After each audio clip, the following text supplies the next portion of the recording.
The next station is Osaka.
All good things come to an end, but before they do, they always burn so brightly. It's time for the final playday of APL groups, and we find ourselves up in APAC North. Penguin, we've already bid farewell to two of our sub-regions, but we have to cap off the group stage for APAC North, and I'm really keen to see which four teams will be going to stage finals. Last time we capped off Asia, though. How are you feeling after what was a pretty crazy night of games? Feels pretty good. You know, when the stage begins, you never know what you're going to be met with on the very final play day. Sometimes you're going to have maybe no games mattering for qualification. Sometimes you have a battle for first, battle for last. We've been pretty lucky so far because both yesterday and today, most of the games actually matter. Yeah, and we had some really crazy highlight moments as well. One in particular was that game that mattered more than anything else on Asia. It was Psych & Company versus Soul's Heart, battling it out for that final spot into stage finals. And for most of the game, Psych & Company were looking like the better team. I9, the star player of Soul's Heart, was doing nothing until he did this. And this was the moment Soul's Heart flipped everything on its head. Look, the score is 6-5. They've been battling back and forth. Like you said, I9 not really showing up to the level that his team needed him to. He was 0-5 at one point on the scoreboard. And then this moment, he makes it his. He brings his team to overtime. He will stand up, he screams, he fists the air, and the whole team just roars in celebration. And from that moment entering OT, they just take it because they're fired up, and Psych & Company went from this kind of egotistical, confident opponent to being scared in the server. Yeah, it was crazy to see what Soulsard achieved once they finally clicked into gear, finishing it on a flawless round. Can I just say, notice how I9 is typing right now? He is typing sit, sit. And Mark was just putting question marks in the chat, mate. It doesn't get much better than that. For anyone that didn't watch that game, at the very least, go back. Obviously, you've seen some of the highlights from in the game. Go back to what's the interview with Scatman and I9. I9 was hilarious. Yeah, it was a good time. And I mean, the story was, you know, Soulsard should be qualifying. Oh no, they're not gonna get it. Oh no, they're gonna get there. And then of course, you know, main character syndrome, they do get there in the end. Spoiler. Yeah, of course. But it's crazy what happened in APAC North just a few play days ago. We've had similar moments of really important, critical games in the mid-pack, and FearX and Scars were battling it out so hard as well. I think a lot of people, after seeing the FearX rebuild, were expecting them to be the ones to go deep, but Scars pushed them so much further than we ever expected. They had to beat FearX to keep the dream alive, and I certainly didn't expect that to happen. I mean, coming into this game, Pegu, we really thought that FearX would be the better team. Yeah. Yeah, I mean, this was an upset, for sure. And there are so many, as you see in the highlight reel, like really close moments. Post plants, people counter defusing with a couple seconds of the clock, planting and dying while planting. Like, this came down to so many of those late round chaotic moments, which Scars, I mean, they thrive in. They have been that team for a long time, similar to CAG, where they don't want to play a normal, usual, boring round of Siege. They want to get a bit crazy with it. You see the reactions here as well. It was indeed crazy. And where has that left us, you might be asking? Well, these are our standings. This is currently the situation for APAC North. CAG by Vero still on top. No surprises there. But who's in second place, James? Is that finally Kinotrope up there where they belong? Yeah, it is crazy that Kinotrope have finally broken through. I mean, for the longest time, it was Kinotrope and Scars kind of battling on the outside, while CAG and D+ were fighting for that #1 spot. Both of those teams, you know, of course, the Brazilians at D+, being so good. FearX, though, compared to Kickoff, when they changed almost their entire roster, just kept Woogieman, they ended up 7th place in Kickoff. They finally have a good roster again. They're up in contention. It's crazy to see Kinotrope has jumped above both FearX and D+, but there's a chance that they will lose that 2nd place based on what happens in the matches today. Of course, unfortunately, at the bottom end of the standings, Trippy, Main Telecom, Double RX, and Can You Be My Energy, they unfortunately do not have a chance at making stage finals. No, they do not. And we have a very kind of fun situation in front of us here, James, okay? Because we have this graphic right here. Now, this might feel very chaotic, okay? But James and I have done our very best at trying to simplify this with some words. James, take it away.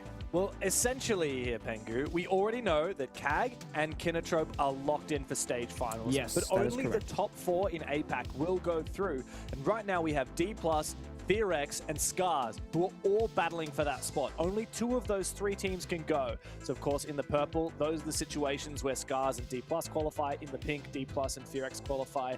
And in the orange, that's Scars and FearX qualifying. At the moment, you can see Scars are very much on the outside looking in, and they will play before D+ and FearX play each other later today. So Scars against Trippy, what they need is to get the best result possible. Firstly, they need a regulation win, Pengu. As soon as Trippy gets 6 rounds, which by the way, Trippy did last match against Kinotrope, then Scars can't make it. So they need to not only win, but win in regulation. And the more convincing that win is, you can see 7-1, 7-0, 7-2, that increases their chances even further. Yeah. And then on the other side, they need D+ and FearX to not go into overtime. Because if that happens, they're going to stay on the outside looking in, because that means that both FearX and D+ will take the final spots. So they need themselves to win in regulation, and then they need either FearX or D+ to win the game in regulation as well. Yeah, and what that means is we won't have the full picture of who makes it to playoffs out of these 3 teams until our final match of today, which is FearX versus D+. That is a big hitter because both of those teams are still on the rocks. Now, fortunately for them, they could actually already both qualify based on the result of the Trippy Scars game, which is second up. If Scars really struggle against Trippy, then FearX and D+ will go into their final game already knowing the result. But man, what a roster of matches today, Pengu. That 3rd game is insane. CAG, by the way, CAG by Varel, new name, more on that later. And Kinotrope, that's #1 versus #2 right now in the league.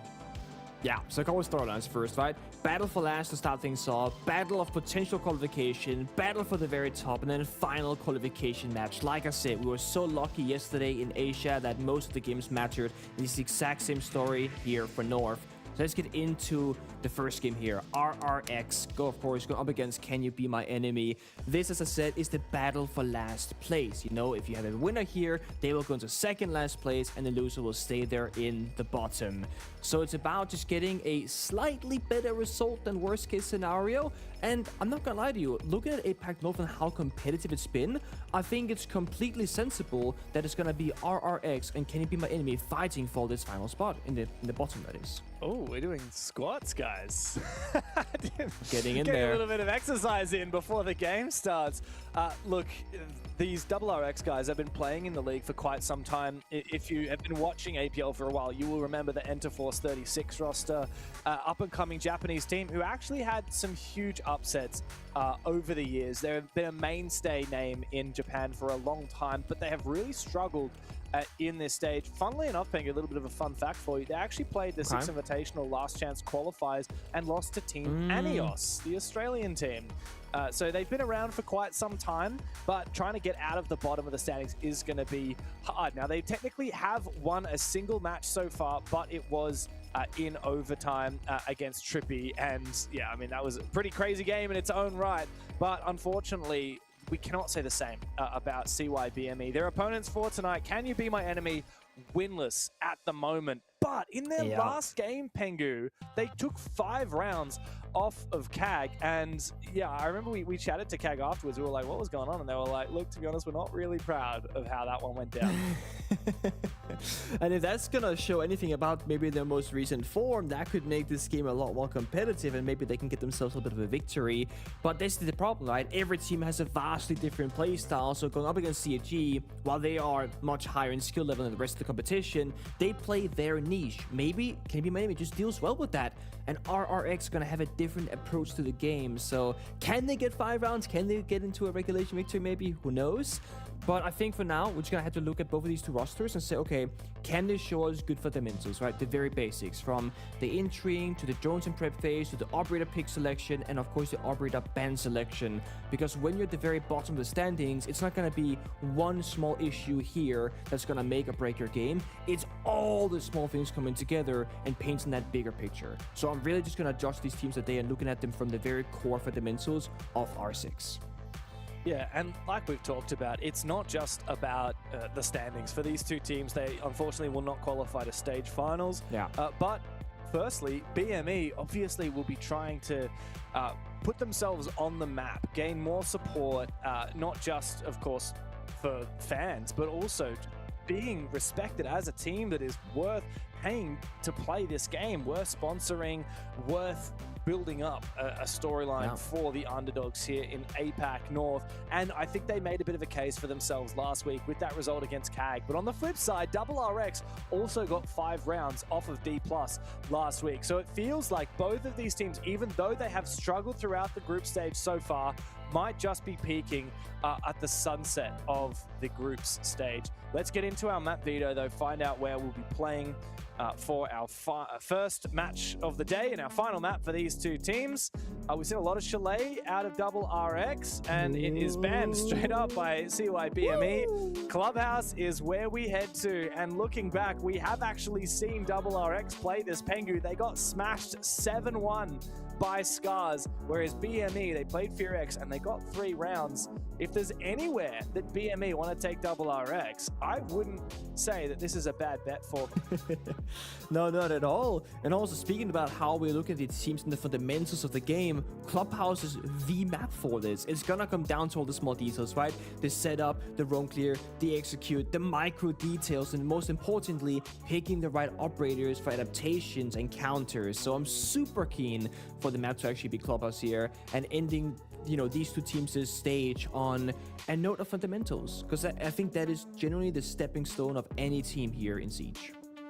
I'm actually looking back in the history books. Of course, we had kickoff earlier this year, but prior to that, we actually had the Challenger Series, which was how the teams qualified through to be in the APL, the teams that weren't already qualified. The ex-Enterforce 36 roster, now RRX, actually were the champions of the Challenger Series. They made it all the way through pretty much flawlessly, and it was Can You Be My Enemy that were a real underdog. They got knocked down into the lower bracket by Fight, which were a well-known Japanese team, and then eventually got their revenge and took down Vite in the lower bracket final. But what's funny is despite both these teams coming from the Challenger Series, we never actually got to see them face each other in that Challenger Series tournament. And so it's finally a chance to see what these teams look like going head to head. That's exciting. It's also like, you know, we've tried many different, formats throughout the years of Siege. We've had like round robin where every team plays each other once. We've had like 2 separate groups of 4 or 5 where you only play your portion of the group. Double elim, single elim, best of 2s. We tried so many different things, and there are certain formats where you will only play that opponent, like you said, one time in the full stage. That is right here. You'll play every opponent once, but the fact that these 2 squads are new, so to speak, and have only faced each other now at this point, that's the crazy part. Yeah, I mean, technically we did see them face in kickoff in the lower bracket, but again, that's the only time we've ever seen them verse, and that was with a different name, of course, back when LFO No Name was what RRX was called. But yes, for sure, it's crazy to see that these teams have only essentially versed once before. This is now going to be a rematch. Last time they played Pengu, it wasn't a very good look for CYBME. We were really hoping that maybe against a weaker opponent than they had faced earlier in that tournament, that they would prove a better result, but they got 7-0 on Chalet and then 7-4 on Clubhouse. So we're now going back to Clubhouse, and RRX are looking to hopefully do what they did last time again. But on the flip side of that, I think BME are in potentially their best form and perhaps their best opportunity to find a win than they have so far. It doesn't matter that RRX already beat Trippy earlier in the stage. If CYBME win this game, they will make it through. And if they win in regulation, they're guaranteed to go over. If they win in overtime, unfortunately, they won't make it because RRX will still have more points than them.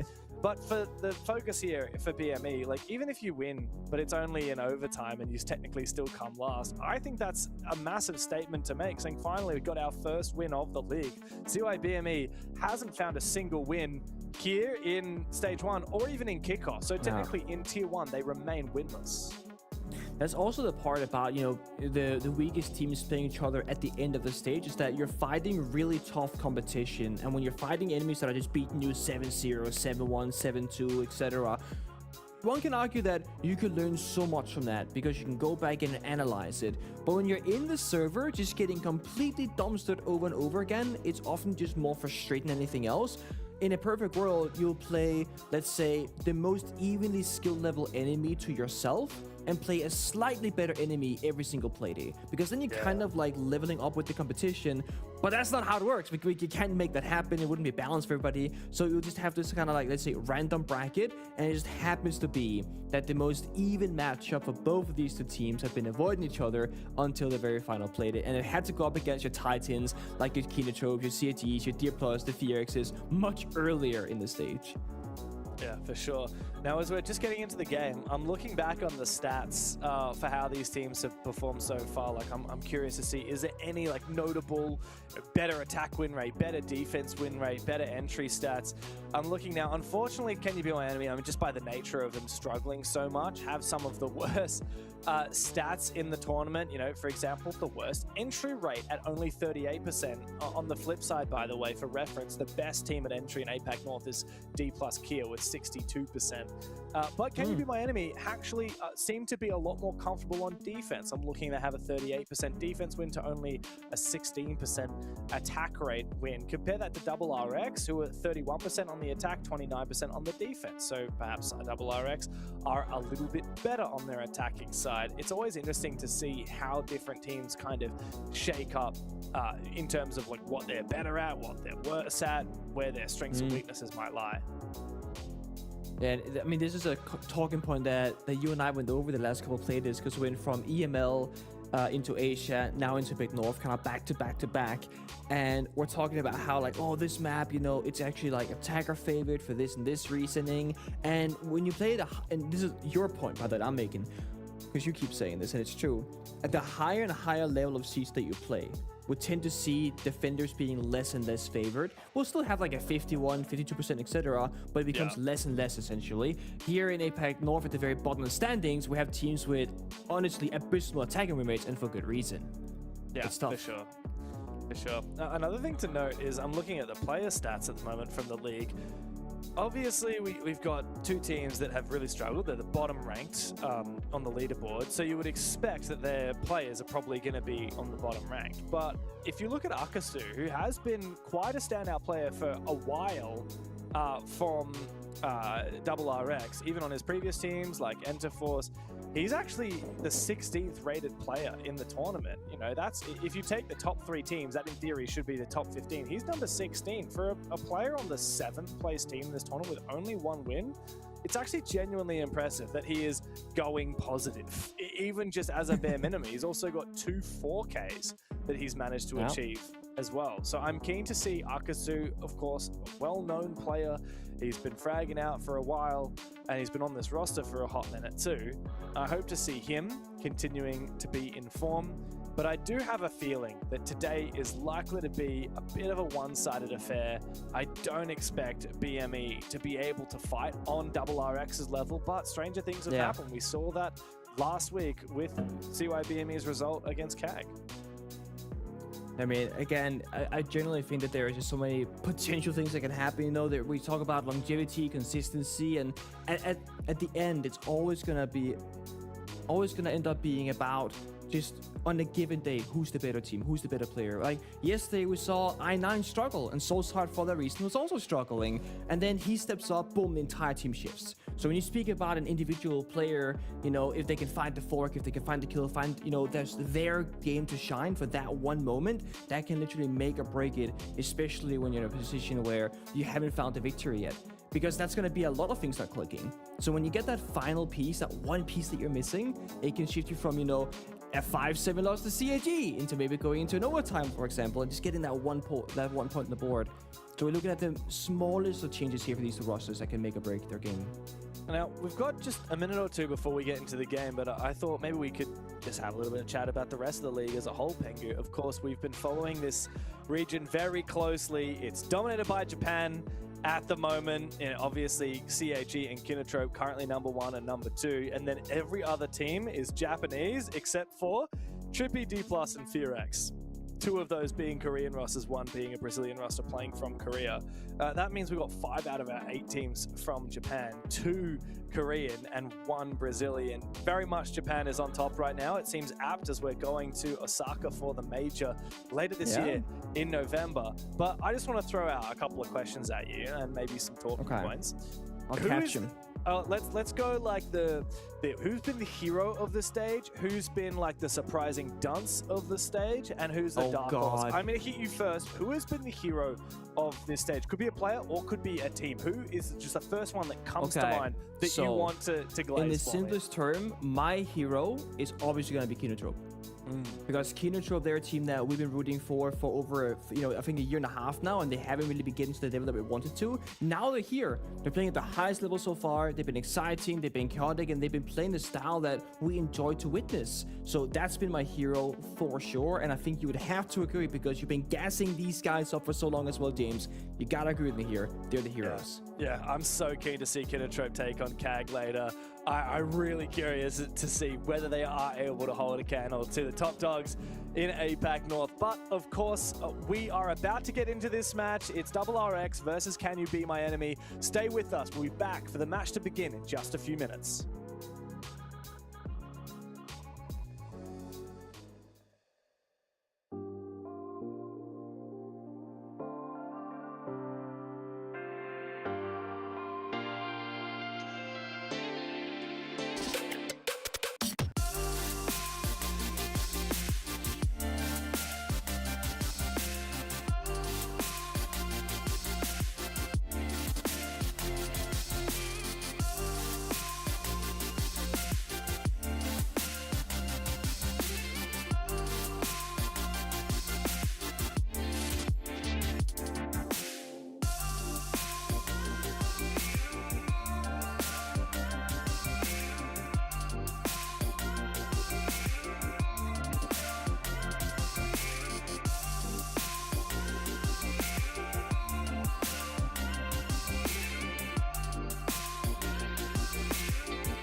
Thank you, everybody, for bearing with us. We're back into it for APAC North. Of course, we're about to get into CYBME versus Double RX Pengu. It's the battle of the bottoms. Fancy. It's the battle of the last place. And I don't know which team is going to come out ahead. I got an inkling it's going to be Double RX. But like we said, CYBME had something to show us last week against CAG. 5 rounds they got against him. Koromo's just made the funniest joke I've ever seen, apparently. He's laughing like his life depends on it. What do you think? BME got it, or is it just Double RX? Clean sweep. I mean, the brain says Double RX, and I think my heart does as well. I think they've just been a little bit better. It would be quote unquote an upset if they were to lose to Can You Be My Enemy, but again, we're not fighting for the craziest of stakes. We're talking about the second last place on 2 points, the last place team on 0 points. You're almost fighting for your dignity a little bit. Getting a final win, ending the stage on a positive note after a rough couple of weeks. On the flip side, I kind of just wish the game went to like overtime and both teams had like a great match. High quality, they had some clutches back and forth, and you can take some good memories away from this one. Yeah. I personally just hope everyone has a nice fun time. I hope everyone just enjoys playing Rainbow Six Siege. I hope we don't see any Dokkaebi. I don't see Thorn, Dokkaebi, no shields. Deimos, Lion. Come on, don't do it to us. Look, we get Clubhouse. That's always fun, Pengu. It doesn't get much more iconic than this. Bring with us, everybody. We're into it now. It's BME versus Double RX. These two Japanese teams have struggled thus far in stage 1. BME yet to find a win. Double RX only finding a single win in overtime. But whoever wins this match today will claim that second last place, will get off the bottom of the scoreboard. And for BME, it could be their first win ever in Tier 1. So our events are rolling in. We're seeing a little bit of Thermite, a little bit of Kaid action as well. So a good old Electro Bros, Kaid Bandit, Breach the Walls easier. I beg and I plead, let's not make this a double hardbreach ban. The Thermite, I think, is phenomenal. I'll accept it, but do not hit us with another one. Okay, there is so much hard destruction in Siege these days. I hardly find it worth it to get rid of 2 breachers when there are so many strong attackers. Boom. Dokkaebi! Dokkaebi! Hey, you said it! No, Dokkaebi! See you Let's have some later. fun, boys! Sayonara! See you later. Oh, I love that. All right. Awesome. On the defense, I will say Akazu's a bit of a Maru fiend. We've seen it for many, many times. It is known. It is very much known. Gotta wonder what he's planning to cook with Maru on Clubhouse. Of all the maps to play Maru on, I don't know if this is the one. No, that's pretty much right. Unless not you a ton of usage. really know that they roam a lot and you want to get into the building like in the first 5 seconds in gym window or something. No. Yeah, I don't know. Look, Maru's got tin can openers, so you can always use her as a hard breacher, but we've got 2 other operators that bring those as well. Yeah. She's got a shotgun in primary. She can do verticality. She can do it in secondary. Like, she's super flexible, man. Oh, man, I can't. Oh, And it's gone. got trolled. What a shame. Damn shame. Hey, it's a case of there are just better attackers available, right? Imagine we nerfed all the strong attackers. It would actually leave Armor being super playable. So it's not Armor that's the problem. It's everybody else, James. We've actually seen a lot of attacker-sided Siege recently. I don't know if the Deimos Lion Dokkaebi Blitz has anything to do with it, but we've seen a hell of a lot of it. I noticed BME are going for a pretty ambitious roam here. They want to hold on to a lot of map control. You've got 3 roamers on the top floor, 1 on the ground floor. Asvel, the sole player on the bomb site.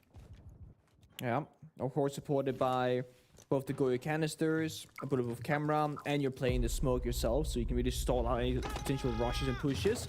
Meanwhile, a fight happens. Mao gonna get injured in the blitz. Probably gonna be confirmed shortly. Oh! He getting a second as well. Goppy.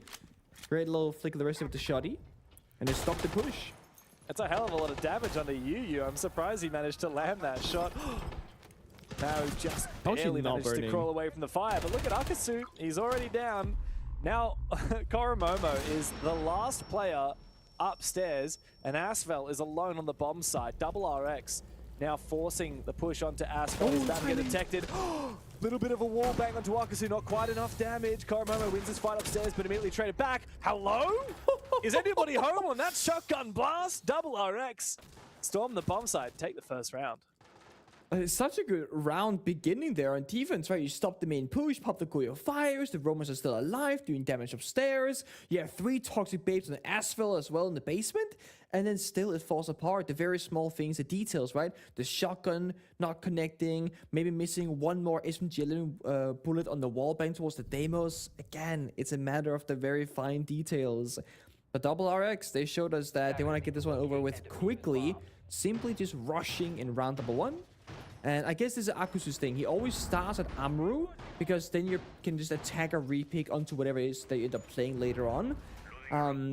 I actually remember the first team that did this very commonly. It was TSM. Back when it was like the Geo... I mean, I guess when they won SI basically. The SI Geo, 22 Merc, Polo, champion, Chief, Rust, Chala. Yeah, exactly. They would hover like Glass, Blitz every round or something weird like that. And back then Blitz was not like a meta operator because before the shield rework. And then they would always attack or repick away from the Glass and the Blitz onto like their actual operators like Sledge or Iana or whatever the meta was back then. Akusu, there we go. Okay, Flores. So he's hovering the Amuro until the team discusses what they need. The reason why you do this, by the way, because I did actually ask TSM back then, is let's say that I will just pick this Sledge. But then after discussing the bomb side, what operators we need, etc., my teammate should be the one playing it. Now I need to go away from Sledge to an unknown operator so that my other teammate can pick Sledge, and then we gotta figure out what I'm playing. By picking super uncommon operators to begin with, anyone can kind of flex pick the main operators instead of switching back and forth while you're discussing stuff.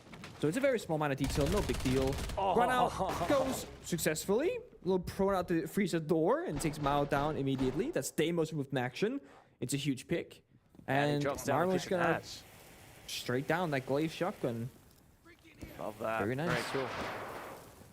Nice way to get out of dodge very quickly.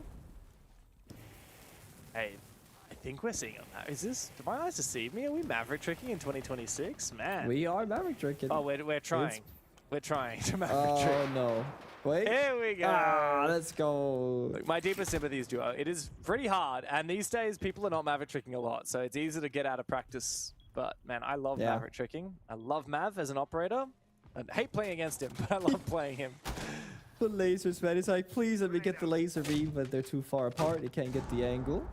Can get the Goyo canister though instead, so a little bit of value gained. But no, you're right. Maverick is all about the fine details. You miss one pixel on the bottom or top end, and you will not get the wall opened up. Oh. How is... Okay, I was going to say, how are you alive still, but... What? No mind. Just got to get the kill, get out of dodge, stay alive from the fire, and we are chilling. No worries. All right, can I just say, he had ice, and then the fire was put on him. That, like, we need that interaction where the ice counters the fire. Come on. A lot of people are like, oh, 2 per hour surely stops the fire if it's what put about on top. vice versa? No. What if they both counter each other? Like you put the fire on the What ice or the comes ice on the first? fire, and then you just have like this water sound, and then like nothing happens. And then you can actually use Capitao to counter Tuberout. I was gonna say, like, you gotta put the Imagine. exothermic charge of thermite on the wall. They freeze it, so you fire from on the wall use itself. Capitao on the wall. That'd be so Giga Chan. I need that comedic. change. I'm all for interactions, but that one might be spicy. Double RX are locked out of the building right now. As I say that, dude, he's just in there. That's the bomb site. Straight the main stairs, I guess. Bro is just in. He's even on camera right now. Asfel is sitting there pinging him constantly saying, hey, by the way, there's still a guy top main stairs. Is he not going to shoot the camera? I mean, he really should, because now there's full info for Goppy, who can just swing wide. Headshot with the shotgun. Man, look at the Mission Impossible laser beams. Akasu finds one. Almost finds that second one as well. Finally takes down that default camera. 1v2 would be winnable if it wasn't for the clock being against him. Marimo can just sit back and hide. In the end, the Denari tripwire trips Akasu up, and can you be my enemy? Find a round. I like that he's just fully committing to it right now, you know, going fast. And I mean, credit to Can You Be My Enemy. They early run out and freeze the door, shutting down the Deimos, and just doing a bit of counter aggression. I think it's great. The worst thing that could happen is they start getting a bit scared about how confidently Double RX are playing against them, and they let them run over them. No, they're very much fighting back. Gonna go to basement once again. And this time, just gotta stay sharp and not get caught by surprise in the rushes, the pushes. This kill right here, though, Grim beat the entire time, so full intel. But it's also one of those rare cases where the DMR actually might not be the best gun in the game. And that's when you're in a close quarter engagement, a lot of movement happening. You have a slower ADS speed, obviously, and technically a slower fire rate than automatic weapons, where you'll get one-shot headshot all the same. Like, think of a weapon that has like a super high fire rate, a super low. Like, imagine SMG-11, but it has 51 bullets and 0 recoil, but it does like 2 damage a bullet. It would still be a good gun because one-shot headshot. It would still technically just one-tap anybody if you could just aim for the head. Imagine and that will make any gun. gun technically good. Imagine there was a gun, right? Exactly like you say, really high rate of fire, really low recoil, 1 bullet headshot. Every body shot actually heals 1 HP. So you need to get a headshot, otherwise you're healing them. I mean, I guess I would say that the operator design team right now. I was spawn peeking every round because you start with full HP. I can only kill you or not heal you. I can't give you a benefit. Man, that's like You telling fully a invest. gambler you can only lose 100%, but you can win so much more. I mean, that is a saying. You can only lose 100% of your savings. We can actually gain more than double, triple, quadruple that, so to speak. Yu has suffered an early fate as well. Marimo has just been enabled to go big. He's just gonna run around the building, take some names, using that DMR. Bit of a bait there from Duo, using Candela from dirt tunnel into sight. Just trying to force BME into over-rotating, perhaps thinking, oh no, they're rushing again, let's get back towards the bomb side. Which they all have. It's a much more turtled kind of round this time. They got the Clash, the Tubral, the Asami, the Mute even. They're just bunkering down and waiting for DoubleRx to get to them instead of roaming. Yeah, I mean, they got the value that they need, and I think that switch up is nice. It's a good sign from BME. I don't know where the inactive shell is for Koromomo, whether it's off-site. Ooh, he's not going to be able to use it, because Akasu takes him down. Demon with the F2, he seems to be. DoubleRx have now got themselves back into the round. 4v4. Map is clear. No one in blue at the moment. Might be a bit of free real estate here for DoubleRx. Might just be. Let's see if Inju can be successful here. Yu has to go big or fade away. He's still baiting it, actually. Interesting. I don't know what the point is of doing that smoke. That just means that he can't push They're in. not taking the bait. Oh, there you go. The take into blue, though, is successful. There is a Kiba barrier keeping Maui from over-peaking here. Doesn't matter. They don't need to over-commit to this fight. Goppy, though, gets off his shield and onto his gun. Now he's left all alone. He's trapped in dirt tunnel. But he does have that diffuser. 45 seconds. This is so How awkward. did DoubleRx decide to play this? Are they gonna run outside? Jin is rotating up the main staircase into kitchen hallway. They might just go from the back and the front at the same time and trying to circumvent that clash shield. It's smart. Just keep scanning Oh, he him reads it. with the gadget. And Akasu wins the fight. It would have been funny to see a gunfight from both sides, but the clash shield on his back somehow saves him from the guy behind him when he gets the first kill, and then he 180s. Man, I'm living in another universe today. Oh well, nice idea there from BME. DoubleRx win the round. Now we go to the final operator bans. What do we think, Pengu? There's nothing particularly to me that stands out. Maybe a Deimos Asami? just because? Asami Deimos? Clash. We're so wrong. We're so wrong. Clash Ibana. What? Okay, the Ibana one is a big surprise. The Clash one, I can see the angle. The Ibana one I did not see coming. Yeah, but let's be honest. Does it take more than one round for you to be like, yeah, never again? Let's just get it on. It's like playing as Dokkaebi at Deimos and they track you specifically like 3 times in one round. It's like, nope, get it gone. I don't care. That's me every time I die to a Thorn Trap. I'm like, we're banning this. We are not letting this through one more round. And I mean, that is the big criticism that some people have given the new operator rank ban system is people just tend to ban what messed them up in the most recent round. So 100%. let's say they play Caveira and they get like an interrogation. Yeah, you ban it, but you would never ban it if that didn't happen. They play 100%. Capcan, you dodge the Capcan chat. Yeah, same story. It's funny how it's so biased, right? Like the human mind is like, oh, I had no fun this round because of this. Dude, if I want I'm this playing gone against now. a bandit and he doesn't put any batteries down, but he gets a 4K, my ranked teammates are banning bandit. Of course they are. It's like, the gadget didn't matter, but that's not what they realize. It's just about against like the multi-kill. Yeah, no, what they don't realize There's an OG is spawn if I peek. get it. Oh, a hell of a lot of damage. This He is hit him. Oh, Koromomo, you deserve that, my friend.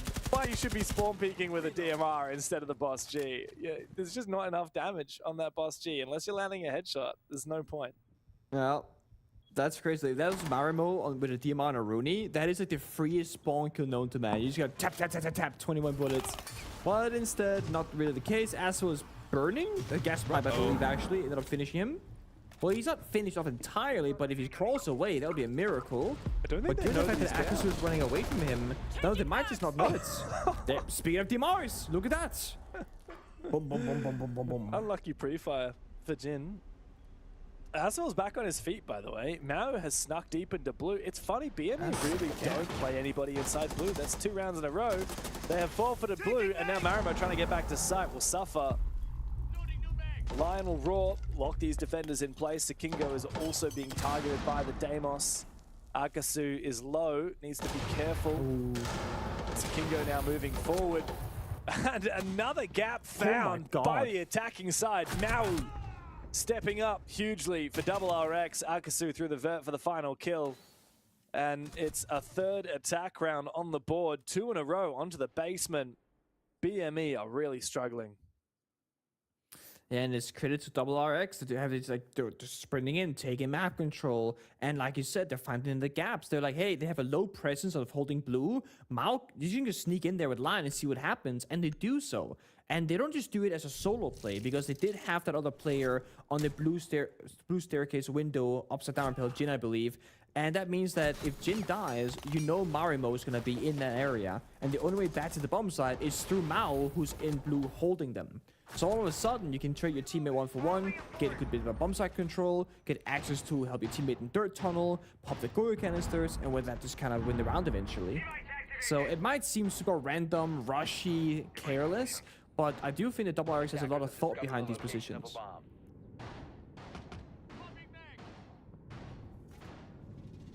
I had a feeling that maybe seeing the Clash ban would tell us that Double RX going to go for a lot more shield plays, and yet they haven't. They've picked off the Blitz again. They've only played that Blitz in that very first round of the game. Attackers are moving. I guess for them, it might be somewhat site dependent. We've now seen BME lose 3 rounds on Church Arsenal basement. Only bomb site they've won has actually been up here in bedroom. Okay, That setup, I question feel for like you, the... James. Okay, what's your question, mate? So just, okay, that's unlucky. Looking at Marimo almost getting a window banger, do you think you should die to a one-shot headshot through a barricade? Because like you're sprinting past it, trying to get somewhere, right? And then like, you just die. How do you feel when that happens to you? Not great. Okay. But so like, as a if lead I have designer, you info want to on get that someone, changed. if I have info on someone and I like make a call, wall bangs are such a big part of the game, and I think wall bangs are awesome, right? Like yellow pings make them slightly less skillful, but like if I have a read that someone's in a specific spot and I can wall bang them, that is like such a good feeling, right?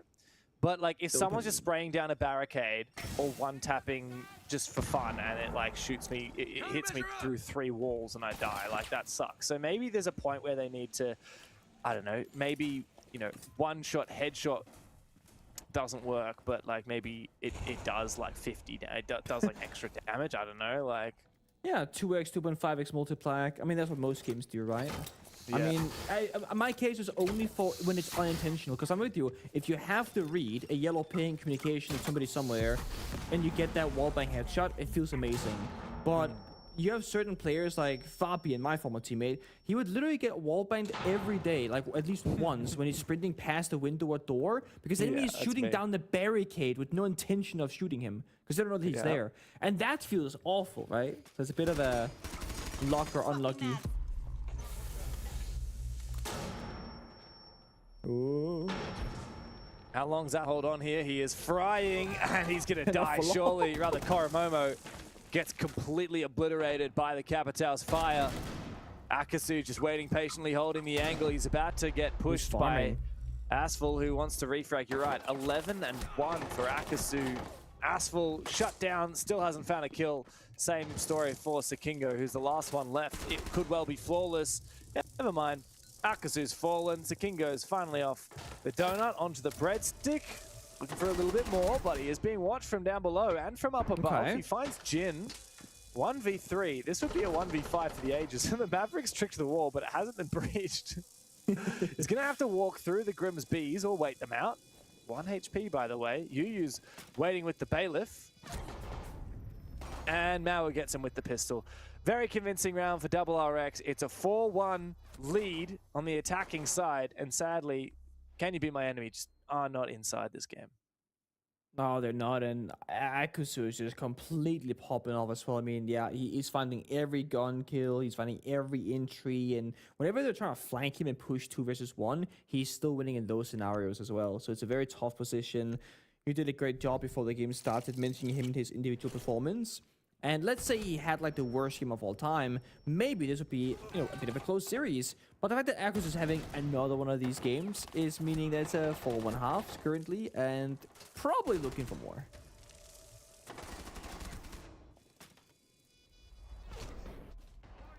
They're droning him. They're droning him actively in the 3v1 post. Sweaty tryhards. Look, they won It's their the right 7th thing place. to do.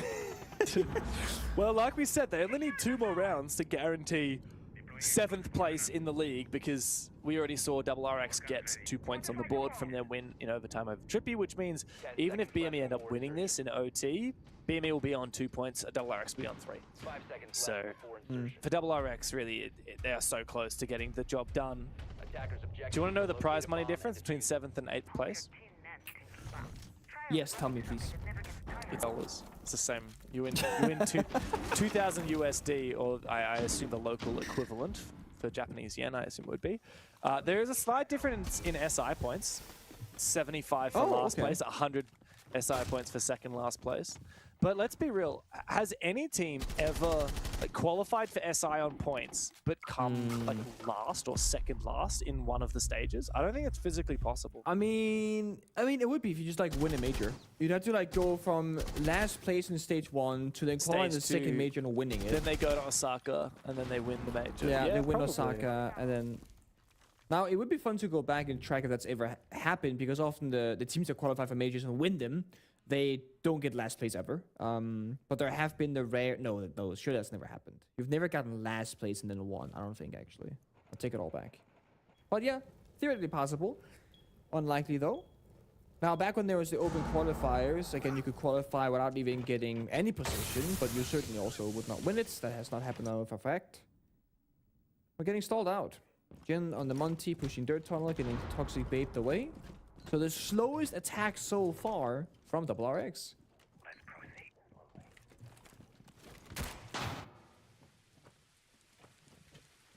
Well, slow is fine as long as it's steady, and with a Monty, slow and steady is the name of the game, especially when you bring a second shield to the table. Koromomo has created a rotate at bottom. I like to call that wall Ash Wall, because back in the day we used to see a lot of rushes through there with Ash. Yep. There was one team, actually Nico's old team at OCE Order back in the day. Every single round they would have a Buck play above and then create a runnable hole in Ash Wall and then march a Monty through it. That was like their default strat at attacking basement like every time. It worked like a charm.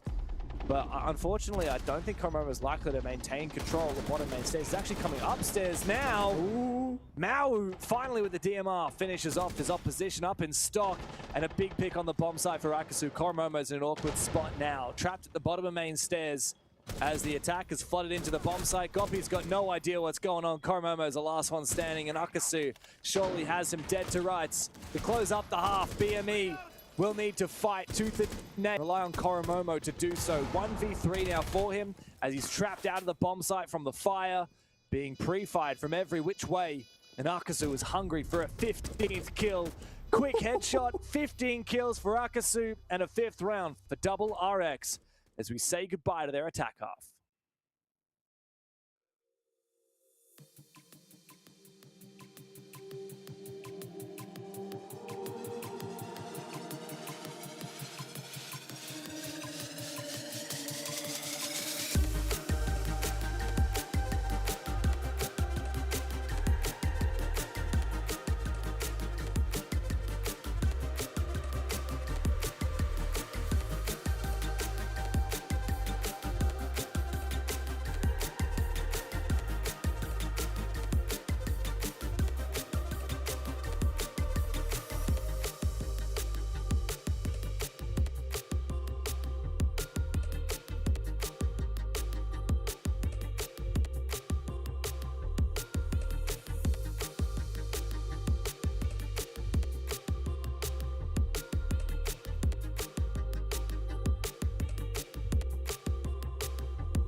So the big question that you asked, James, is can double RX actually just like devour KB Miami today? And I was thinking, no. I was hoping for a close game, overtime, something like that. You then start talking about Akusu and how he's been having phenomenal times, getting 4Ks, etc., and just incredible individual performance. All of which you were talking about has happened, okay? Akusu's like 14-1 or something like that, ridiculously, getting every entry, every clutch, every kill, every one tap. No one can stop him. And they have had themselves a 5-1.5 starting attack on Clubhouse. Yeah, we thought we were going to be up for some Izakaya, but double RX have got full Omikaze chef's table experience right now. They are devouring BME, and nom nom nom, it is delicious. Nom nom. Is that what they say? That's what Akusu's saying after every round? Nom nom nom nom nom. So tasty. He's like Pac-Man. Getting those little white blobs one by one. Yum, yum, yum. He's got 15 white blobs, by the way. 15 kills so far. Oh, 15-2, yes, yeah, I was close. If this ends up going, like, imagine a world where BME come back, we go to like 15, right? He could legitimately... World record pace. Legitimately world record. Like, what? He only needs... We've only had 6 rounds. 15 is a lot more than 6. Like, we could... If we go to 15 rounds and he keeps up this pace, he could easily get 30 kills. And that's never been done before, right? We've never seen a 30 bomb in Pro Siege. Not in official tier 1 competition, no. No, even online. I don't know what the online record is. I know the SI single map record was 27, right, for Onigiri. I don't know if it's 27, I want to say as well. No, I believe it's been tied. Yeah, I think it's tied, but not beaten. This is always a trigger one. I think it's been tied, but I think 27 as well in a single map, yeah. Oregon get an Oregon against Rogue, I believe. Is that correct? I remember that. Very... I remember that. Same. It's weird how that stays with you, right? Like, it's just a quote-unquote random game, probably pretty low stakes, but Oregon dropping 27 just like it actually was a high-stakes game. Oh my I God. think that was for Elevate to was prevent it? themselves getting eliminated, because Onigiri was like, I don't want to leave. I don't want to leave yet. I like this. Stay. Here comes the mirror trick. Oh. Is it going to be quick enough? I think it will be just quick enough. Goodbye to the Ace Selmas. Nice. Oh, lol. If you got that one. Does he go for a second one now, I wonder? Oh, roly-poly on the breach. Hold up. What are we... They're gonna sense off the mirror window breach and glasses and Garrett's store with a smoke grenade? That's some funky siege. I'm all for it. But I'm not sure what the vision is here. Is it going to be the rush? We're just waiting for the 2 Just bro. like sprint in the crouch breach? This is the issue with 2 bro, man. We're just waiting. We're waiting to play the game. Or rather, BME are waiting. We're just watching. There we go. Imagine there was an operator that just like added or minus time from the clock. Just like bleep, and then there's 10 less seconds. Pressure. It's essentially what Tuberow's been doing. Cuba successfully deployed. UU is still It's holding been the on. last Selma. Yeah, it's holding on for now. I mean, to be fair, James, he's not being pressured a whole lot, right? They broke the main wall. They tried to Selma the interior wall to catwalk. That got destroyed by the impact grenade. And now it's a stalemate. We need to see Koromomo and the glass get into action, use those smoke grenades to great effect, because they are completely stuck right now.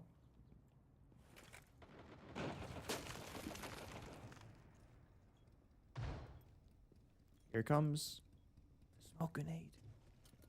It's in his hands. If they overcook this a little bit too much, then maybe could find some timing on the defense to lash out. But no, here comes the smoke.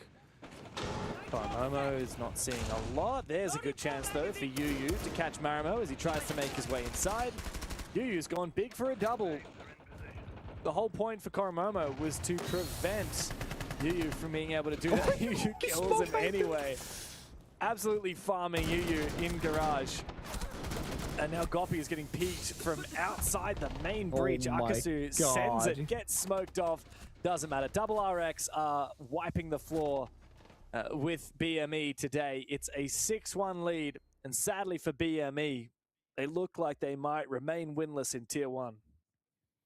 And the question about, how big is the gap from the second last to last place, it's pretty significant. This is not a close round. It's not a close affair at all. It is double RX just running over BME every single round.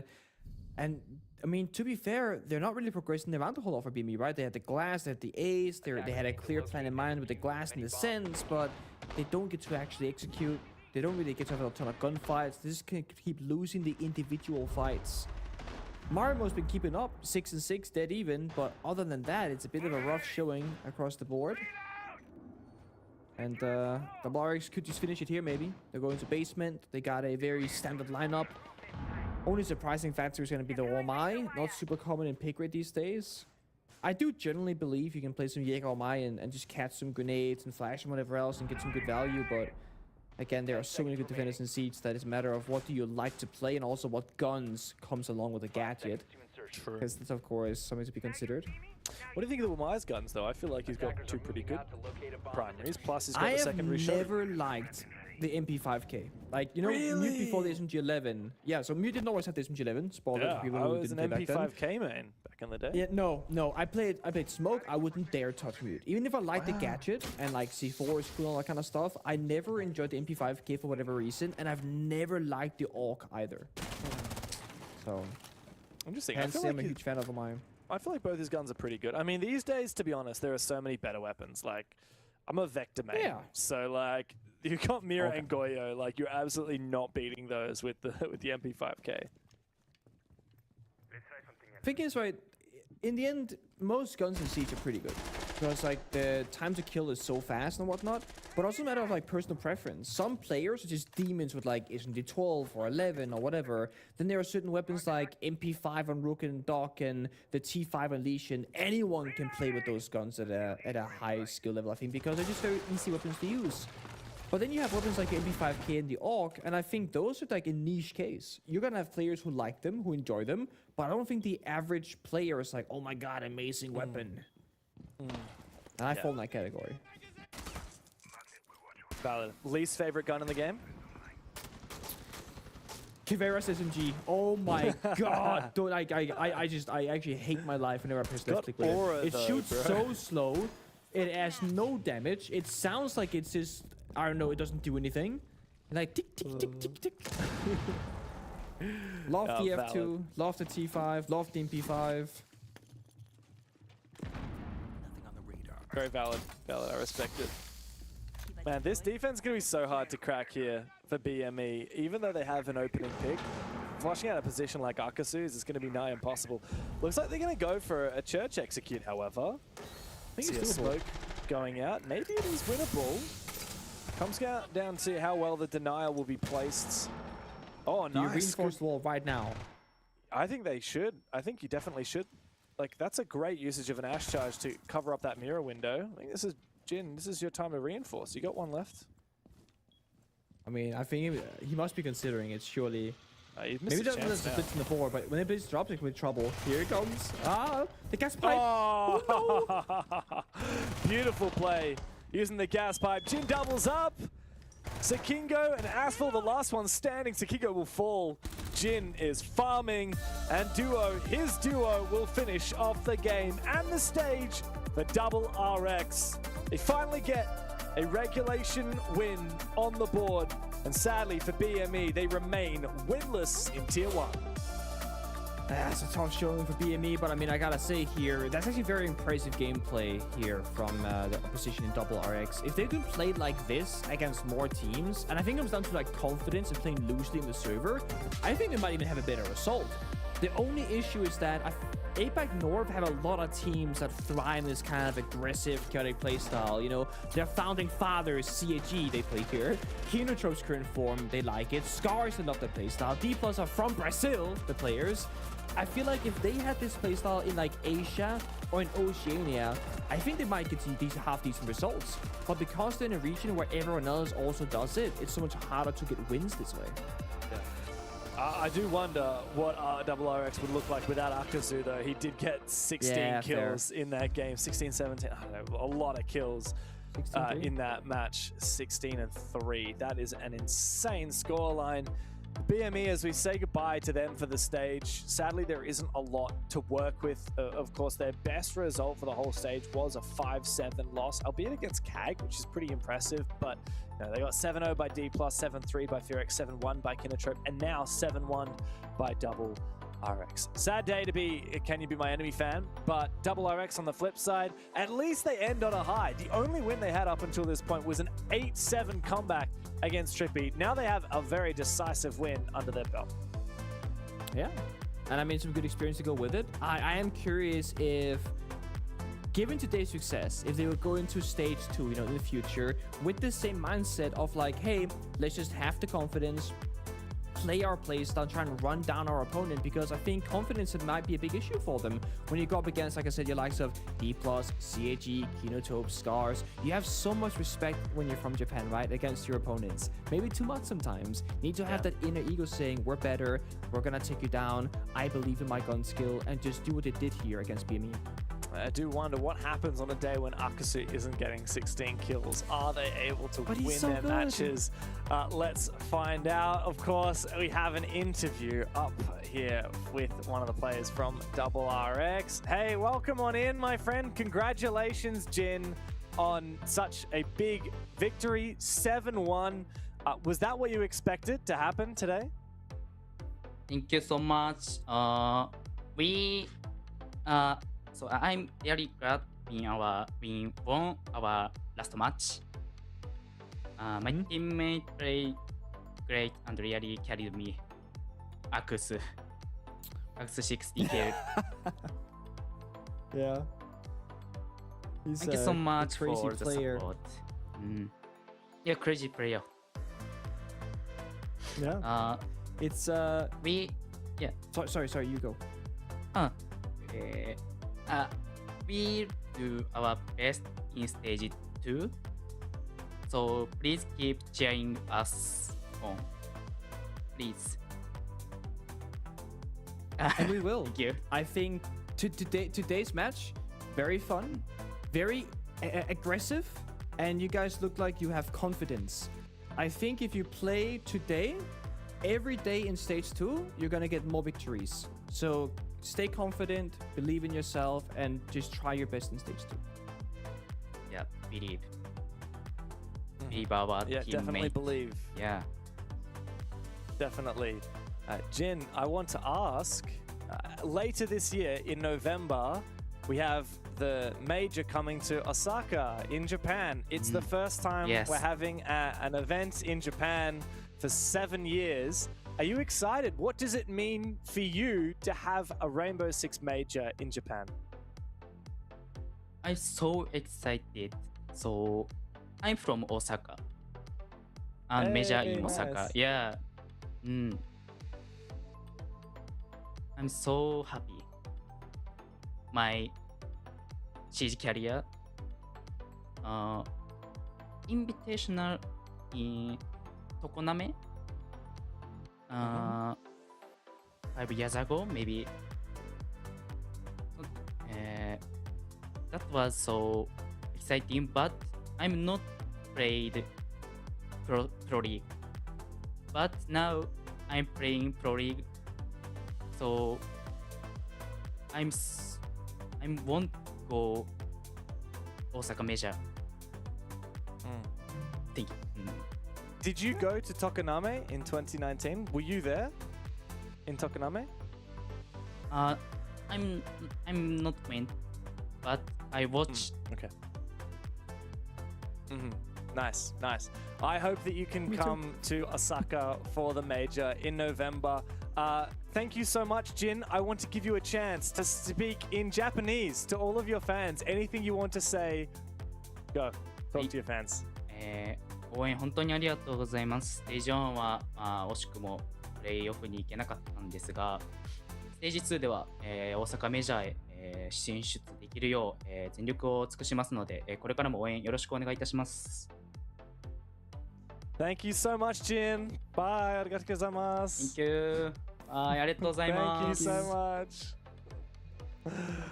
Oh, I love that. We need more of Jin. I instantly regretted attempting my Japanese. The bravery from him to like come in and I could see he was reading off his phone some notes that he had translated. You could tell. But I have so much respect for him for coming on. I know that, you know, culturally, a lot of Japanese players can be very shy and not want to speak English unless they're extremely confident. And so I'm so grateful that he gave it a go. Now, we've spoken to Jin now twice, and it's been a pleasure both of those 2 times. I felt bad because I didn't know if he was finished, and I wanted to help him because it sucks to sit with it, right? But then I ended up interrupting. I was like, oh no, please no, I'm so sorry. Like, But no, I really appreciate him doing his best. I really do, because I know for players, you know, you're shy, it's complicated, you want to say the right things to your fans, etc. And it can feel super, super scary to go in there if you're not super comfortable with the language. So yeah, no, for sure. Very grateful for Jin for gracing us with his presence. Congrats to Double RX, a big 7-1 win. Of course, that caps off their stage, but it certainly doesn't cap off the night. Pengu, we have only just begun, and our next matchup means everything for Scars. They're taking on Trippy after this break.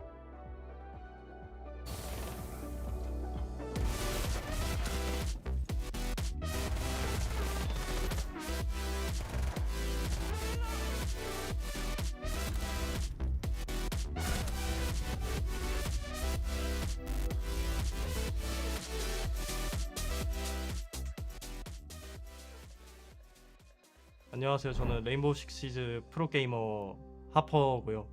APL 노스 지역에서 활동하고 있습니다.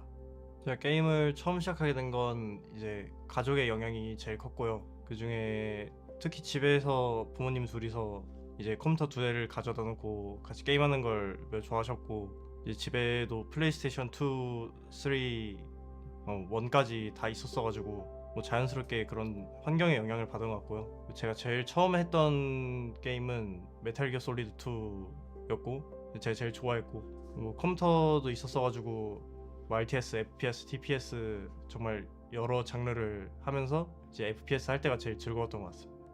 근데 저한테는 8살 아래 남동생이 있고, 남동생한테도 레인보우 식스를 추천을 해서 같이 해봤었는데, 한 중학교인가 초등학교 6학년 때 생각보다 잘하고, 제가 게임 지식만 알려주고 뭐 에임은 저보다 반응 속도나 이런 건 좋더라고요. 피가 이어져 있는지 모르겠는데 그래가지고 생각보다 즐겁게 했었어요. 스트레스도 안 받고 좀 못해도 귀여우니까. 특히 저희 아빠가 클라우드9에서 제이가 왔다는 소식을 듣고 제가 어떻게 할지 고민하는 척 연락을 해봤는데, 오히려 부모님이 더 좋아하시면서 절대로 해라, 너 이거 안 하면 너 끝이다 하면서 무조건 하라고 등 떠밀어 주셨던 기억이 있습니다. 아직 국제전 우승은 없어가지고 막 그렇게 특별한 기억은 없는데, 그래도 막 국내 대회 우승하거나 해외 진출한다고 했을 때 막 부모님이 막 회사 사람들한테 자랑하거나, 그리고 막 제 프로필 사진을 메신저 프로필 사진으로 바꿔놓는다거나 막 그런 건 보였어. 민망하기도 한데 뭐 한편으로는 좀 뿌듯하기도 하고 나쁘지 않은 것 같아요. 본인한테 들은 얘기로는 운동선수 쪽으로 간다고 하고, e스포츠 커리어는 뭐 저랑 같이 게임했다 정도밖에 없는 것 같아요. 좀 복합적인 것 같은데, 그래서 저는 레인보우 식스를 플레이하기 전까진 다른 게임에서 경쟁심이라는 걸 딱히 느껴본 적이 없었는데, 이제 이 게임을 시작하고 나고 이제 저보다 약하다고 생각하는 사람들한테 지거나 할 때부터 약간 막 가슴에서 좀 불이 나는 듯한 느낌이 들으면서, 이게 뭔가 계속 열심히 하는 게 이제 꾸준히 반복되다 보니까 이렇게 된 것 같네요.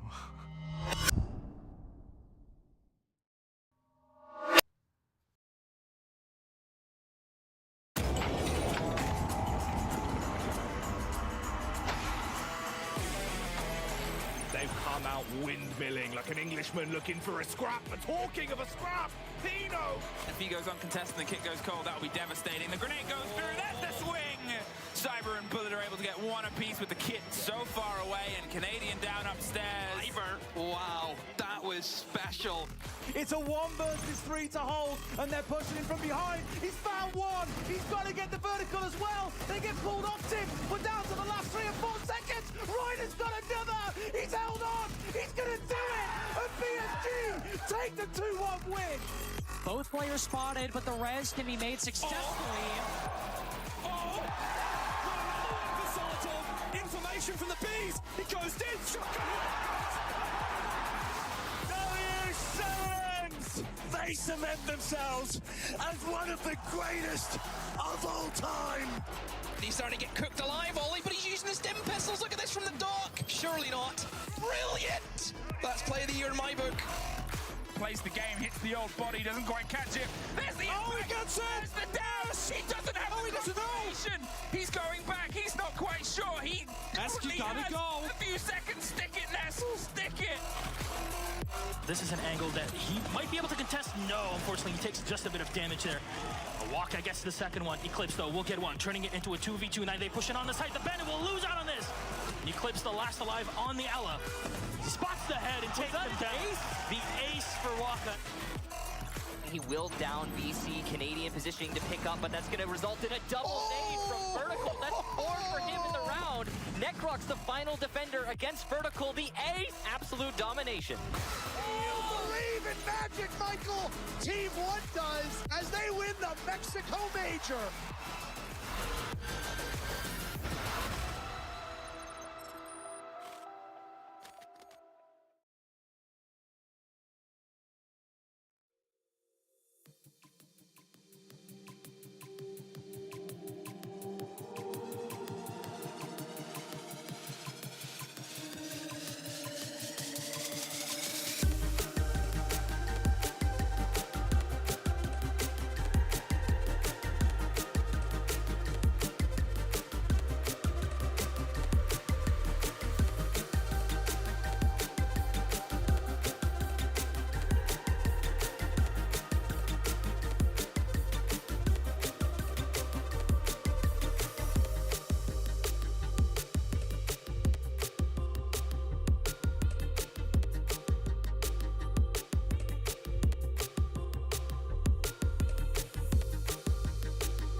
Every now and then we come to games here in APL that really make a difference, that really matter for the teams playing it, because it's not just the difference between a few $1,000s here, a few $1,000s there, it's the difference between qualifying for another part of the progression of the system that we have, this tiered system, and that's what happens today. We need to find out which teams will be going to stage finals, Pengu, and the one team that we perhaps didn't expect to make it, but is on the verge of greatness, is Scars. Once upon a time, 3 years ago, at the very first debut of the Blast ecosystem, these guys were the Japanese champions. They even beat out CAG, and they managed to go to the Copenhagen Major in your home country, Pengu. They even made top 8 at SI, knocking out SSG.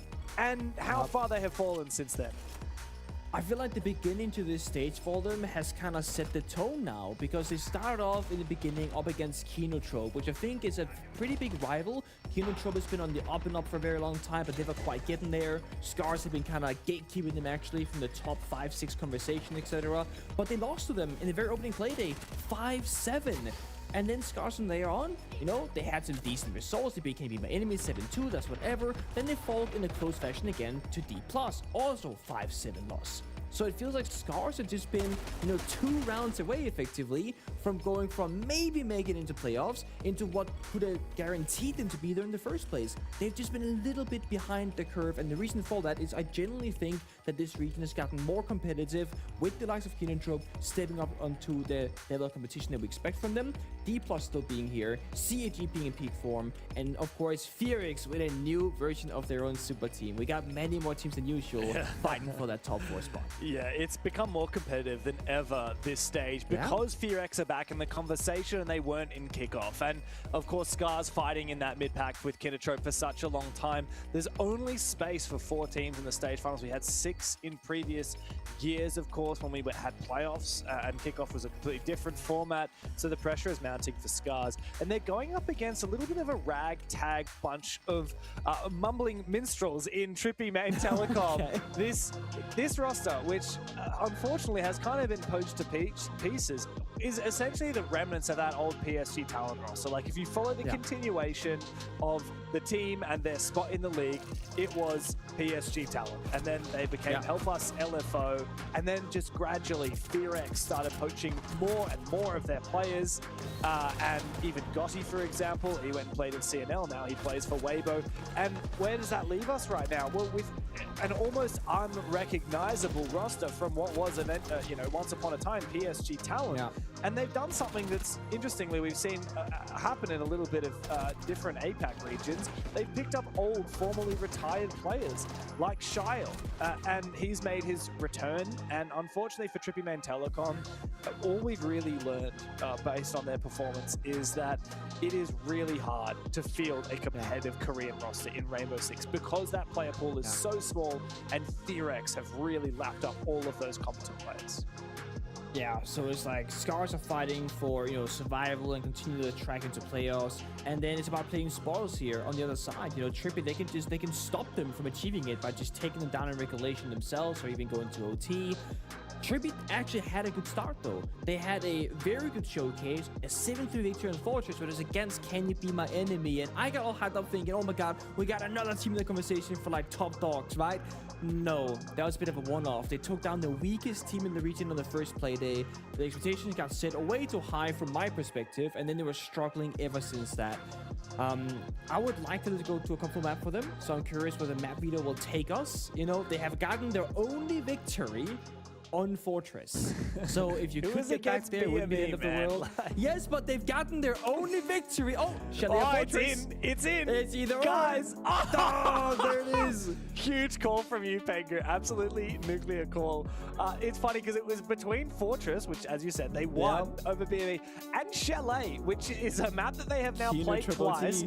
Both times pushed it to overtime and lost it. And the funny thing here is Scars cannot afford to go and win in overtime. Even an overtime game, doesn't matter if they win or lose, is not enough for Scars. Scars have to win this game in regulation. They do. It's gonna be all or nothing Now, Scars, they have beaten double RX, but it was actually a while ago in kickoff, so not quite the same level of counter-stratting you can do there. So it comes down to who's the best in the server at the current given moment. Both teams don't have a lot of showcased gameplay here on Fortress, and it is still the newest map in the pool in Tier 1 competition, so very exciting. Now, the way that Triple Telecom, they got that initial first victory is they just had aggression, they had coordination, they did a great job just getting in the building quickly, and that's why I was thinking, oh my god, they're really a good team, because they showed such a good sign of teamwork despite being a new roster. And then, as I said, the results after that has really been supporting that story, sadly. They ended up going 0-7 against D+, right afterwards. Then they had a max OT against Double RX. Then they went 1-7 against CAG. And then 1-7 against VRX. So it really has been a tough story for Trippy. It's been a funny situation because they've been annihilated 3 times by the top 3 teams in this league. D+, CAG, and VRX. 7-0, 7-1, 7-1. They've had 2 close losses, Double RX and Kiddo, and they've had 1 regulation win. So they sit in a really funny place. But to be fair, Scars have also been a little bit all over the place. You know, 7-1ing Double RX, 7-2ing BME, and then close losses to close losses to Kinotrope and D+, and then a win over VRX. So it has been up and down for both of these teams. So just kind of talking about operator bands here. We had Solid Snake and Ying. The Solid Snake in particular, I'm a huge fan of. That was one of the key operators that Trippy Main Telecom utilized in the first playday. That, Blackbeard, and Deimos. That's the big 3 power-ups that they love to bring. Trippy, they're very, I'm going to say, like, fundamentally oriented team, right? They're going to be banning stuff like we see here, your Bandit, your Mira, maybe a Smoke or Goyo, things that stop you from progressing the map very quickly because they want that freedom to thrive. The issue with banning the Bandit and the Mira, though, in combination, is that you are leaving open the Kaid and the Two-Brow, which can really stop you from achieving your goal of reaching those walls. And that's why a lot of teams opt for Bandit Kaid first as a pair, and then you get that third operator band in there, often being the Mira. Fortress is very new, but a lot of teams have figured out the map extremely quickly. It was almost like a Nighthaven Lab situation where every single region very quickly welcomed it into pro play, which is crazy to think because Fortress before the rework was only in ranked and casual, hasn't been ranked for a while thankfully, and it was not liked by almost anybody, I feel like. But then a couple of changes, now it's loved by everyone, high pick rate, playing internationally and domestically. Shao goes down early, a returning player who hasn't had the best time so far. It's hard going from, let's say, ranked 1.0 version of the game in Pro League to a ranked 3.0 version of the game because the game is a lot quicker. Well, that's days, right? It's a very fast-paced game these days. Yeah, we've seen the same thing happen in Asia with Hysterics and Tolji. These players coming out of retirement. Only to find the Zoomers play the game quite differently these days. Scars continuing to peel back their defense. Fish-like trying to get some damage onto this Blackbeard. NL cannot afford to take any more damage, and Harper gets active. Nice kill, and now the numbers are even. Continuing to peel back the layers. Scars want to get a little bit more damage before they fully fall back. Fortunately for them, look at how low HP NL is. Any shot to the foot, and he should go down. Here's the Nitro Cell. That's going to nuke him. Perfect from Scars. TMT looking pretty desperate. The thing is here, Scars just have to fall back as much as possible, play their crossfires, and make the most of this numbers advantage. And you can see the crossfire, Nina playing the hallway with Yuki's holding the door, walk-ins, they're gonna play off the contact. When Yuki's in the Kybal fire bullet, that's gonna tell Nina, hey, it's my turn to swing now and get that 2v1 forced gunfight. Meanwhile, horse door action, but it's gonna be wreck on the Asami, locking things down with support as well from Washoy on the smoke. So this is Scars playing 2v2 across the map. It's very smart and well played together.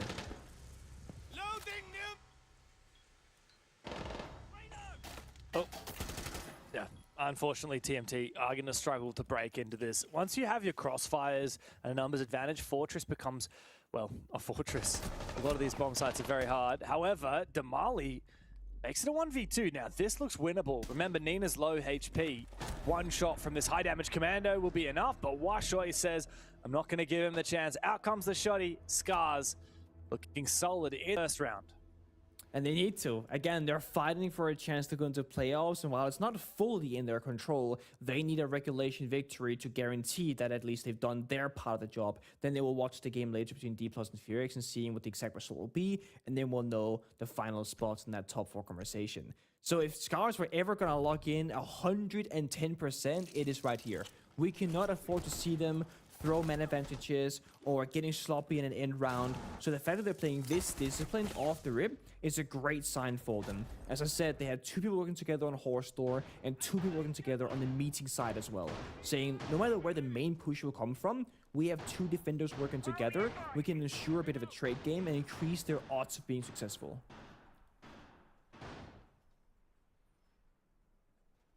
Attackers have discovered the location of a bomb. Razor wire set. Well done. 10 seconds left. We're going to see double shield on. For a second, that Blackbeard was teased out. Finish deploying bulk. 5 seconds. I don't know how I feel about double shield on Fortress. Fortress is a map that kind of reminds me a little bit, especially the top floor of Fortress, reminds me of the top floor of Lair. It's one of those maps that is kind of linear, has a few joining rooms. Lair or Skyscraper, any of these like big maps with a lot of choke points that can be hard to flush out. And you really need to have split pushes. You can't just tunnel vision from one side because the defense can just hold those crossfires and lock things down.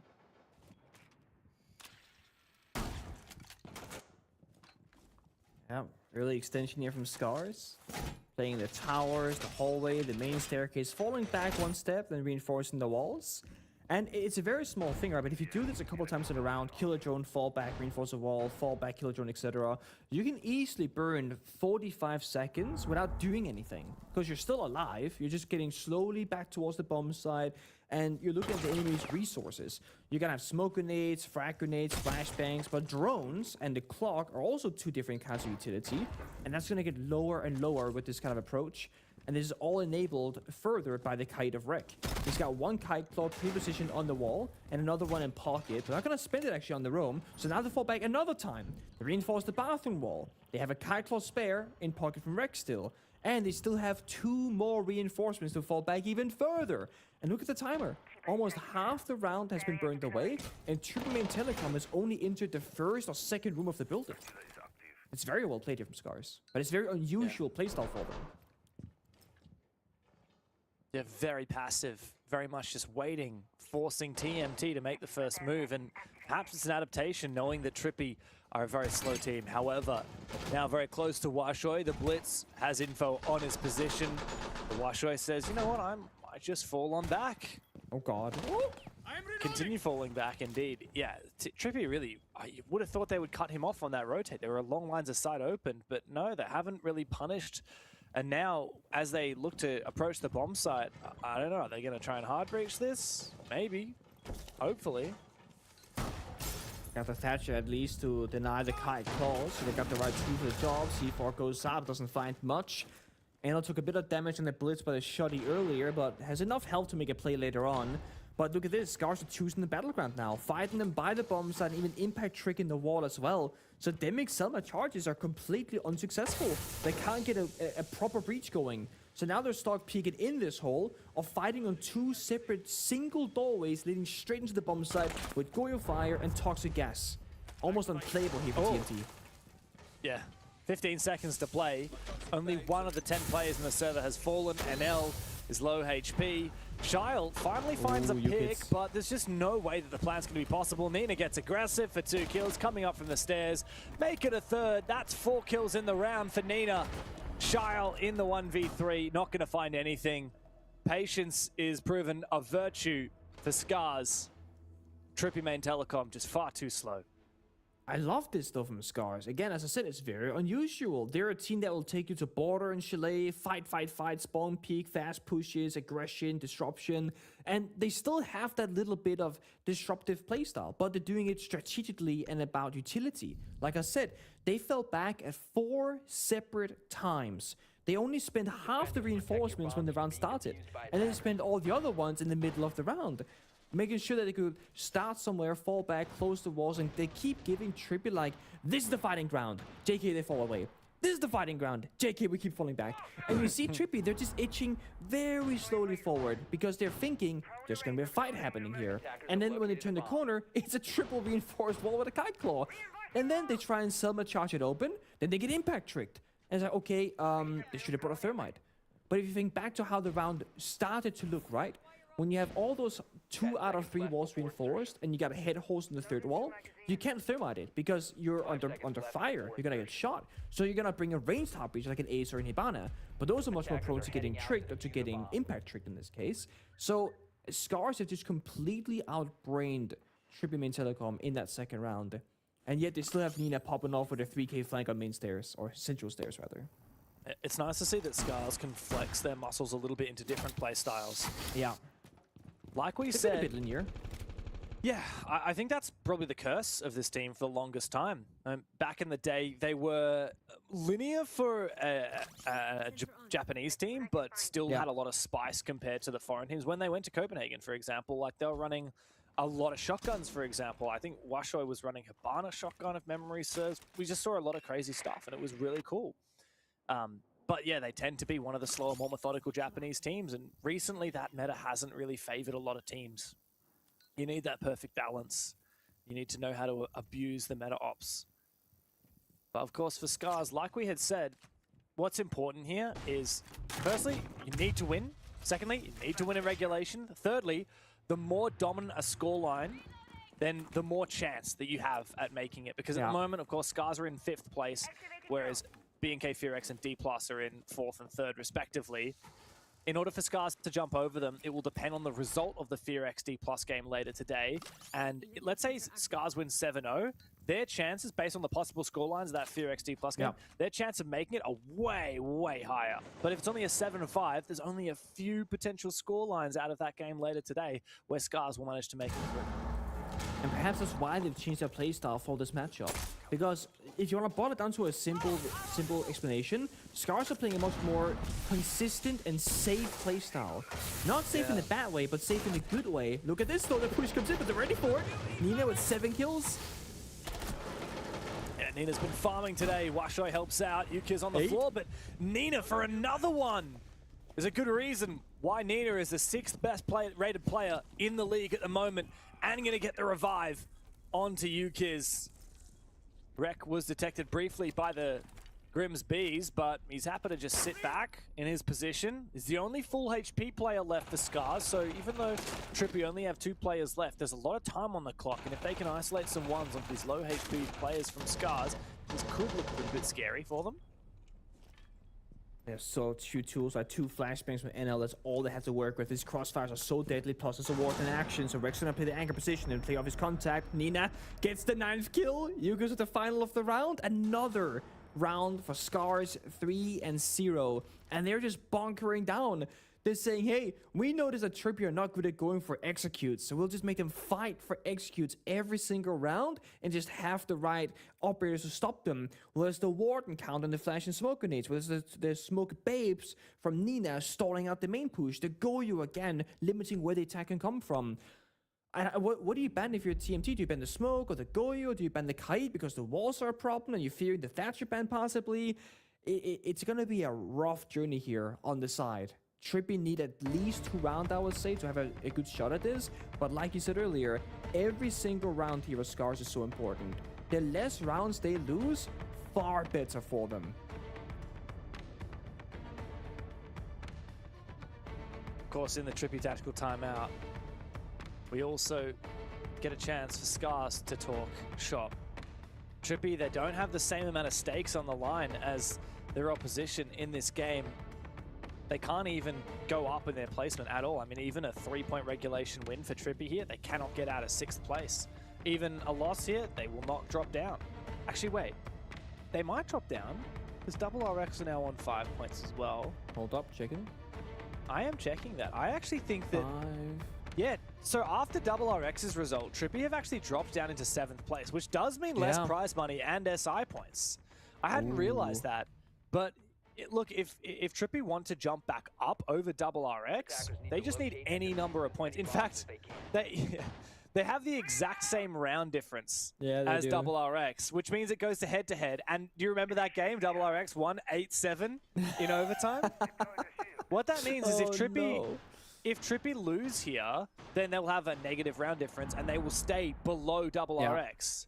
Yeah. Unless if they get to overtime. If they get to overtime, then they make it. So actually, funnily enough, we now have stakes for both of these teams.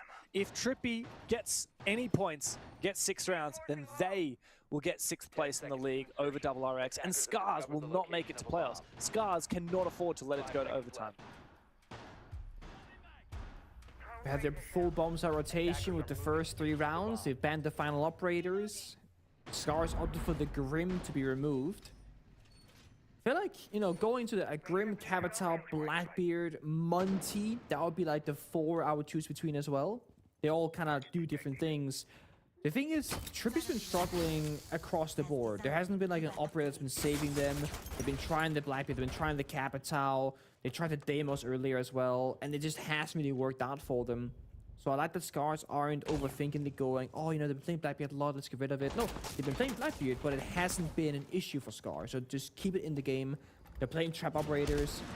They're playing Denial of the Pushes. And Scars, the thing about them is that they're playing an unusual playstyle, playing for the layers and falling back. But if they wanted to switch it up and play that front-forward aggression, which they're kind of doing right now, they can just flip it. They still got their...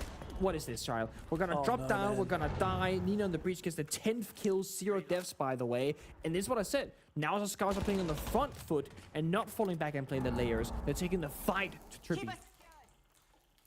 It's not a scoreline you see every day of the week. 1-0-0-0 for Nina. 10 kills, 0 deaths, 0 assists. He's clean. 11. Immediately onto 11. He's really turned it up today for Scars. When they need him, he's there. Now Trippy in the 2 versus 5. Only a tiny bit of damage onto Nina. He brings out that shotgun, waiting for Damali to come to him on the breach. And he finds a 3rd kill in the round. It's just NL left remaining. Rhett can come around with the impact grenades. And Fishlike locks in a flawless round for Scars. Trippy took the tactical timeout and Scars made them eat it. Beautiful. Again, flipping the momentum and the pacing right after a tactical from your opponent is genius. Because Trippy, they're talking about, oh, guys are going to play slow, they're going to fall back, they're going to make you waste time. You got to be quicker in the beginning of the round. And going quickly against a passive team is great because you're just taking map control for free. But then Scars went from being a passive team to being an aggro team, and now they're going really fast into people waiting for them. I mean, you saw how Shao died as the opening pick. NL dropped down the tower with the Blackbeard shield blocking his head. He's gonna stay alive. Shao follows right after and will just die to Nina holding ankle or whoever it was there, getting a free kill. Can't aim down sights while you're dropping down. Yeah, you're gonna be forced into hip fire. You don't have a chance. So Trippy speed up at the wrong timing because they're expecting something from Scars, and this is why the best teams in the region, they can usually flip it from slow to fast, from counterplay to pick it apart to whatever it is that they want to do. You know, vertically, horizontally, because there are so many styles to Siege. We spoke to Thursday yesterday after Weibo's victory, and I was curious how he saw the meta from his perspective, because he has a very different approach than, let's say, Speakeasy, his teammate. And he said, it's a fun meta. You can play pretty much any operators on attack and defense. There are so many strong ops to play. You're not forced into just the shield meta or just the util meta. All of it kind of works. So you get to shape it every single round with the information that you have available. And as a flexible teammate, you can really play any sort of style that you would like. Yeah, I fully agree. Scars have really dominated on this defensive side. Nina wants to go for a flank. Man, he could be on for 13 and 14 here. Tempted to go Get for it yourself. He's just waiting for the sound cover. Yeah, his team has to make some noise here. Oh, the track stinger is going to give him so much. It doesn't matter. He could honestly tank it and find the kill. Impact, and then immediately goes for the kill. Down goes Harper. 13 kills, but he is limping now. The recent buff to Gridlock means that Nina cannot sprint for quite a long time after he gets affected by those track stingers. Finally, that debuff has subsided, and he can rotate away freely. That's a really costly start to the round for Trippy. You might think to yourself, why didn't I go for more? He's 13 kills, right? Yes, he is, but he's being disciplined. He's not happy with trading 1-for-1. He's got 13 kills and 0 deaths. He needs to get at least 2 or 3 kills before dying, right? So he gets the 1 freebie, doesn't receive the welcome, and it falls back to another regression later on. It's again this disciplined playstyle from the Scars. It's very calculated, and they're just playing the most consistent way of the game. Meanwhile, UKids is getting baited by his teammates in a good way here. He's trying to get another rat kill, just hiding in bathroom, with his teammate behind him taking a fight, or sure that is. And they want team to walk into bathroom and think that it's clear, but it's not. Oh my god, good for one! Can't confirm the kill though! Surely that revive is not possible though. Fishlike just needs to get active. There's 2 players on the floor. Out goes the gas. He wants to confirm that kill with it, and I think he should be able to onto Shyle. It must have missed. 2 players still on the floor. NL throws out a smoke grenade to try and cover it. He gets Shyle back on his feet. Demic surely to be revived shortly after as well. 2 shields back up, but 1 very low on HP, as is Demic. Yeah, a tick from the gas of the fire here will finish them off, and they cannot get revived again, of course. Impact triggering, seen that one before. Wish you had a thermite right about now. The blitz close quarter though, good for the flashman, but cannot ADS for the gunfire because the crossfire is there for the Scars again. The discipline, the communication, the teamwork. 14-0 for Nina. Oh man, can anybody stop this guy? Finally, somebody shuts him down, shuts him up. And he'll have to sit the rest of the round out. Trippy have their best chance so far, but Rhett quickly puts a stop to it. 2 big kills for the Azami. Demic on the donut and finished off. It is 5 in a row for Scars. Another masterclass. At Trippy, I think their problems are showing, right? They called their attack timeout a couple of rounds ago and they couldn't figure things out. The issue is if the players in the server are not able to sort the problems, adapt correctly, the coach is going to have to call a tactical timeout. And then they can give input for either a specific round coming up or more like a general top-down perspective, guys, play slower or play faster or whatever. One very big issue that I find here is that Scars keep reinforcing all the walls leading to the bomb side. And when you play the Ace, we've seen it twice now, they keep getting impact tricked on the breaches, which means you're just creating a mirror window effectively. Like you can shoot back and forth because it's opened, but you can't enter. Scars don't have any real pressure on the opened up walls because it's just a peek hole. They can just turn their back to it, hide behind cover, and take the fight in the doorway. They need like a thermite, or they need to stop playing the Hibana instead of the Ace. The issue is a little too late for this now. We're 5-0. There's 1 round left in the half, and it's going to be tertiary kitchen downstairs. This round is not going to be about the hard breaching. So, Trippy now are left wondering again, what do we do now, guys? Do we go for like a glass, shield, rush strat? Do we take top floor and do a bit of verticality? Do we go fast? Do we go slow? Now they have a Brava, and the only thing they can hack at Brava are default cams and the Melusi traps. That's like pretty low value, I would say, all things considered. Yeah. I agree. I very much agree. I feel like Scars have really flourished on the defensive side here, and I got a bit of a theory, Pengu. So I've talked to our admin. It turns out that Scars actually won the coin flip to determine who gets to pick which team bans first in the ban veto. And Scars decided to be the team to ban first, which means they don't get the last ban, because essentially, whoever bans second, they get to choose the map between the final 2 available. Whichever team gets the last ban, in this case Trippy, the other team will get to choose starting side. So Trippy had to choose either Fortress, which is probably going to be defensive sided, or Chalet, which is probably going to be attacker sided. And what was important to Scars, more important than which map it went to, was starting on the favored side. Because that means they can rack up an advantage and hopefully get a 7-0, 7-1, 7-2, which increases their chances of making it through to the playoffs based on the Fear X versus D+ result later. So I think this is some 300 IQ prep from Scars. And I have to ask the coaching staff if they get the winner's victory. Well, winner's interview, should I say. Wishart takes down a Harbor, but they did find a kill before the U-Kit, so it's a mute for a Ram trade-off. What did I say earlier? They're gonna try and go for a Vert take up above. They've lost the Ram. They've literally lost their only real win conditions in terms of operators right now. So TMT, off that first step, now it's time to go for kills and whatever else. But Scars realized, guys, who did you kill? Oh, it's Ram. Let's fall back downstairs. They can have the top floor because they can't break the floor apart, and Nina will get another one. 15 kills to his name. Now they can fall back the staircase, or Nina can keep fighting. But the point is here, Scars have 3 people just waiting in the bomb site itself. Nina will drop down the hatch, and they don't have any soft destruction. The Sophia is dead. The Ram is dead. Win condition-wise, TMT, they are starving. They have no solution. Surely you can't go 0-6 down on back. Trippy have not looked much worse than this. It's sad to say, but it's true. How do they get back into it in the 3v4? Get that defuse back. Damali, take that top floor. But as you said, what does top floor control mean when you don't have any vert? That's the whole point of getting top floor control on this map. I mean, it's just cooked. You can see it here. You know, it was clear. They have no drones, no time. The go if I pop the 20 seconds, the gas, you can't push. You can watch the time, just run to zero. That's all you can do. And if not, Nina will find you. 16-1, by the way. NL in a 1v4. Honestly, guys, get Nina the kill. Where are you? Where are you going? Where has he come from? He's gone. Scars, 6 rounds in a row. A perfect half. And now all they need is one more round to put their best foot forward to make it to stage finals.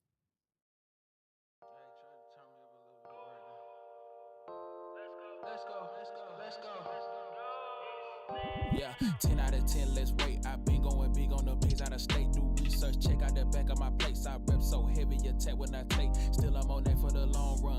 That name that you got, say the right one. Don't try me, I rap like a python. Had enough of the talk, let be hustling. Got my name up, came up off of nothing. Jersey gon' hang up like Jane, cause I'm chosen. Need my necklace and wrists, it's frozen. Getting bread out the game like I throwed it. It don't make me no bigger to show it.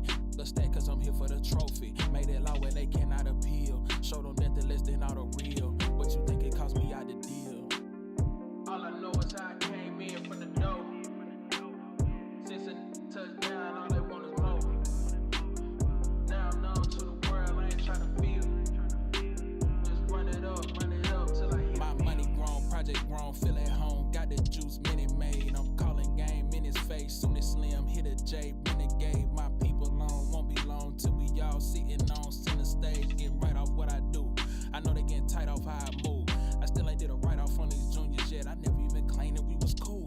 Really, I was just playing it by the rules. Still moving like gang, got nothing to lose. But most of them won't know until I show them. And that's why I'm just trying to keep it smooth. Did it all of my prior just to prove that I can make it all real without they rules. And for the haul, I don't plan on stopping soon. All I know is how I came in from the dough. Since a touchdown, all they want is more. Now I'm known to the world, I ain't trying to feel. Just run it up till I hit a meal. Till I hit a meal. Till I hit a meal. Till I hit a meal. Just run it up till I hit a meal.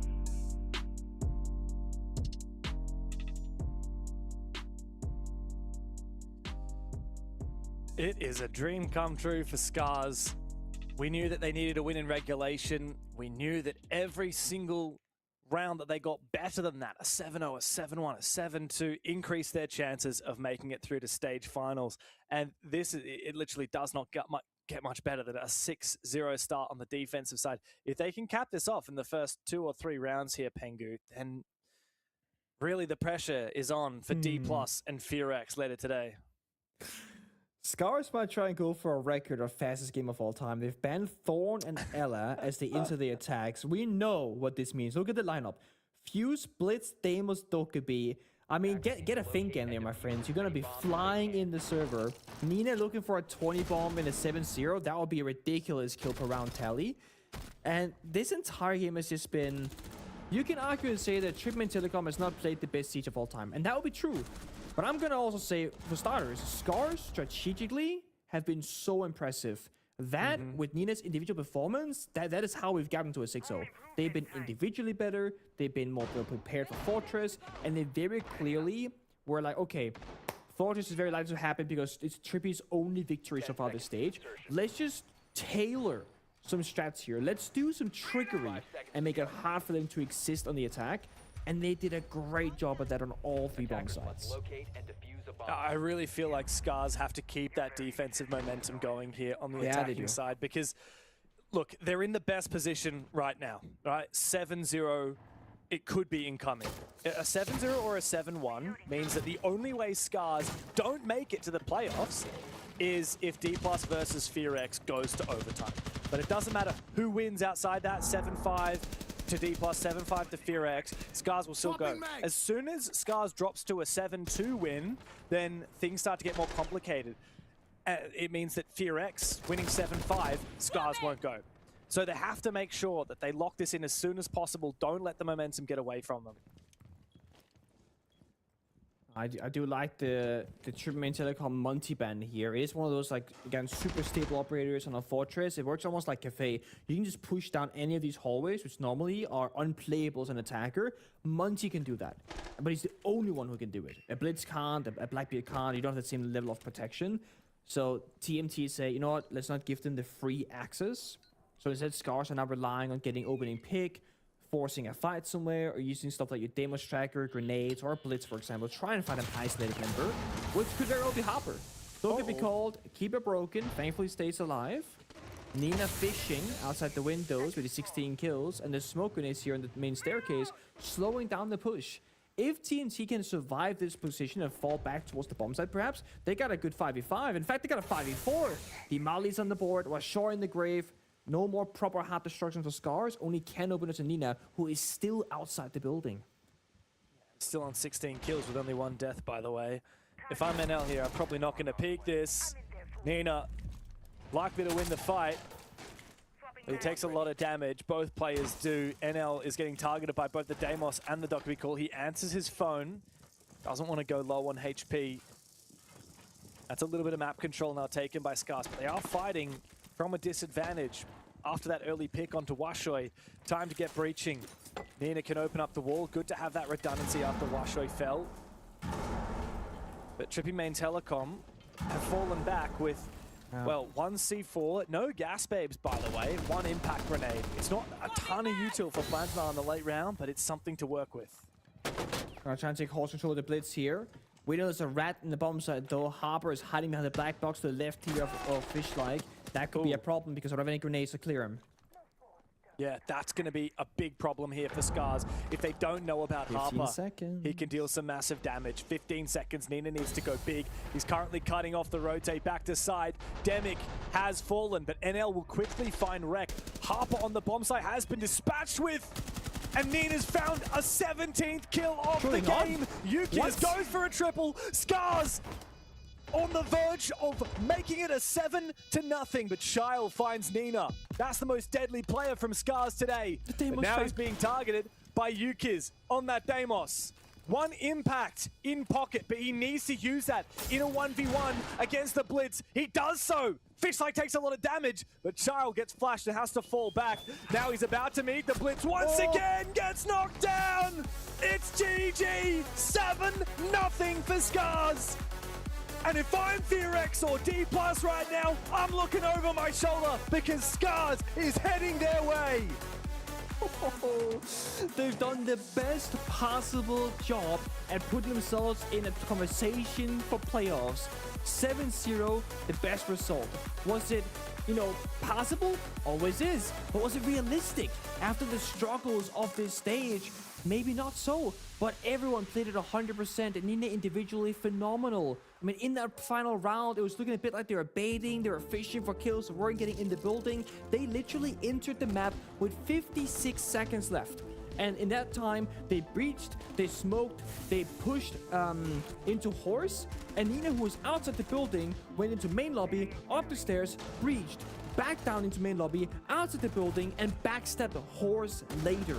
He was everywhere in the final round, and the backstab was successful. Scars across the board. Such good prep work going into Fortress.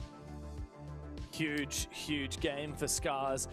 It did exactly what they needed to. They won with the best round difference possible. Jesus and Christ. now it's all on D+ and FearX. If that game doesn't go to overtime, then Scars are taking the spot of the loser of that match. Trippy, what a rough game to finish things on. I mean, 2 breadsticks on Demic and Harper. Not a lot of kills across the board, but for Scars, really, it's one guy who stepped up massively. Nina on 17 kills, and I gotta say, unless if another player in one of these other matches goes nuclear, I feel like we already have our MVP for the day. Yeah. Scars needed not just to win that game, but they needed the most dominant result possible, and Nina was a large part of helping them achieve. we've had two stories now. Yesterday in Asia, it was Souls Heart and I9, right? They needed that hero to step up in the comeback because they were playing from the back foot. Today it was Scars keeping their own dream alive. It started off by beating Fearix recently, and then going to today's match against Trippy. And I'm not gonna say that Scars needed a hero in particular, but they needed that 7-0, and then it becomes Nina, like the iconic player Nina and Reg playing together again, that makes that magic happen. So exciting for Scars, but also really quite nerve-wracking now because they've done all that they can. Literally, they got the best possible result today. They just have to sit back. Watch, firstly, a very exciting CAG game coming up against Kinnetrope, and then later after that, Fearix versus D+, which is the one where they will be waiting with bated breath to find out whether they make it to stage finals or not. It's crazy to me to think that, look, if Scars do make it, that means Fearix or D+ are missing out. Fearix, that super team from Korea that's been highly anticipated for a long time, or D+, the Brazilian import roster that went so deep, I believe it was a top 12 in Paris at the Six Invitational just a couple of months ago. Whichever way this ends up playing out is going to be just such a surprise, such an upset. But of course, for Scars today, just such a big win. 7-0 is everything they could have hoped for. And thankfully for us, we have a chance to chat with Leo from Scars, their coach. Leo, firstly, congratulations. You did so well. 7-0. It's the best result you could have asked for. What was it that you think made you guys win so dominantly against Trippy? What was that little bit of magic that you needed to win 7-0? They're really, I'm really proud of them. They're, we are very nervous position, very difficult condition to the playoffs, but they play confidently and aggressively, so we can win 7-0. So really, I'm so happy with that. As you should be. Obviously, Nina popped off, but I think the whole team played very well today. Did you go into today's game on Fortress with counter strats in mind because you'd seen Trippy play it in the very first play day, or is this just the usual style for Scars? Because it looked like less fighting today and more falling back, reinforcing wall, falling back, reinforcing wall on defense. It seemed like more structured than aggressive today. Sorry, I don't understand what you say. Sorry. No, it's okay. Sorry, it's a very complicated question. I'll try and make it simple then. Did you go for counter strategy? Like you say, Trippy play this way, we do this, or did you just play your own game today? Own game, but I know their style, so I tell them, my players, what we play is good. So maybe counter strat, but yeah. Sorry. But still your own. But yes, I already know that their style is the important thing. James? Okay, Leo. Before we say goodbye, there is one question I have for you. Now, I don't know if you have done the calculations, done the maths yourself, but we've worked it out. Scars can make it to the stage finals instead of Fearix or D+, as long as Fearix and D+ doesn't go to overtime. So I want to ask you, which team do you want to win? Is it either Fearix or D+? If you got to choose one team to make it with you to stage finals, which do you choose? Maybe DK win the next game, I think. But okay. Yeah, I think. Yeah. Okay, perfect. Well, we'll see if you're right later today.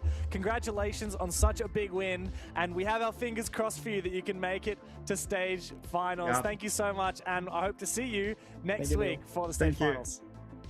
Thank you. Legend, as always. Love to see it. Of course, that is a 7-0. We've only had one round won by the losing team so far all day. But that may well be about to change. Yeah, next one up is #1 in the region, versus number 2. It's Kag by Varel up against Kinotrope. It's the battle for top. Technically, even if Kinotrope win, Kag will still be ahead because Kag are undefeated at the moment. But I think if Kinotrope beat Kag here, that really does shake things up, even if the standings don't change at all. Of course, at the end of the day, we'll find out who our final 2 teams are going to the stage finals, because FearX, Scars, and D+ are not yet confirmed. There is still so much to play for here in APAC North, so stick around for our next match. Kag by Varel versus Kinotrope.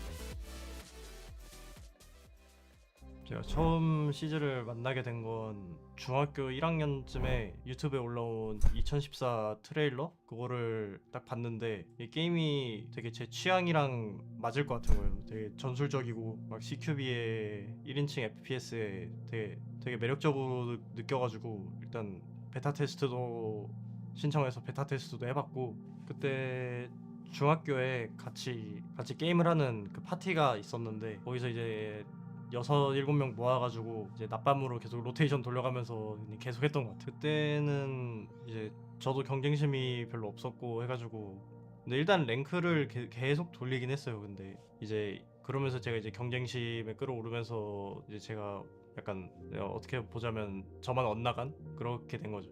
이게 대회가 있던 건 2015-16년에도 그 패드 대회가 있어가지고 알고는 있었는데, 이제 관심을 가지기 시작하게 된 건 파리 메이저에 진출한 멘티스 FPS를 딱 봤을 때 한국에서도 프로가 가능하구나, 해외 나가서 활약하는 게 좀 멋지다를 느끼면서 이제 프로 플레이어도 염두에 두게 된 것 같아요. 그때부터. 그때 페이커도 알고 있고 막 유명한 e스포츠 선수들 되게 많이 알고 있었는데 이게 되게 남의 얘기 같고 그렇게 느껴졌는데, 이게 제가 하는 게임에서 그 멘티스 FPS 같이 그런 팀이 나오니까 확실히 좀 와닿은 게 있는 것 같아요. 가장 인상 깊었던 팀은 예전에 퓨리아 그 5명이 제일 인상 깊었던 것 같아요. 제일 잘하는 팀이라고도 생각하고, 한 2017년부터 이제 제 랭크를 진짜 열심히 하던 시절인데, 그때 상위권에 있다 보니까 막 지금 막 선수하고 있는 막 예전에 노라랭고나 멘티스 FPS 선수들을 실제로 매칭이 된 적이 있어가지고, 그래서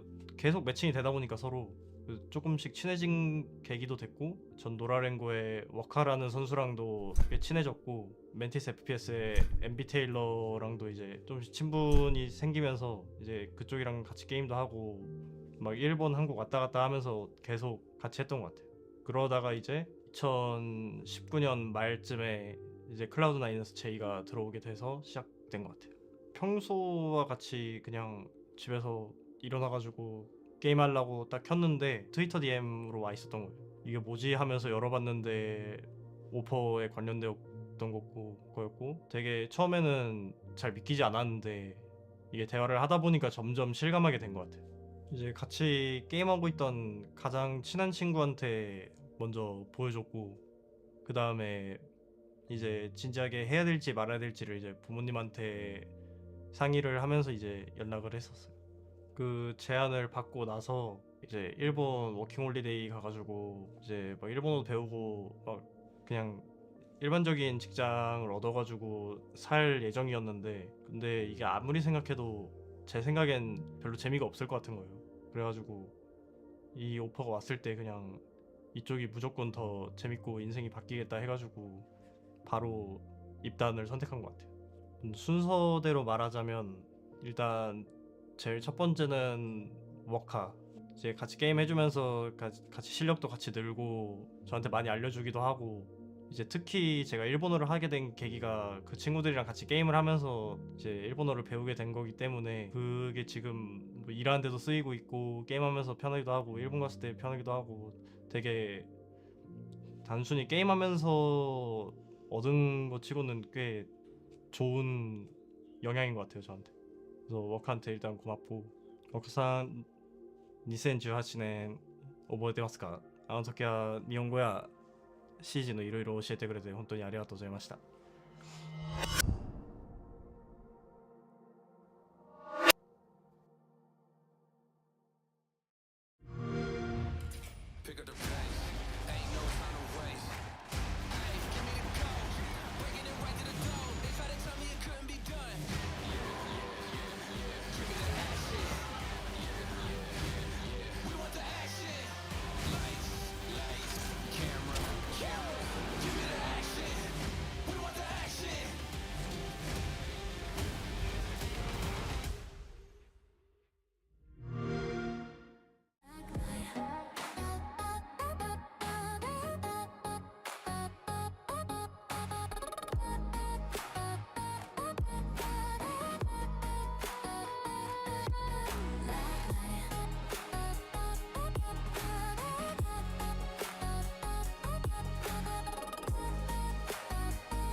Nice.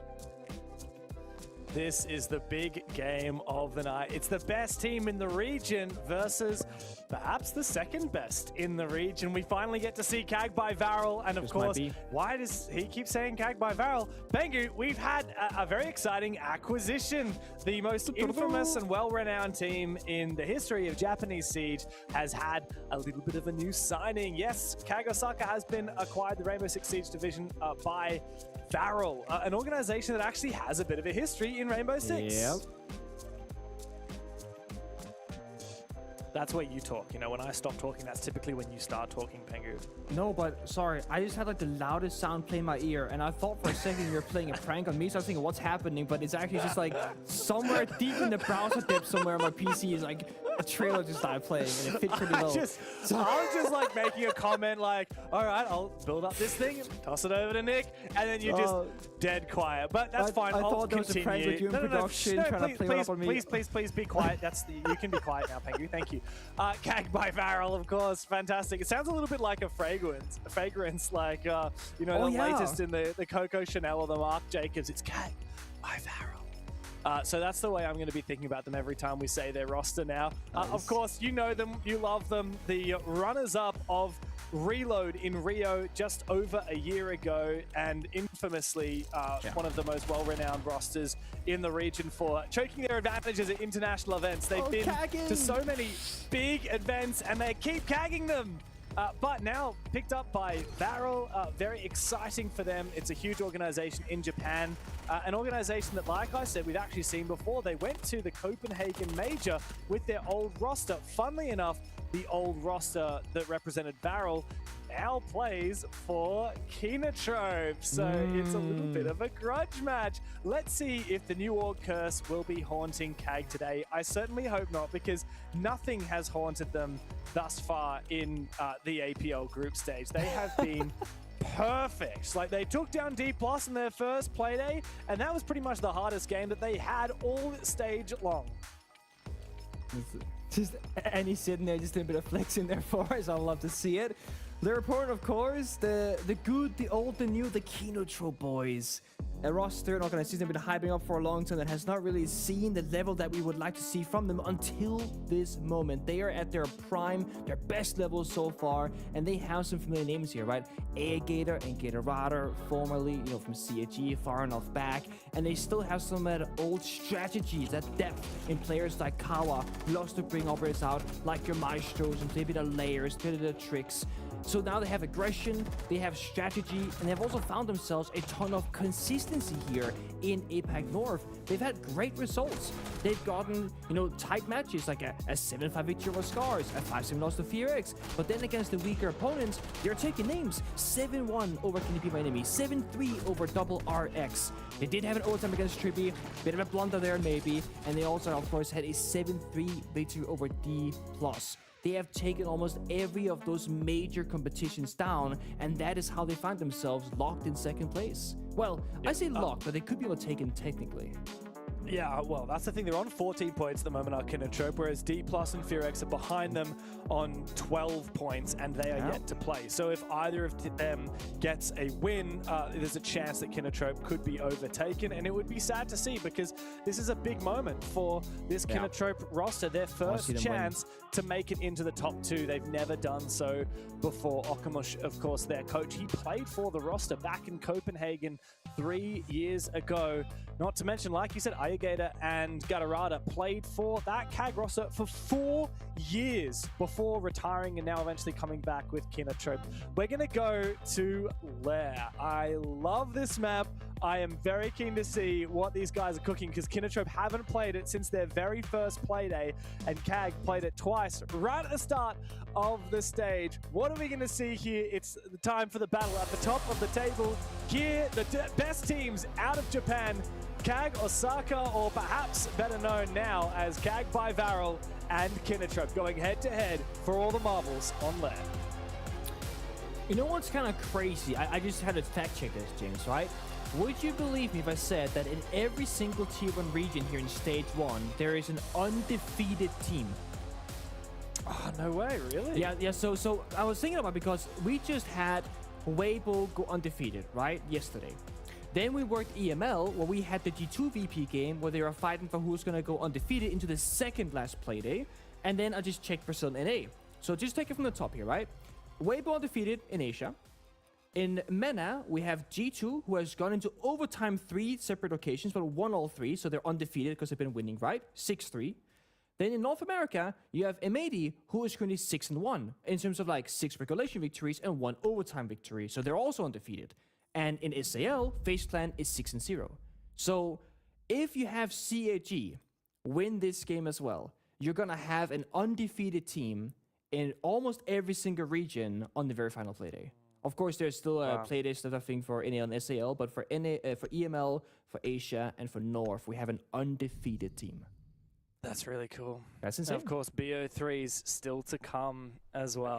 Need to locate It's very possible. I would not be surprised if KAG by Varel get the win here. Of course, the organization picking them up with former Kinotrope players former Varel players, I should say, on the Kinotrope side, Carwell and Akayu, not to mention Okamesh, their coach.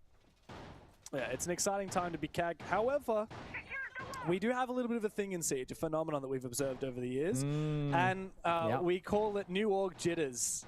We've seen it far too many times. Is it going to be the curse for KAG today? I wonder. Do you remember when that actually, I think, really got cemented as a real curse? Because I do.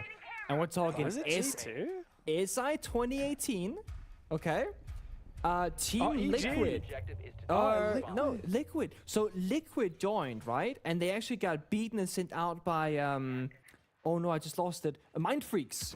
The Yeah, Oceania Mind boys, Freak. yeah. So Liquid Yeah. entered Siege. They had the big Brazilian team, right? The Nesk and all that kind of stuff. And they were going to go for a deep run, big organization, big Brazilian team, etc. They lose to APAC, which back then was a huge deal. And they got sent out of the tournament by Mind Freaks. And I remember watching, but like, that's the new org curse. Because every team who would get a new big organization or like a name change, etc., they would usually lose the very first international tournament or not qualify at all. It's been a consistent thing across all 10 years of Siege, going all the way back to Mind Freaks Liquid days in 2018. Oh, yeah. No, G2 won Paris Major. They actually leveled up after getting acquired. Because I was Penta turned into G2, right? I love how you say they. Like, just humble brag. Yeah, pretend I wasn't there. Yeah, we. No, it's but we actually had that fear back when we were playing. Like we brought up a haha, we're gonna lose Paris Major, we're gonna first round it, haha, oh no. And then it's like, then you make it fun, you think, okay, the curse is not real. Yeah, exactly. But you know, like some players, they're a lot more I don't want to say gullible, is the wrong word, but superstitious. Like you believe in like 100%. Those small things and curses, and you have like your game day rituals, like left shoe on first, right shoe on after. You eat the same meal for game days, etc. I'm actually curious if any of the, oh my god, CAG players have done something like that. Akayu with the finger LMG. Bit of PTSD being brought into my mind because there's an LMG meta at some point back in 2021 or so, and that was a scary time as a Smoke SMG 11 player. It was a very quiet start here between CAG by Varel and Kinotrope. A lot of respect in the server, no one overstepping. DD going down first, one of the more passive players from CAG's side. That's a Claire and Deimos finding the opening pick. Oh, Hannington, classic. Against a shield player, no less. That is just so typical, isn't it? Still one shield remains for Kinotrope. Carwow on the Montaigne. But losing Ayagator is going to restrict a lot of that fragging capability for this team. Aggro shotgun from Chibisu. Chibisu has been the best player in the league. Yeah. #1 rated, 128 EPS, just closely followed by Shureep on 125. Akayu, funnily enough, a support player, is not too far behind. Oh. He's now on the Finker this time around, an operator we don't see often, likely used to buff those shields, but unfortunately we haven't seen that Blackbeard have any impact in this round, and Chibisu swings with the shotty up in close range, and then with the C75, Kinotrope falling apart. There they are. Declare and Akayu so far away. Saka shuts it on the first player. You just declare on a doorway. No breach, no way in, no time. So they're gonna try and go for it. He's holding a passive angle. Will get his exit frag. And the rest of CAG by Varel, they join in on the fun, shooting their teammate's dead body. An easy first round victory based off some small mini plays, a C4 below, and a shotgun close by the museum window. It's them the man advantage.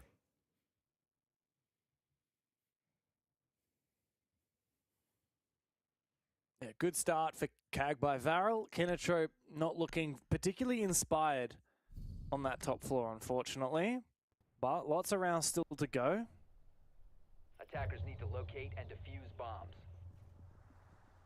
Down into the basement now for CAG, and I am seeing a Skopos pick. What are they cooking? We've seen so much Skopos recently. Mato in EU absolutely loves it, and I don't blame him because he's had some pretty insane highlight clips on it. But man, I mean, surely are we in a Skopos meta? Is Skopos no longer a troll pick? Is that the world we're living in? Hey.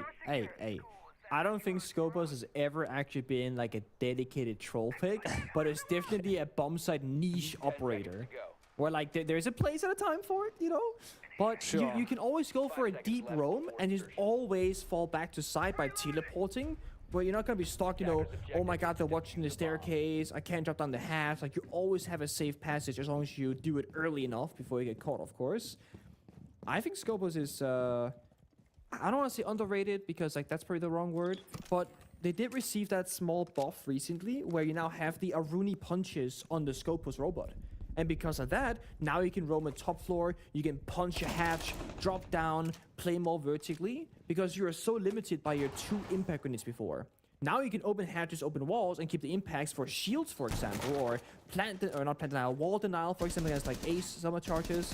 So Skopos is a bit more flexible than previously. Well, the roam game is very much alive and well. CAG considering falling back. Anaton's going to do so. Typically, we have a smoke playing on these stairs to try and delay time. But no, CAG looking to play quite a bit more aggressively, quite an active defense here. Much more far and away roam. Chibisu all the way on this top, the mute, and he's very close to a play. I think he might have just heard them get off drone. Gotta be careful. Long range fight to be very risky from Chibisu. Usually he wins those, but not today. He's first picked. And quickly Zaka to follow. Yep. It's kind of falling apart, but you still got some playmakers in the server with a roam that's very much active. You have 2 players above, DD and Shirib. They have a good idea about the attacker downstairs, but he's hiding behind the pillar, playing it nice and safe. Kinotrope, they can play the aggro playstyle, much like CAG by Vero, but they can also play that discipline step 1, step 2, step 3. When you're in a 5 versus 3 position with like a bug and IQ and heart destruction, you're gonna want to play it slow. You gotta do all the right things, step by step, watch the flanks, watch the drones, and just not throw away this extremely big man advantage. Slow and steady wins the race when you're up 5v3, but you got to make that regular progress, and they don't have a shield to rally behind. Now Anatson is reinforcing over these walls on the bomb site.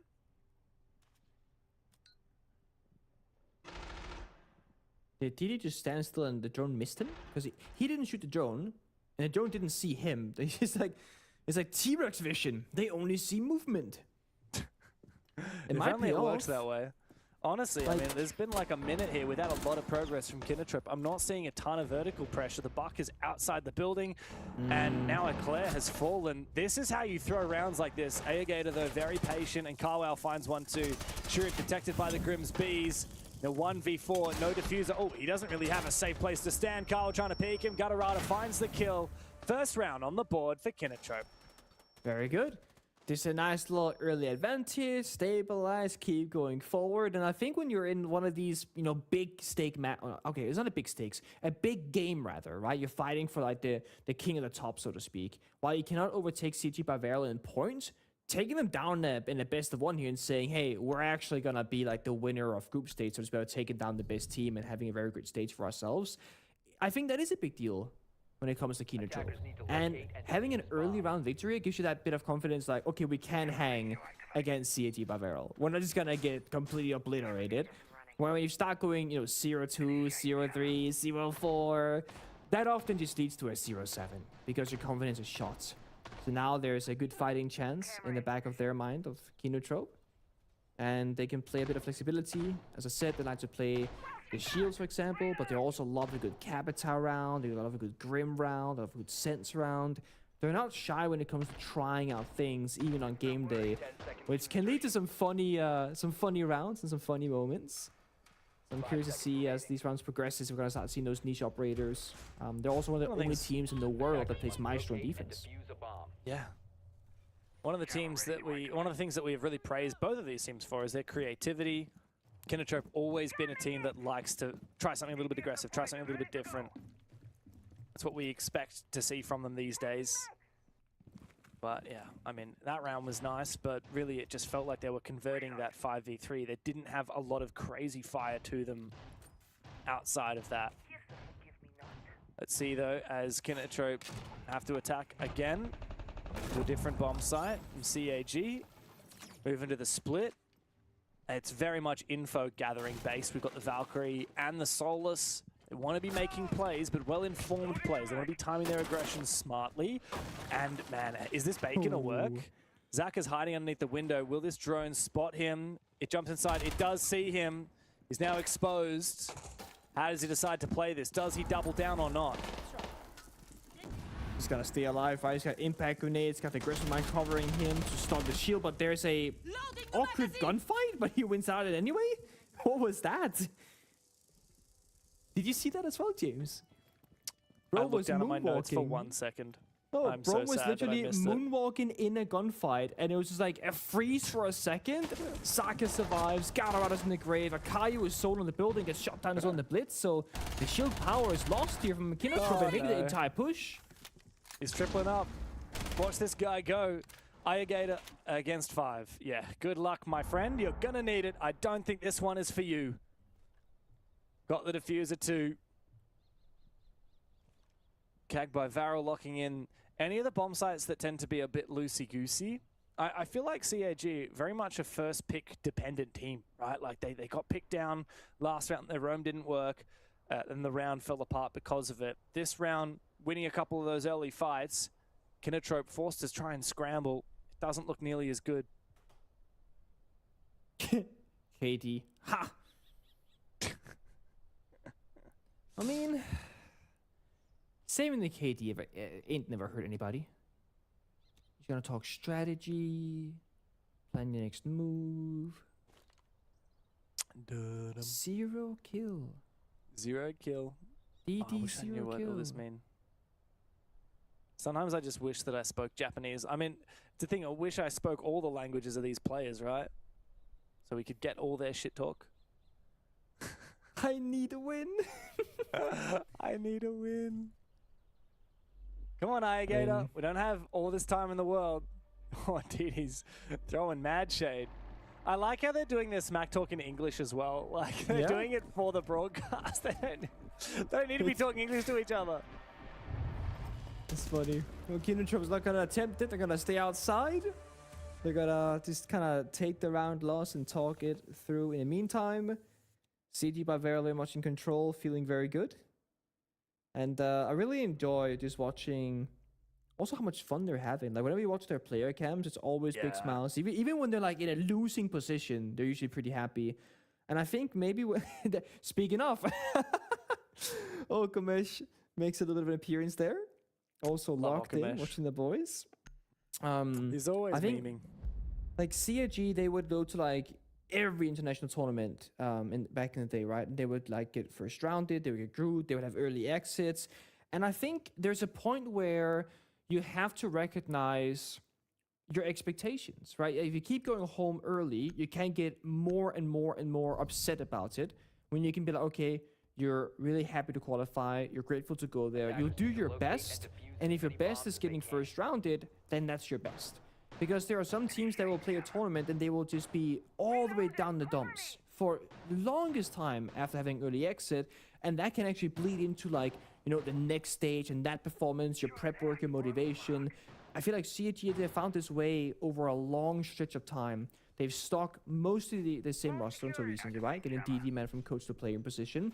And they have found a system where they can keep qualifying and keep playing, and good or bad result, they still stay motivated. They still stay happy, they stay disciplined. Where I think a lot of other teams, if you had failed to make it further for so long, I mean, you would have completely changed the roster, you would have maybe left the team, you would have had some bad vibes, bad mojo. They do not have that at all.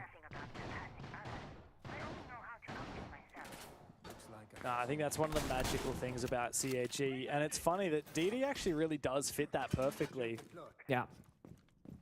Really does know how to play that relaxed way, which is funny because I feel like most players that come from more of like an analytical coaching background, I feel like they tend to be more of the overthinkers, less of the vibes guys, but it's nice to see that DD can seemingly do both.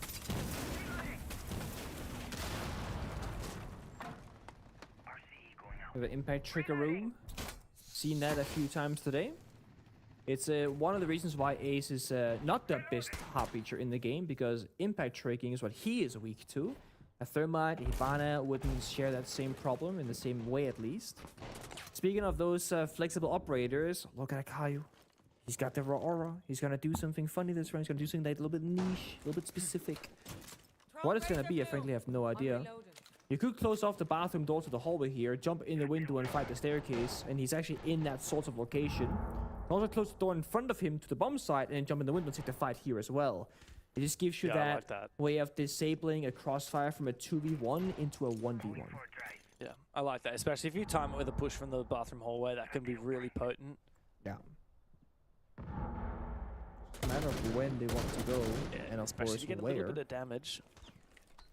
Come on, careful over peeking this Chibisu. He does close up that doorway. A little bit of damage onto Anaton. Shotgun gets aggressive. Man, Annie is so committed here. He also has a Nitro Cell. Surely wins the fight against Akayu. That's see you later to the Ryora. Doubling up for Annie. Another classic day for Anaton. SMG11, and he doesn't stop being aggressive. Now Kinatrope, it seems like the wind has evaporated from their sails. Gonna get worse. DD Man and Sharif 1 piece each. They get left outside the building. We've seen this one before. just like the last round. No kills, no way in, and no hope in this round either. It's the matter of figuring out where he is. He's hiding on the main breach. I think they know. They're looking for him. They're all gonna take him together. There's one. There's two. There's three. Oh, there's one. He can't find the second one. Anaton peaks. And the SMG is too good for him. Gag looking solid on that top floor. Sadly, we're not really getting to see a lot of these actual attacks from Kinotrope because CAG are putting so much pressure on before they get the chance. Yeah. When they're trying to go for their play, then Anaton just gets 2 headshot kills, and that's pretty much the round. They lose their strat operator, they lose the pressure on bathroom and display window. The round just kind of falls apart with that. And it's a shame because like Kinotrope are trying so hard to not die. They're trying so hard to make the right play just for that to happen. It's a classic any play. Always looking to do something in the server. You even got the last one. Love that from Annie. It's been a very slow-paced game, though, from Kinotrope. I think they're so worried that CAG are going to be executing, and they're trying to be fair, trying to actually do some pretty complicated strats, right? Like, let's bring out the Rayora, let's go for this, let's do some kind of uncharacteristic push. These guys aren't just lining up outside of operations or our 6 room like we see most teams go for. They're trying to do something a little bit cheeky, and CAG are absolutely playing spoils, disrupting them constantly. Attacker's objective is to defuse a bomb.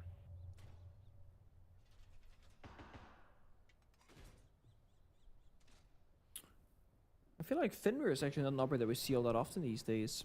Fenrir had his time in place, but isn't the current meta not the #1 operator anymore?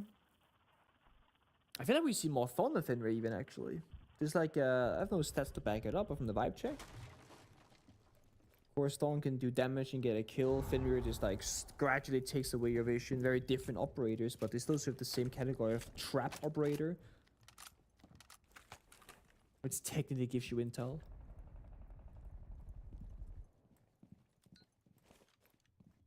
Mossy making a bit of a resurgence as well today. It's like the 5th round, I think, over the course of 2 games.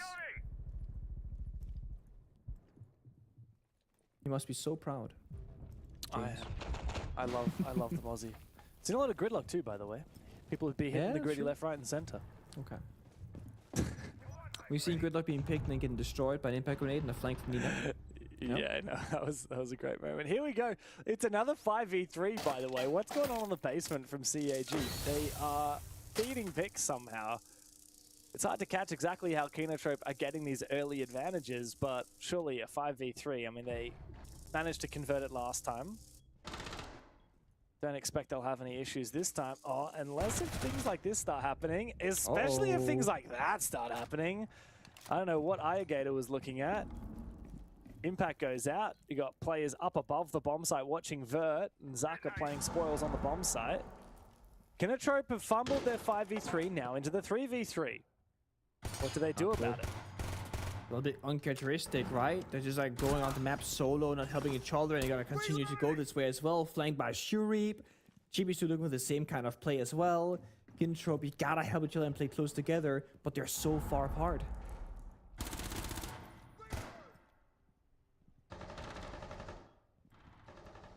Carwow and Gutterada trying their best. Oh, direct trade between Gutterada and Chibisu. 1v2 now for Carwow. He's got the inkling on where Zaka is. Pre-fire with the Vector. That gives a little bit of time for Shurip to go for a flank, but then he realizes, you know what, I don't actually need to give this guy 2 1v1s. Oh, almost taps Zaka, but the Vector sprays true. And CAG steal a 3v5 that they really did not deserve to win. I mean, they're so strong in the individual fights. That's the thing about CAG. If you want to make it chaotic, they'll take you there. And now with DD-Man being a player on the roster, if you want to try and put up like a lot of problems to solve, you know, the Wamai, the Jaeger, the Asami, a deployable shield, they can deal with that too on the attacking side. And I feel like that's really been their biggest strength. Because on defense, they can utilize the individual skill level. And on the attack, they're utilizing the strategical aspect of DD-Man while still having a high individual level as well. Because CAG Bavaria has become more of a fully rounded team, playing not just one style of siege or only high risk or only playing for the clutch. they've gotten to a point where they keep their numbers up much more, like staying alive, not taking like overly aggressive, unnecessary peaks, and being disciplined in crossfires, play the win conditions exactly. And I would also say they've become much more flexible in operator pick. Like, even look at this game. They're playing Mossy, now Echo, the Jaeger. Then they play the Smoke one round, to Shankia next one, like Solis. They're really not shy about playing as many operators as possible, which I love about their playstyle. Yeah. I think that the key to having like an S tier team in the current meta is you nail all those fundamentals, flexibility, have some good fraggers, etc., etc. But then you need to have a little bit of spice, a little bit of something that not every other team has that makes you unpredictable. You need to lean into that uniqueness at least a little bit. You don't do it every round. You don't brute force it. For example, in CAG's case, they've got Anaton, and he's just like the goat of shields and Ying and all these kind of like cheese meta ops. He's so good at it. Doesn't mean he plays it every single round. He also knows just when to chill the hell out and play default. Yeah. And I think that's the magic here for CAG. What is this setup? I was about to say a little bit of extra magic that we're seeing from CAG is the quaternary bomb site that we never ever get to see. And Anaton stacked up with Util in that extension. Unfortunately for him, he overpeaks a little bit too much and dies. I love the fact that CAG are not only doing a very unpopular bomb site here, but they've got the obs blockers as well to help out with it, to make sure that there's not much info that Kinatrope can get on this unorthodox setup. It's a shame any dive from peek in the window with the shield still alive, the Jaeger ADSs, the ops blockers, because there's so much util now wasted. And see, oh, and there's a glass, by the way, in the smoke, takes down Shuri. Deep inside of the bomb site itself, it gets shot down, Cow meanwhile planting. Echo, can they stop it? They cannot. No, in comes the Yokai, but far too late. It was a nice idea there from CAG to do something a little bit differently, but Kinatrope ready to weather the storm. Jivasu finds one. Surely it's not possible here, not with Carwow up on the Monty. Not unless DD can get safely onto a Yokai drone and try and enable the kill, but they do have to worry about the vert from up above. Eclair is what? Oh. He's just let Chibasu through. Sorry, let DD through. Didn't let Chibasu through, though, and does manage to take him down. Now it's a 1v3, and he's cut down by Eclair, who does find him from up above the hatch. Finally, a second round taken by Kinatrope. They find 2 on their attack as we close up the half. I'm a drop in the ocean, just a face in a crowd waiting to be seen. Big dreams set in motion. I wanna go where no one's ever been. I would climb the highest mountain. I would dive the deepest sea, just so I could make you feel what I feel. Aiming for the sky. Yeah, I really thought we'd make it. Got my head in the clouds, but I can see the world from up here. From up here, from up here. The world from up here. From up here, from up here. Can see the world from up here.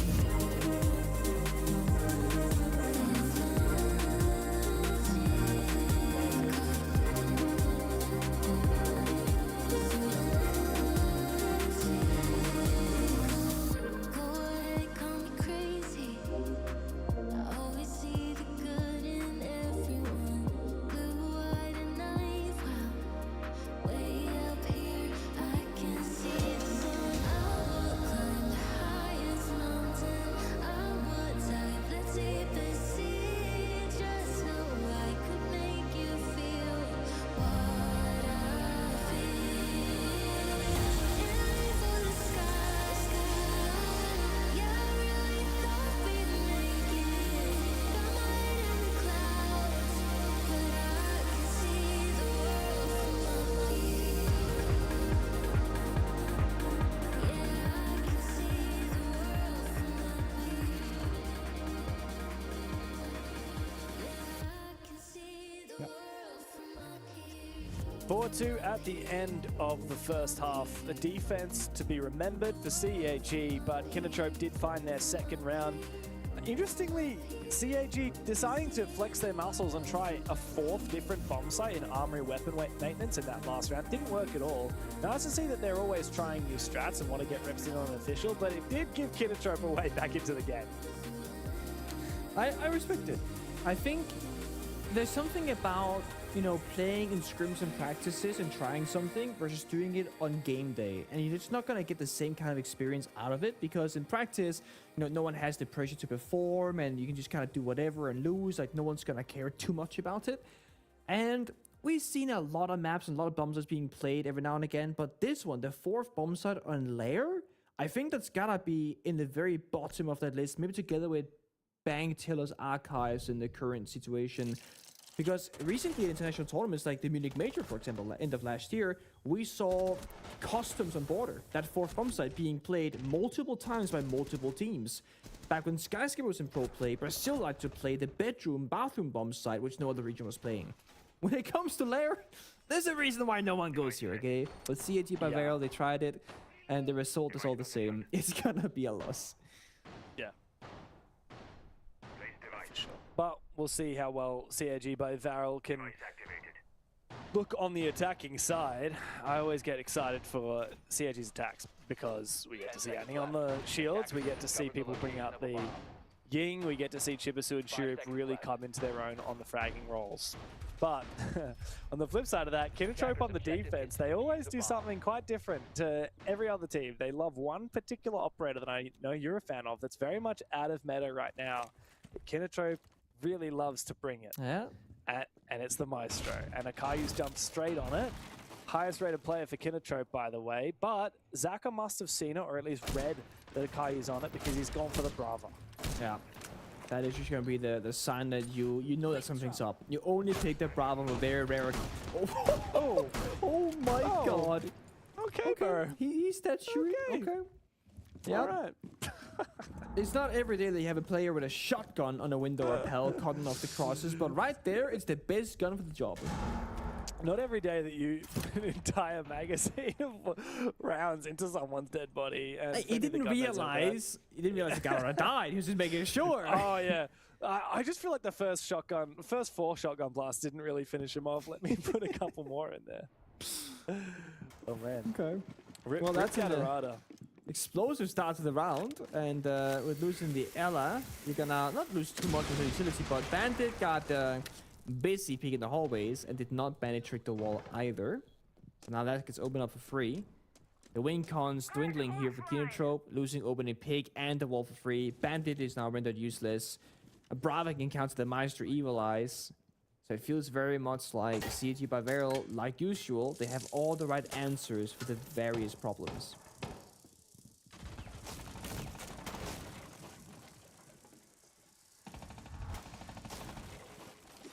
Oh, yeah, this is good. Could be big.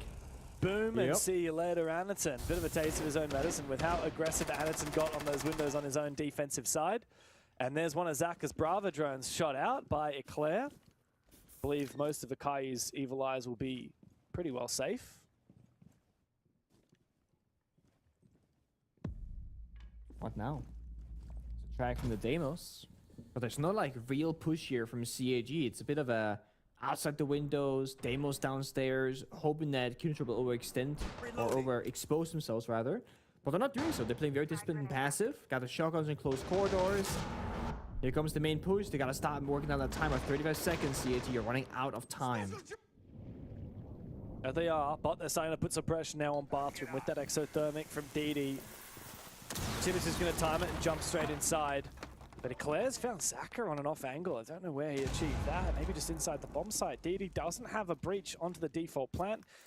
And there's a player hiding behind the table. Out goes a nade to try and take down one of those Evil Eyes. Funnily enough, it actually kills Eclair, who was prone behind the desk. Carwell steps up and finds 2 kills. Shurip with the shotty started things off by cutting down Gatorada. He's going to need 3 kills now, and he just don't got the time. It's a defense win for Kinotrope to start off their half. Despite the opening pick, despite getting that wall, it was not going to be enough. The main push not really coming to fruition there for CAG by Varel. Don't think they're too worried about it, to be honest. But not the start that they're gunning for. Still got a ton of different power-ups available, of course. A double shield band from Kinotrope, so they have utility galore. Whether it's gonna be your Capital, your Grim, Monty is still there. This C4 in particular, it just kind of stops the entire push. Anderson was playing the Grim. That is gonna be all your intel gone for the execute. And you're fighting DMRs. Sure, having a shotgun is great for taking staircase control and doing a bit of verticality maybe as Deimos, but it's not great for the late round fighting. Not every player loves the Deimos pistol. I know that I have a hard time with it. So the AK often becomes like the main weapon in those late round moments. Yeah, for sure.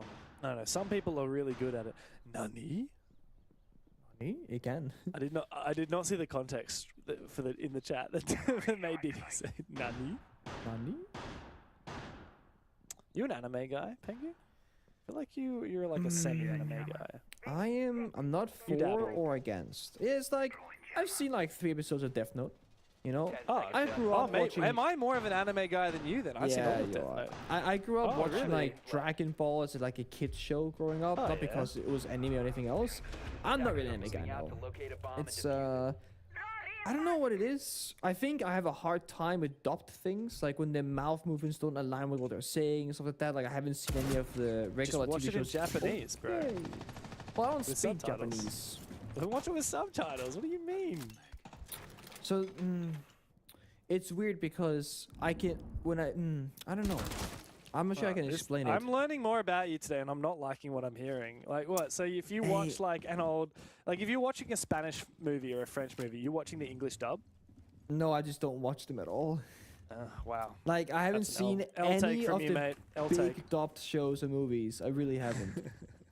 I'm a huge movie and TV show guy, but there's just something about dubbed things that like takes me away from I it. love watching foreign movies. Love it. We need to have another event in Rio de Janeiro because there's a movie set. Well, yeah, all those famous Danish movies I really would love to watch. Denmark has some great movies. What do you mean? We're known for our movies and TV shows in particular and our crime thrillers. Yeah, sure. They're all in English, bro. The Nordic Wars. Okay. I swear they're all Swedish though, mate. Come on. No, don't go there, okay? Let's just focus at CAG by Vero against Kinotrope because like the Danish-Swedish land I'm not gonna take. Alright. Look, if a Japanese team wins the APAC North League, how about this? You will watch an anime front to back, like the whole season. season. I'll watch all of One Piece. Like in Japanese, no dubbing. In Japanese. All right, take me it's so settled. long. That's a handshake deal for us right now. I'll do it too. I'll join you. So annoying.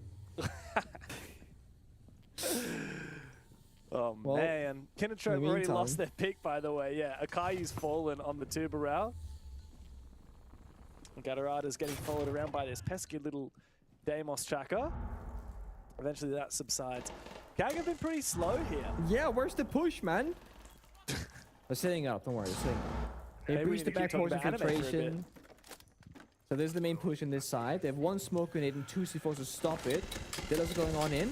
They could try and just smoke and go for a deep plant low key. There they are, 5v4. Yeah. How are you planting with 9 players alive in the server? smoked the wrong How's the thing. diffuser going down while DD Man is inside the Banshee? Oh my Nice God. cover from Anaton. Try swinging into that. I dare you. It's now a standoff. Karwow is waiting for Anaton to peek. Anaton's waiting for Karwow to peek. And I don't think that Kinotrope are going to have any luck sitting back and waiting for Kag to make the next move. Diffuser's down. Who wins this? It's the battle of the shotguns. Anaton does. Of course he does. Out comes the Reaper. Looking to wreak some havoc as Chibisu makes it a 4 versus 1 for poor Eclair on the other side. Good luck, my friend. You've got no time. Akayu has got a little bit of smack on the DMR play, I think, from Chibisu. I don't speak like Japanese, but I can guess what he's saying. And CAG find an attack round win, a dominant one at that, onto the basement. Oh, man. Yeah, not the most explosive pushes here from CAG, but they're not really being challenged that much by Kinotrope either. It's a good old filtration down the staircase. It's almost no vert, by the way. Breach a singular wall and go for a plant. What they did have going very well for them was they start planting and they have Thatcher.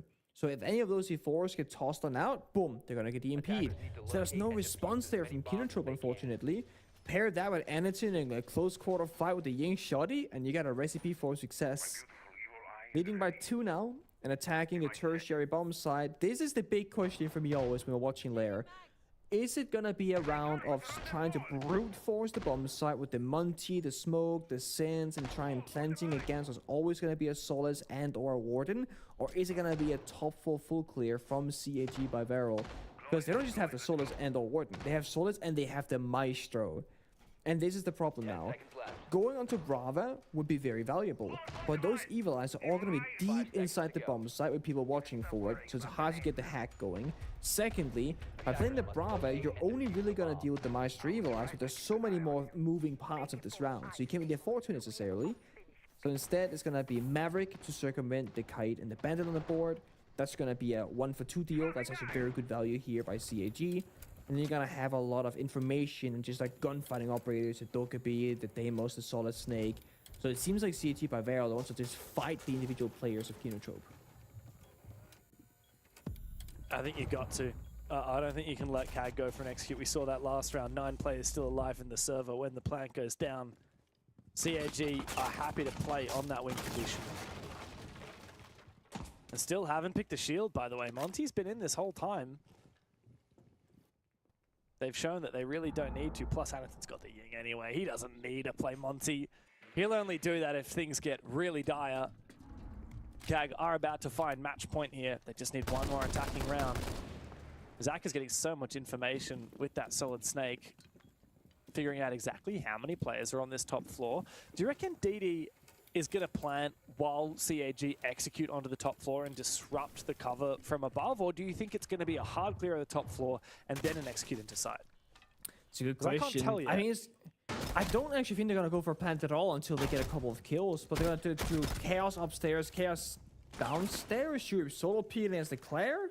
Weird. Not what I was hoping for. I was gonna say, I don't think planning is gonna be possible because of like the Maestro Evil Eyes, the Souls, etc. You gotta get kills. I don't think there's enough chaos that can be created to just simply hold F for 7 seconds and actually get it down. You need to get this top 4 space if you're CAG. Well, here comes the prone peek from Zaka. He finishes off a Caillou. I want to keep executing onto the top floor. Information that there are 3 players there. Great timing from Chibisu. Gatarada looks the wrong way. And now he jumps in with the Jago payload. That's onto Ayagator, a great player to target in a moment like this. Reloading. And he's low on HP. He gets down and finished off by the phone because he took a tiny bit of damage as he tried to retreat. He wasn't able to get on his phone in time. And Shirib has a laugh about it. He's also hacked, by the way. The evil... Wait, why? Oh, because of the Dokkaebi call. I was like, there's no Brava. So he's got info, but he can't, of course, scan on it. Oh, nice shot from Carwow. 1v2, 30 seconds, but there's info here. It's 1 HP.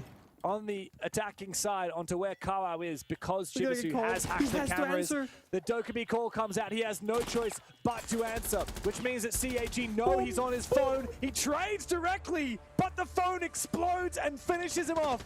That is Dokkaebi, ladies and gentlemen. And CAG are on match point. Oh my god, 2 Dokkaebi phone call kills in a single round. It's all down. He said it's to Shuri. 2 kill.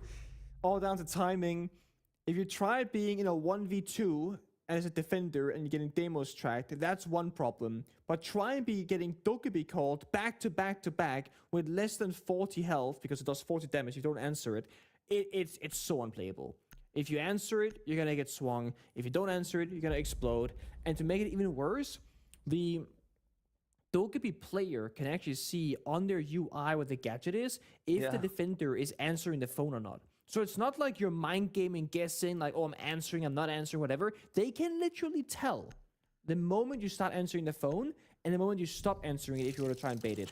And to make it even worse, James, when you start answering the phone, it doesn't pause the timer of the explosion. Exactly. So it means if Kawa is like answering it and then stops, it'll just instantly pop like we saw there at the end. Yeah, and plus people forget this, but like literally Dokkaebi's old ability was just that the phone call makes noise so you get an audio cue and you can peek people. Like that's why I mained Dokkaebi in solo queue for the longest time with old Dokkaebi, because If I'm going to drone myself in, by the time I get off my drone, people have already rotated into the areas that I've droned, right? Dokkaebi is the best way to just, you pop that, and you, with old Dokkaebi, you would know, okay, there's no one nearby if I don't hear the phones ringing. You still have that ability with the new Dokkaebi, right? Like, they would have had full audio info on where that sound was coming from. Plus, they could see on the UI of Dokkaebi himself that he's answering the phone. 2 people swinging, he has to answer. He is absolutely cooked. There's no universe where he wins that. So, final bans come out. Cag by Varel, get rid of the Maestro. Fair enough. You're sick of Akayu. You don't want to bring the counters. I mean, it wasn't the end of the world. They were happy to counter it, but you just don't want to have to bother. Kinatrop get rid of the Ying. Leaves a Dokkaebi in. Nice shot. Shuriv goes down. Quickly traded. Zaka is feeling fiery. Again, pre-firing deep into the bomb site. Maybe a C4 here from Ayagator. Could find some blood against his old team. But he doesn't have info. Just pure audio. Completely blind. Doesn't find anything. There's a yellow pin to help him, but it was not about, you know, where the player was standing, but just so, like, that's going to be the double door location. They'll have 2 C4s in pocket, though, on Kawa and Akayu, so they could find a kill elsewhere later in the round. The 4v4 is not like any team with a huge favor. CG by Varel still very much have like execution operators, the Sense, the Grim, heart breaching, etc. But that kill right there, whee! That changes things a little bit because now there's a man advantage for Kinotrope. They can lock down the top rocket stairs, play the deployable shield, use the Warden here, and he just plays safely by the bomb side with a C4 for plant denial. Now they got things working in their favor. Plus they got a Kite Claw, I think, actively on the wall denying it. That still has to be dealt with. Yeah, fighting from behind. Now, if they know where the Kite Claw is, they can easily just use the EMPs. Ooh, that's a lot of damage onto Zaka. Very low in HP. I mean, DD man. Oh, okay. That's a bloody long angle. Jeez, all the way from out. DMRs, man. Here come the EMPs. Mate, that's not a DMR. That's a shotgun, my friend. That's a sniper rifle shotgun. Slug shotty. Basically, effectively a DMR. Come on. What's the difference? You tell me. Kawan bot's ready. I don't know. Vibes. They can all break hatches. They can all break windows and barricades. They can do like rotations. Oh, I really want to see DD man win this with the Bailiff. Come on, take the fight, my dude. Pre-fire. Oh, right. There's a shot with the shield. I didn't see the shield. Yeah, just swing him, dude. What are you doing? Just swing him. I don't think he wins this against the shield. He wins this. Watch. Olmec can look through the the slits of the shield. Wow, he nearly died there. Going up against a shotgun in close range. Oh, does a bit of damage, but unfortunately for DD man, Alligators is just bigger. There's a massive care package sent from downtown Kinotrope. Find a 4th round. Claw things back 2 steps closer to CAG. Really, all is a matter of if CG can get set up for execute, or if Kinotrope can like disrupt them before they get there. So if a sole player just gets a kill every now and again, you stop CG from getting to their goal. That could be the way forward. Comes at a high risk though, right? Because if you go for that disruptive play and you die, now you're playing 4v5 instead. Eclair has been phenomenal though on the TCSG. Always going for blows here, going for a 1-for-1 trade very often. Not a fair shotgun fight, by the way. It's like a Bailiff versus the primary. Like, come on. Look, if Stompin can win a 1v3 with the Bailiff, then anything's possible. I still cannot get over that clip from EWC last year. Like, that's... The clutch was great. Was that a 1v5 or a 1v4? It was a 1v5. Yeah. It was a 1v4, but it's an ace, I think. So it's like effectively a 1v5. 1v4 ace. Yeah. And that was one of the only rounds they won on Nighthaven, and they got slapped like 3-0 in the Battle 5. But that clutch was great. It was a shame because it's one of those moments where, imagine that was like the final round of OT to decide the winner. It's like the most ridiculous clutch of all time. But it was like one of the only rounds won early on a map after being down 0-2 in maps already. It was one of those like, it doesn't matter, but it's cool. So it goes much less hyped up and much less remembered, sadly. But we were there, James. We were there. We were early Stompin enjoyers. I remember it. I was there. Stompin was the rookie. Nobody knew his... Actually, everybody knew his name, to be fair. No I one actually knew the super popular kid's I'm an name. unk, and you know why? Because I did not know Stompin was a thing same. until he got picked up by G2. I was like, ah, there's this. Apparently he's a rookie. Cool. Yep. Apparently he's a I go. mean, console and PC have very different fan bases, communities, so where they talk, how they talk, and everything else. So I don't blame you for that at all. I was in a similar boat where I only knew him from the Jinxieverse, as we call it. And that clutch from him at EWC was also the beginning of Secret's dominance, right, in Europe with the old roster, Noah, Adrian, etc. Now it's not the same story for Secret. They're going through some roster changes. They had a bit of a tough stage here in EML. Yeah, it's been a sad time for Secret. But look, a lot of the players are still finding success elsewhere. Focusing up here, though, Varel just waiting on this defensive side, continuing to pull back as CAG start to mount their attack. They've got a lot of map control here, but they haven't dealt with Gatorati. He's actually still on that top floor, by the way. I don't know how they've managed to sneak past him, or whether he'll go for a flank eventually. Are they aware of it, or do they know that there's still a roamer at large? Surely not. The way that we see this player just around the corner, is that Chibisu? Oh no, it's Shurip, I think. Yeah, he has no idea. That's a free kill for Gatorada. Now CAG by Varel have a choice to make. Do they go hunting for this roamer, or do they focus up on the side? That is a disruptive playstyle again. You don't let CAG get set up and go for executes. Now they're a bit of a not chaotic in the server, but they don't have all the right tools and more manpower. But Anderson stay with the glass, supported by DD on the Monty. Oh. It's a montage. Never count him out. Zaka finds a quick 2, but Gatorada back from the roam eventually trades him back, and Akayu makes good work with that DMR. It's DD man, and Anit's in the back line of CAG to lock in the round, and Annie has that sniper rifle in hand. A class DMR shoots the first one. It's all up to Akayu, and DD man finds him with the pistol. It was never in doubt. The best team in this region is the best team from Japan. It's CAG by Varel taking their first win under their new branding here in APAC North. They remain at the top of this region. The very top, undefeated, great consistency, and I mean, it's all about that motivation, right? They go through a rough time, don't get the correct right result maybe in kickoff, etc. internationally in most recent history, and then okay, back to the drawing board. What can we do now as CAG by Varel to get stronger? You know, they get Sparky involved as well, support staff as a coach, and DD going from coach to player, got them more consistency, all across the board. I feel like this is a team that is putting in a lot of effort and a lot of work to truly become the best in APAC North, and they've done so, like you said, again. Yeah. And look, they did it while still flexing their muscles, trying some unorthodox bomb sites, going to armory and weapon maintenance. And yeah, they just looked great, as they always seem to do. They're in peak form at the moment, undefeated, seemingly untouchable. Nobody seems to be able to hold a candle to Varel. They go 7-0-0-0, flawless throughout the group stage. Nobody even taking a point off of them, and no other team in this region can say the same. CAG rests on their laurels at the very top, and I'm sure that they will be very much prepared for the best of threes to come. There is only one spot at EWC for APAC North, and CAG by Varel very much have their sights set on. Yeah, I mean, if I had to make a prediction now, I'm gonna lock in my CAG boys and say they're gonna be taking it. But anything, of course, can happen. They gotta stay locked in. We have an interview. I believe it's Sparky from CAG. It's gonna be our third time talking to these gentlemen. So hello there, Sparky. How's it going? Yeah, we've been talking many times. Yeah. Oh, look at that. We got the same shirt. Hey, Sparky, can I? Oh, yeah, you guys do have the same shirt. Now I'm feeling a bit left out. Sparky, before we start, can I just say you have a real Andrew Garfield look about you right now, and I'm absolutely digging it. It's something about the hair. I'm absolutely loving it. Yeah, You're looking fabulous as always.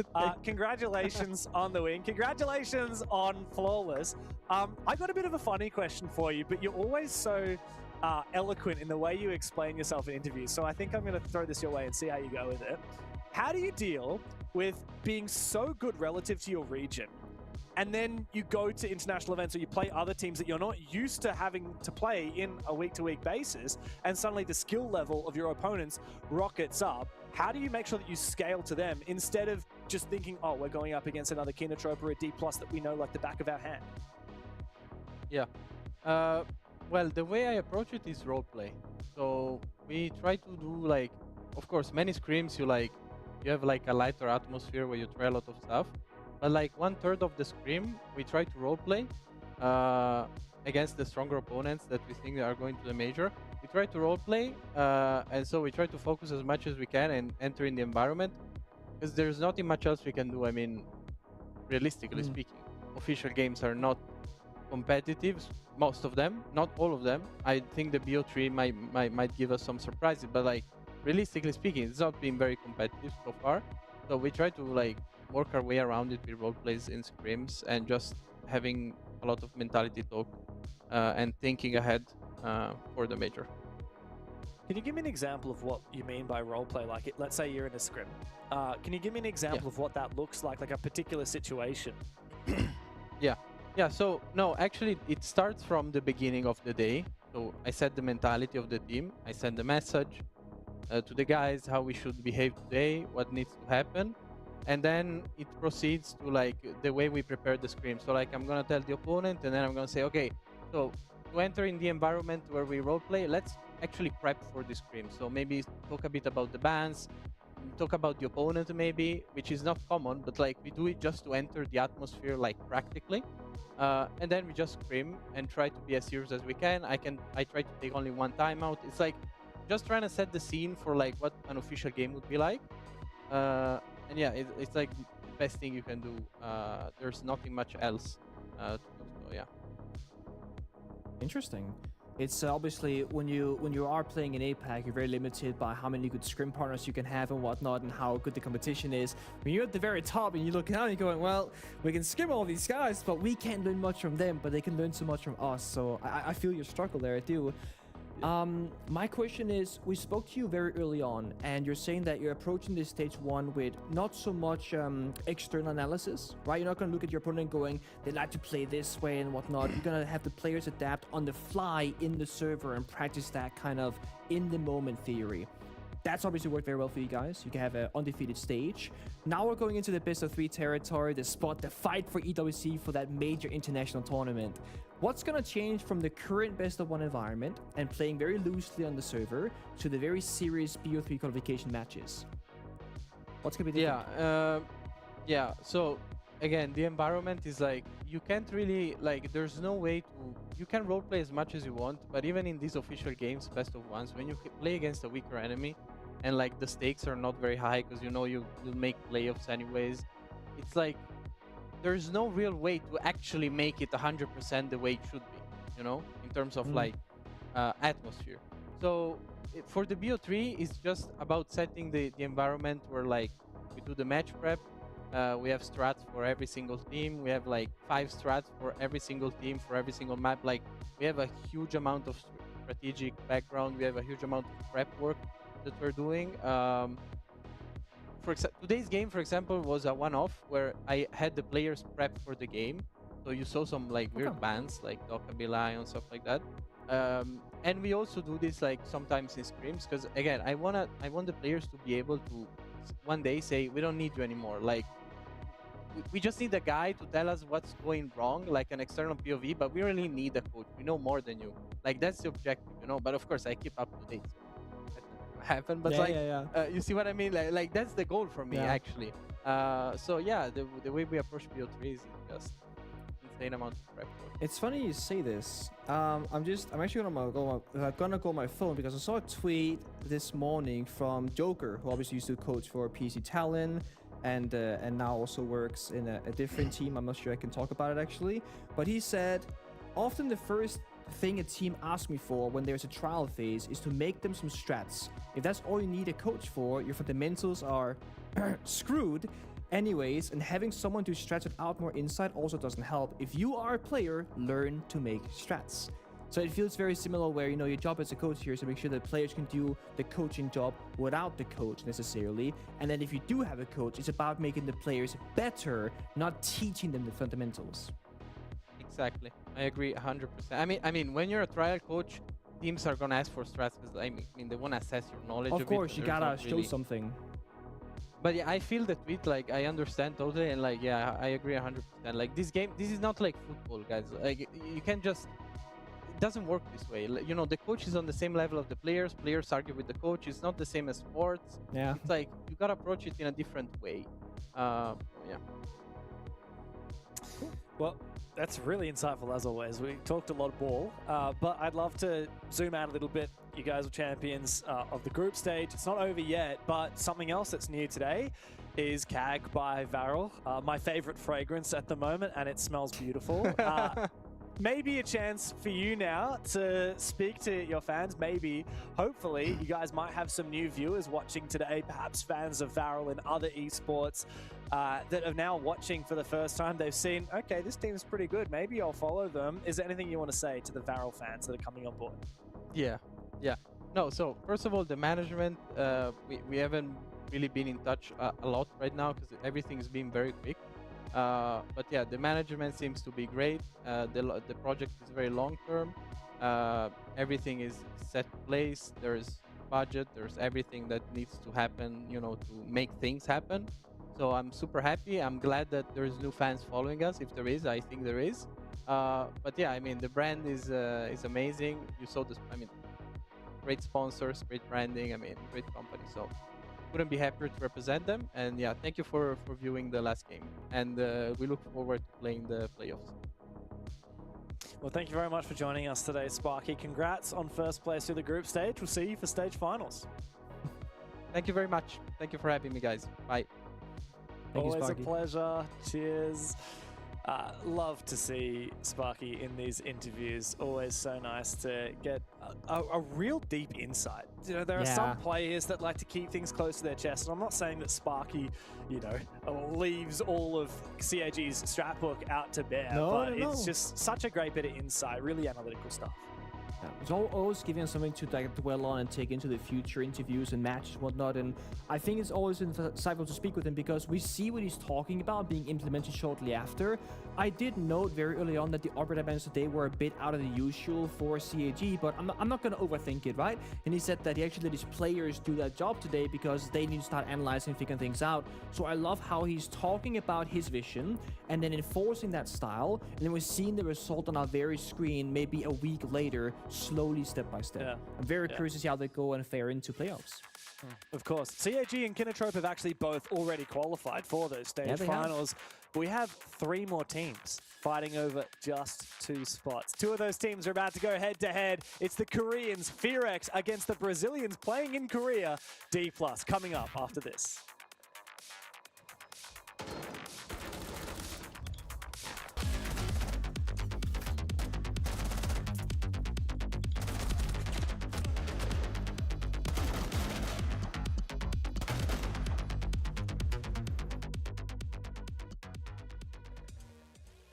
처음에 공개됐을 때 트레일러를 보고 이게 진짠가 하고 좀 현실 부정도 했었고, 그리고 진짜인 걸 알았을 때 엄청 기뻤고, 이제 옛날에 제 정감이 가던 캐릭터 중 하나니까 막 주변 사람들한테 얘기도 하고 했는데, 이게 제가 5살 때 즐겨 하던 거다 보니까 이게 최근에 그 저보다 어린 선수들한테는 약간 그 모르는 이야기더라고요. 그래서 좀 씁쓸하면서도 저 혼자 재밌어하는 그런 상황입니다.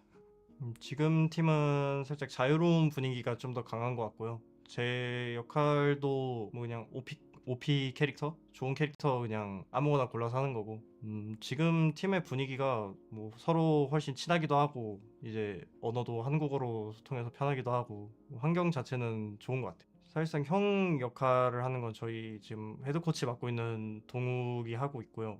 그 저보다 나이 높은 선수는 이제 데믹, 저는 아직 24이라 한 중간 정도인 것 같아요. 지금 클라우드9과 비교를 하면 지금 많이 메타도 바뀌고 시대도 변하고 해서, 뭐 그때는 되게 체계적이고 살짝 딱딱한 느낌으로 우직하게 이긴다고 하면, 지금은 약간 자유자재한 플레이 스타일이랑 픽도 자유자재로 바꾸고, 전 팀에 있을 때는 많이 했었던 것 같은데, 이번 팀에는 다 그래도 경력 있고 다 게임 이해도 높은 멤버들이라서 다 알아서 잘해가지고 괜찮은 것 같아요 지금. 이번 스테이지에서 제일 이기고 싶은 팀은 아무래도 D 플러스 기아인 것 같아요. 그리고 사실상 제일 잘하는 팀이기 때문에 걔네만 이기면 지역 1위 또는 뭐 브라질과 맞먹는 수준으로 갈 수 있다고 생각해가지고 꼭 이기고 싶습니다.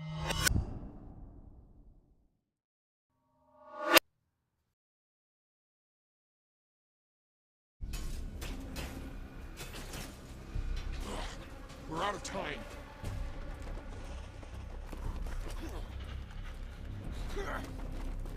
Let's put them in the ground. Fall back!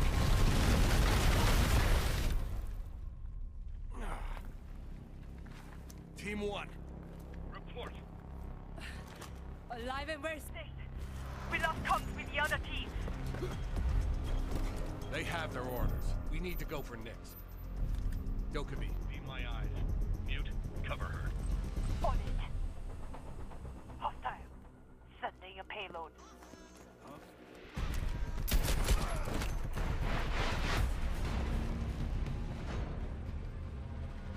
You're cornered, Nix.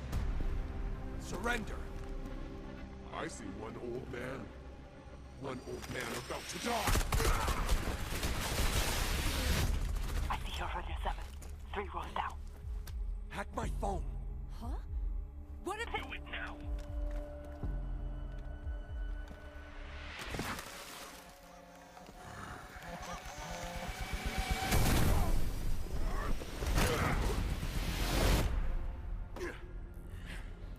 Quick thinking there, Sig. We trusted each other, and it paid off. Rendezvous for extraction, Team 1.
Welcome back, everybody. We are here in APL North, and you're watching about to watch at least one of the final game of the stage, and it's actually a very important one at that. We have a fight for the final spot. There is one spot left, but there are 3 teams technically fighting for it. D+, Scars, and Fearx. And based on the exact round score, regulation, or overtime, 2 of those teams are going to lock in the spots. Now, before we get into that, what are they playing for, you might be asking? Well, it's a spot to go to a major at the EWC.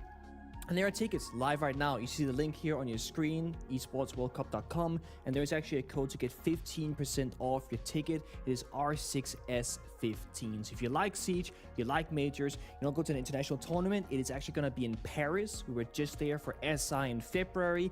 It's a lovely, nice place. And if you're an OG Siege fan, it's actually going to be in the same expo area as the Paris major, the very first Siege major back in 2018. So you'll see some similar views if you're around back in the day, which I thought was quite lovely. I was very surprised myself when I saw the Paris Expo. And I'm not going to try to pronounce the last part, Porte de Versailles. It's a lovely area. So go get your tickets. Maybe I'll see you there. There's a good chance that I'll be going myself. But that is what these 3 teams are playing for tonight. It is going to be about going into playoffs, which of course gives you into a best-of-3 environment. And this is going to describe a little bit more about what is required to qualify. So in simple terms, Scars will qualify if D+ Kia or BNK Fearx they win in regulation. Then Scars will go. D+ Kia will qualify if they win the game or it goes to OT. And the same thing goes here for Fearx. If they win or go to overtime, they will also qualify. So, to keep it simple, if you want Scars to qualify, you basically do not want the game to go to OT, okay? Because then Scars are going to be locked out and they're not going to make it to top 4. So it's super exciting, and based on, you know, how close it's gonna get, we're gonna sit there and watch every single round play out. So I'm hoping it's gonna be a close one, not like a 7-0 or anything like that. And let's talk about the first team. It's gonna be Fearx. It's another version of the Korean super team. They have gone through a couple of different iterations, and it's become pretty much the former, you know, PSG talent show. Youngsang, Misa, Ryder, Soldier, all coming from that organization at one point in time. And then Woogieman, the final last member standing from that old Fearx core. This was once upon a time supposed to be the PSG talent roster, but Woogieman and Coded actually ended up going to Fearx instead of PSG. But now, a lot of stages later, they have merged into one.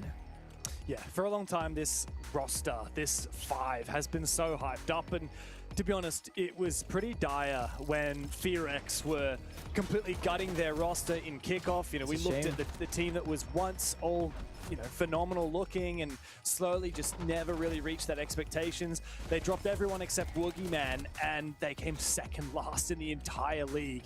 But it's a completely different story. Like, come stage 1, obviously Misa's coming into his own. Now we've got, as you said, all those star players from that old PSG roster, and now we've got a real super team. Probably the best team you could make out of 5 players from Korea right now in 2026, which is hard because the Korean scene is starving a little bit for talent at the moment. We've had a lot of players retire, and we haven't had as much new talent to come and fill those shoes. However, it doesn't mean it's all sunshine and rainbows. These guys have still struggled. They've had some pretty notable losses, especially, of course, to Scars in their last playdate. On the opposition side, it's D+, and funnily enough, in a way, a similar story in terms of not living up to expectations. We know exactly what these guys are capable of. They've been to 6 Invitationals and been top contenders, you know, top 9 to 12 at 6 Invitational, beating Shopify Rebellion, who ended up becoming runners-up at the Salt Lake City Major. They took a map off of the world champions at FaZe.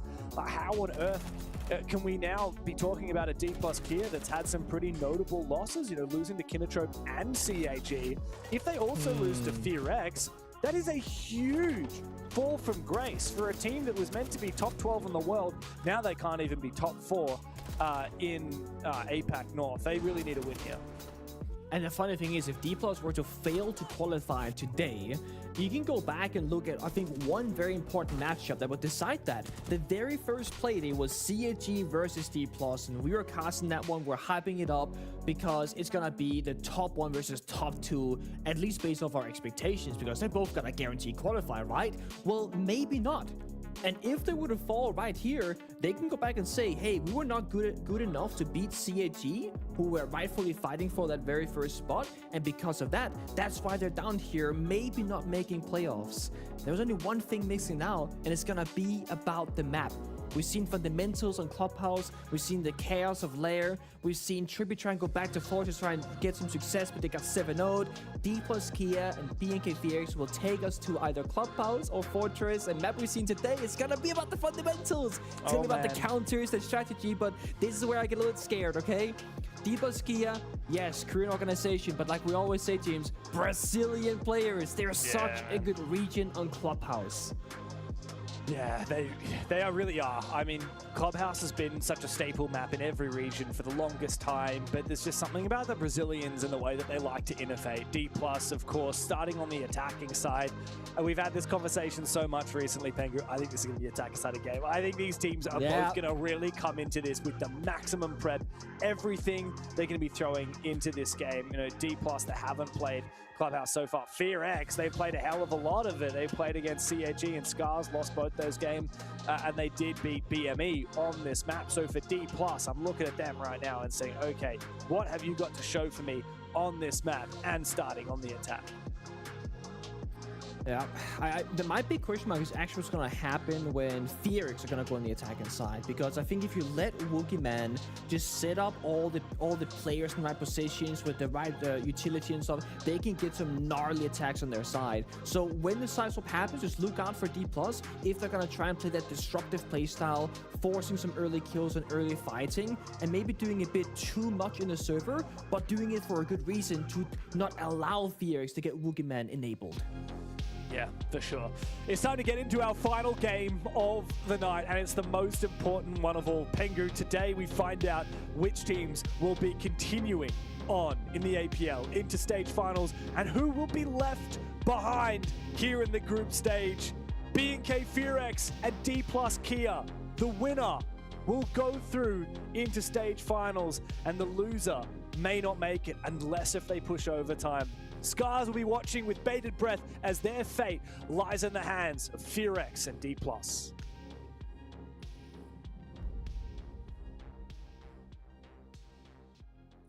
Thermal and Kite Band to go out first. As I said, it's gonna come down to a lot of strategy, so I would not be surprised to see, you know, the Bandit, Mira, Kite being banned away, because you want to enable that very first step. You don't want to have to pick the Maverick, the Thatcher, and deal with the wall first and limit yourself a bit more on the attacking side. And I did mention the Mira second there because it is going to give you a different kind of problem. We see so many teams pick up the Mirror more frequently now to almost act as a temporary bandit. You can like 2-bar freeze the wall, Mirror trick the first layer of hard destruction, then impact the C4 trick after the Mirror window has been opened up. Bandit will of course be open, but it's always a tough conversation. You know, if you're gonna be playing the Bandit actively, you can easily die early to a grenade or Sophia Ash below, Capital Fire, etc. And you don't want to start in a 4v5 here in Clubhouse on defense, because there's so many different points of contact you can get attacked from. Like here in the basement, right, you got 3 separate hatches, kitchen, moto, and blue. You got dirt tunnel, main staircase. You got blue, which has 2 separate staircases leading into it. You need 5 defenders to watch all those angles, or a ton of different trap operators to, like, you know, give you intel of what is clear and what isn't. But the bomb site itself, despite having so many angles, isn't actually super strong. So you're always going to be seeing the defenders roaming around, extending in the building, trying to kill the drones before falling on back. And even today, we often see them opening up some of these hatches themselves, like in bar, to then create an escape route if you were to like really hard commit to the roam. That's not going to be the case here. Soldiers reinforcing it right at this very second. So it does show us maybe a bit more of a passive setup here from BNK Felix, just leaving Yongsang in office with the mid jammers, and Ryder and Goyo in cash on the other side of top floor.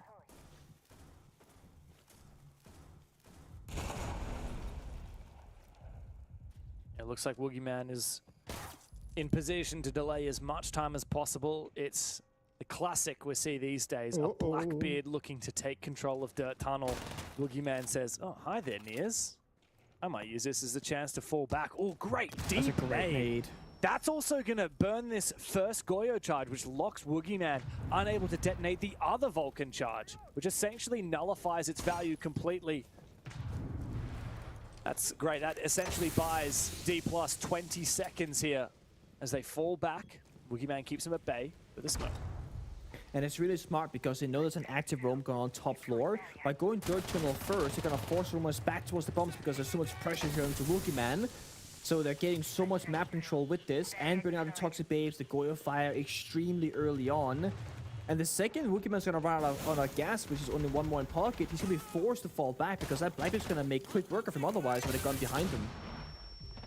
Oh, wow. Big Wait, impact. what?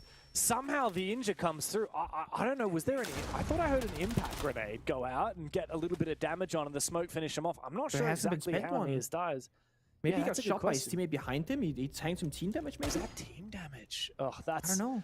A hard pill to swallow here for D+. They looked so good at the start of the round. Now they completely fall into pieces.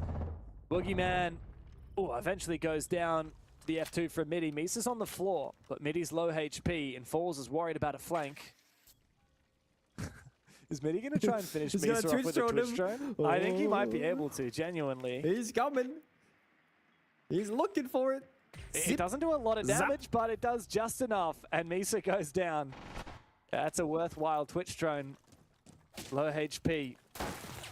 How do Midi and Falls make this work? 40 seconds. And 1 HP on mid's gonna be a problem. He goes down, Falls now just on the hatch, proning, hoping they're gonna overswing, but this is that new Fierix. They're very disciplined. The experience of Misa and Wookieman both being dead are screaming, guys, do not overswing. Hold the hatch trap with the crossfire. When it drops 3-2-1, we're together. 2 people swinging, 1 person throwing a C4, guaranteeing that first round victory. A great start here for BNK Fierix. Really locking down that basement. D+ had a pretty good strat, a pretty good plan, but something went wrong in that mid round. I still don't really know exactly what happened in Dirt Tunnel with Nears on the Blackbeard. Whatever it was, cost them the round. D+ have looked like such a strong team in previous seasons. I want to know, what is it that's gone wrong this stage? I think that to some degree the level of the competition has elevated. I think Scars are looking better. Obviously, Fierix are doing better. Kinnetrope are definitely doing better. But do you recall the interview with Falls? Or with Hell, maybe it was actually. We had an interview with him one of the last playdays, and he said they believe that the teams now in the region have gotten to know their playstyle a lot more. Like when D+ first entered, we always asked them, how does it feel to go from Brazil and now playing in APAC? And they were saying how, and same thing for Elevate when they had the Brazilian roster with all the boys over there, right? We don't know the playstyle, don't know the maps, don't know the strategy, the meta. We don't know exactly who to scrim just yet. Now it's like the reverse, where D+ have been playing here for so long that they've been getting so many reps in, and their enemy has started to learn how D+ are playing the game. And this is like the not so great scenario, right? Because if you're D+ as an import roster, you have very highly skilled players in Brazil coming into APAC North. Bit of a drama in the beginning, because you're taking spots away from domestic players and teams, and you're just going to an easier region to like qualify for international tournaments. Well, it's gotten to a point where D+ have maybe helped grow this region to a point where it's not free anymore. Yeah. And that means that the import has worked for the region. Yeah. Bit of irony there. Yeah. Oh, it's so free, guys. It's no longer free. Yeah, I still can't help but think about the fact that 6 months ago, or 5 months ago, this team was capable of beating some world-beating teams, and now they are getting outplayed every step of the way. I don't know how Fierix had info. I think that must have just been audio cues of hearing Nears move his way up, but that's 2 rounds now that Nears has really struggled. Falls now putting some pressure onto this top floor. A line of sight. I like the way he mavs. I like the way he's really careful. Wow, that was a scary C4. Oh. Okay, yeah, he did get it. Good. Now it's time to breach open the wall. Of a Maverick main. Yeah, every Mav main knows what it's like. I mean, at some point you just start praying before you start Mavericking, right? You hit a little prayer, you start Mavericking the wall, and you see what fate has in store for you. Because you cannot control all the variety that can happen there. There are sometimes in Siege where you're making a play, and you're like, look, I know there's a chance I'll die. And you're just like, I accept that fate. Like, that version of the future is there, and I accept that it may happen. And I know that I'm taking a risk, but I'm going to believe that that's not today. Not today. Not right now, at least. The Felix, again, the driver's seat, but they're picking on some mirrors, and then now locking things out with the Toxic Babes, the Valcams, the swing here from bottom Garrett, the impact grenades on Valkyrie paying off massively. And Force does find one kill, but look at that disruption. Looking for the flank, taking the fight to shut down Youngsang to even numbers. All of a sudden, D+ might have a leg in this round. There's no more smoke, there's no more C4s. It's literally just a 3v3 with guns, 2 flashes, and a grenade. Yeah, but a D+, a team that's good at pulling the rabbit out of the hat when the strat doesn't go to plan. Good trade from Woogie Man. Now they know where he is. Can he get out safely? I don't think so. Muzi is deep inside of Jim. Woogie needs Soldier to help him cover, but the concussion comes through. Muzi goes deep onto Woogie Man. Now Soldier in a 1v2. Spots out Muzi for a brief second. How do you play this, D+? You don't have the defuse. It's all the way out on that Jacuzzi balcony. Soldier actually has it in his clutches. And he needs to try and take these fights one at a time. Falls back, fades away. Muzi punishes him, takes him down. D+, finally. A round on the board and a start to Clubhouse.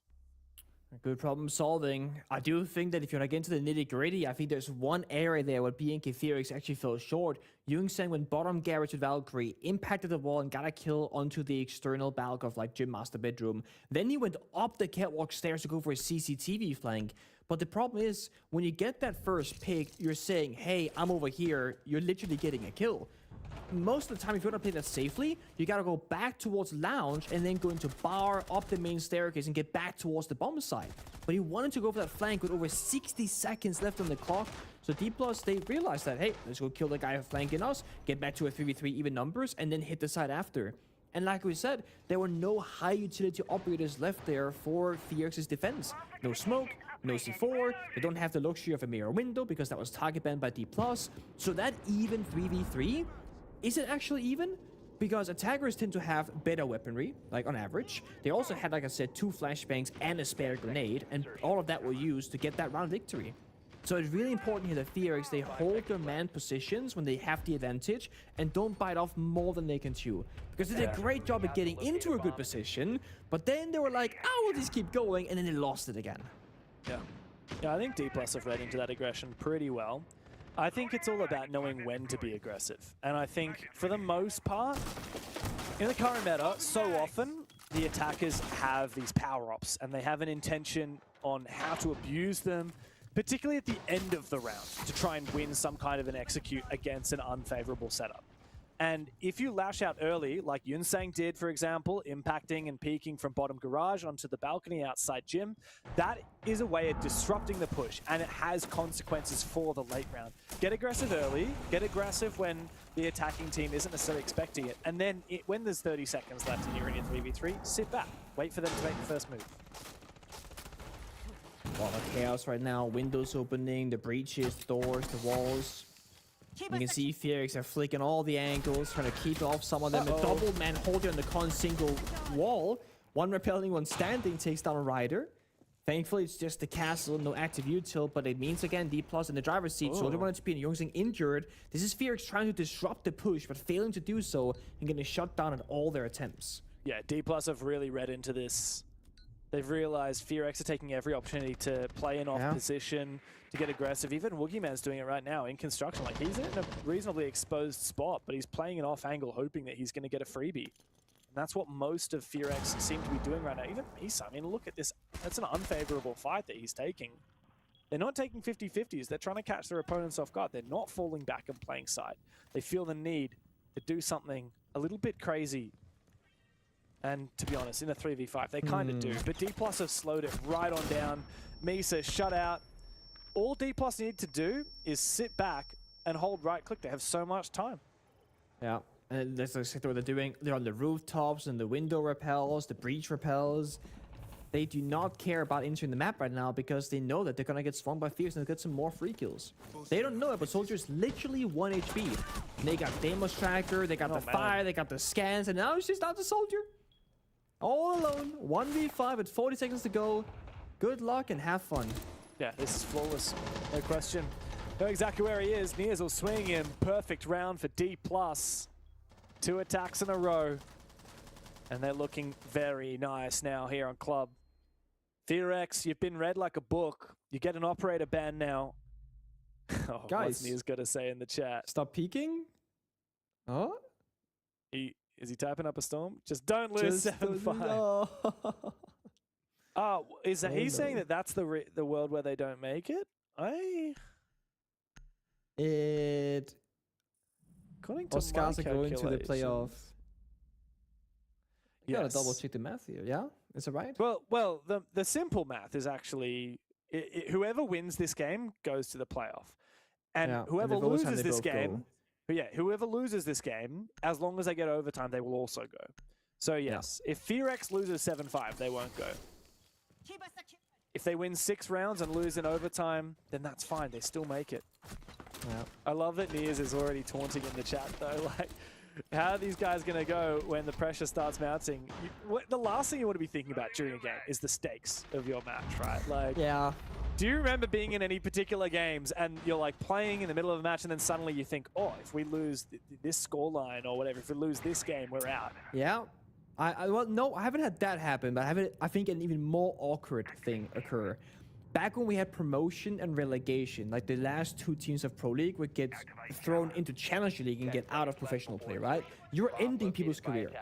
We were in a spot with Penta, I believe, where if we won, Team A would get relegated, and if we lost, Team B would get relegated. So we're in a position where we can control who gets fired.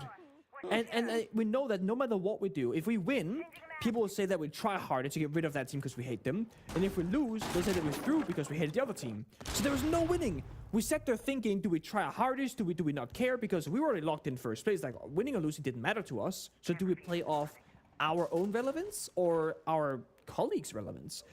And a lot of drama happened because there's no good outcome for everybody. Thankfully, in a way, nowadays we don't have that same promotion litigation system.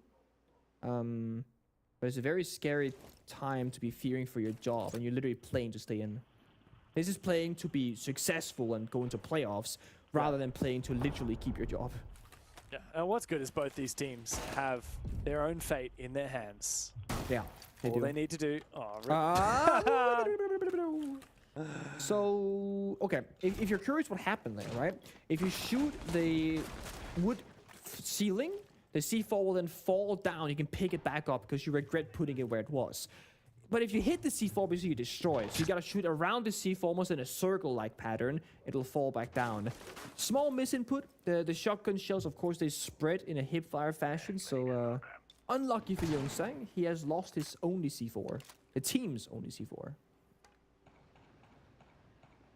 They're really leaning into this roam game, aren't they? It hasn't been a very aggressive take from D+. Half the round's done. We got Muzi upstairs in cash. Niers is doing the same thing he did last time, pushing Dirt Tunnel, but this time, yeah, with a Monty instead of that Blackbeard. A little bit safer. Still don't know how he died on the Blackbeard last time.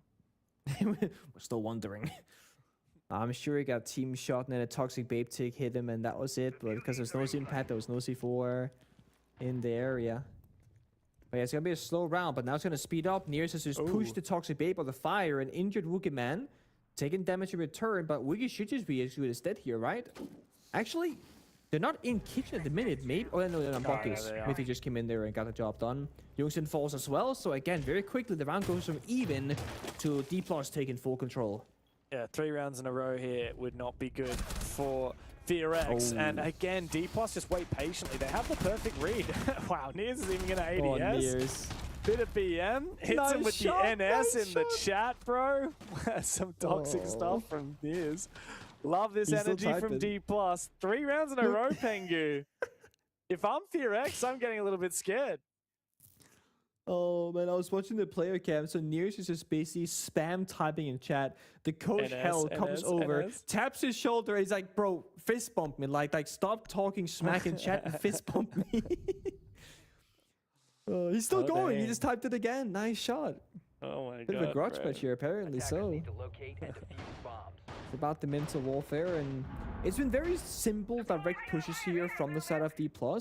But they're able to do so. I mean, the kitchen dirt tunnel linear attack is like a super normal attack to do in European ranked, for example. Don't gotta roam clear, don't gotta worry about the roamers, you're very, very safe. You just gotta have one guy watch the flank on main stairs from the chain rappel outside the door, and then other people just walking in dirt in kitchen. It's very, very straightforward. BNK Fearex, unfortunately, they're taking the fights maybe in the wrong area. And they're playing a third tunnel. Woogieman dies completely alone with no crossfire, no help. Then somebody else died. I think it's Yunseng died elsewhere off screen. Ideally, if D+ are not doing a whole lot in the server, you kind of need to match it or win your fights. Yeah. But the thing is, they've been trying to win their fights and disrupting that playstyle, for Fearix that is, and they keep failing to achieve success. I think it's time to do less right now. If D+ aren't doing a lot, you shouldn't be doing a lot. Let it get to a late round, 5v5 with 30 seconds left, because that's where you will thrive on Defense Clubhouse, versus trying to make a play and playing 3 versus 5 with 60 seconds, because now you're at a huge disadvantage. 100% agree. I feel like that's been the biggest problem for Fearix. They have become so predictable. You look at the guy that died in Moto last round, just sprinting in. It's like, immediately it becomes a 3v5. Fearix like, oh, we got to make a play. D+ is sitting there just gun up, waiting for you to do that. Because it's the exact thing that has happened every single round so far. D+ starting to take map control. They have already cleared cache, not even a minute into the round. This is very fast, very effective. Look, I think that for Fearix, it's good that they're not overcommitting, but man, they are just giving up so much ground. I don't want them to make risky plays, but I feel like they need a stack of util to slow D+ down so that it does become a late round 5v5. I mean, they got Clash and Asami. They could easily play in Cash CCTV and then fall back with the Clash escorting with the shield, Asami off the window of the breaches, and just like, as you said, play for time, kill a few more drones. Now it feels like it's all up to Soldier on the Clash to stop the entire push. Maybe a good C4 somewhere could get them a kill, but it's going to be some tough gunfights later on when D+ they come knocking. And as you said, they have so much time to set things up perfectly that there shouldn't be much of a chance of error. So it's going to be in the details. Who wins that first initial pick? Can they clear Shoulder in the Clash? Or can they peek the breach and they die? Not like this. They might be able to save him. He actually managed to keep a barrier off the breach, and Soldier is now going to try and contest the fight. There is a universe here if the revive can go off, but no, not the case. Yunseng actually dies to the fire, and the peek from Muzi. Levy deep into the bomb side now. It's Soldier up against everybody. D+ all collapse, everything all at once. 4 rounds in a row. Fearix are getting desperate. They've only found a single round. As we go into the final of their defensive half, they need this more than ever. Oh, man. So, we had this discussion about this exact scenario. We were working at either EML or Asia a day or two ago. When you're playing gym defense in Clubhouse, the reason why you always extend and always play for more map control is that the site itself, like master bedroom, gym, bathroom, and office, you can maybe play 3 defenders there comfortably, maybe squeeze in a 4th. But then you're running out of like safe spaces that you're not exposed to from a window or a breach or the hatch in office.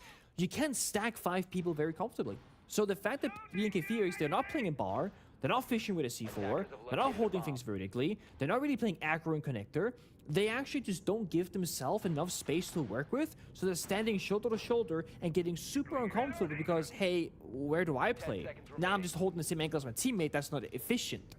And I'm not sure if this is Fearix trying to fight the first couple of rounds and then getting punished, and now they feel not scared, that's the wrong word because they are fighting, but I think they feel oppressed in a way. Like, they don't feel like they can fight for map control, they can't fight around the building, they have to just play as close together as humanly possible, but that's also working against them. So they're in a very tough mental position currently. As I said, I think when BK Fearix go on the attacking side, they can change everything. But if they have a 1-5 half, I'm not sure that's going to be enough. They need the second round. 1-5 means they need to win 5 attacks. Keep that in mind. Oh, yeah, exactly. I talk so much about momentum. It's one thing that the scoreline is 4-1, but this wasn't like, 2 rounds won by D+, then Fearix win 1, and then 2 more by D+. No, this was 1 round won by Fearix, and D+ got presumably a team kill or at least team damage to lead to that result. And then it's just been 4 rounds from D+. In those 4 rounds, Pengu, they've only had 4 deaths. There were 3 deaths in the first, 5 deaths. They had 2 people alive in the first round, then they had a flawless, and then only 1 player died, and then only 1 player died. That is insane. Last 3 rounds, they've only lost 2 kills. Again. And now they get the opening as well. It's the third time, James. 3 times basement, 3 times a player has died in dirt tunnel with nobody even trying to help them. It was Wookie Man twice playing a smoke. Now it's Youngseng playing the Denari with the lasers. Why are we keep selling ourselves with getting a sole player in there? Now they have lasers for the external door, but it's speaking of dying. They have lasers on this door to stop the push. Yeah, they do. The nade comes through very well. It creates the perfect storm for D+ to find that kill. Now Nears is into the bomb side, but everyone on DK is winning their fights tonight. Thankfully for FearX, Nears is on the floor, and the timing is good for Woogie Man on his flank. Now back into the bomb side. Blue control means an additional crossfire onto Dirt Tunnel, but he can't afford to expose himself too much. No frags left, which means his position at the boxes here, the green box, will be safe. And also, I think he might even be able to finish off Nears. Almost loses his life in the cost of doing so. Worried about the air jabs and his phone exploding in his pocket. 2v3, but very winnable here for FearX. Yeah, they got the lasers on the door still. They can't clear, so Dirt Tunnel should be somewhat safe. They use main staircase. The read is good. They injure the Flake Soldier 1 HP. It becomes winnable. They have a C4, a Toxic Babe, and no one player to stop the hatch. Critical gunfight won by Woogie Man. Falls in the 1v2. The laser does concuss him out. Soldier's going for a flank upstairs. That means it's a 1v1 on site for Falls against Woogie Man. Woogie has to play this perfectly. Falls now knows that Soldier's upstairs. He needs to win this fight. Gets up close. Bit of a pre-fire. Woogie Man just has to buy time for Soldier to be able to win it in the 1v1, even if Woogie falls. And Woogie Man runs away! So beautifully played by FearX. And for the first time, they do not overextend themselves. They sit back and they wait for D+. That grants them a second round and a chance as we move into the second half. I'm a drop in the ocean, just a face in a crowd waiting to be seen. Big dreams set in motion. I wanna go where no one's ever been. I would climb the highest mountain. I would dive the deepest sea, just so I could make you feel what I feel. Aiming for the sky. Yeah, I really thought we'd make it. Got my head in the clouds, but I can see the world from up here. From up here, from up here. The world from up here. From up here, from up here. Can see the world from up here.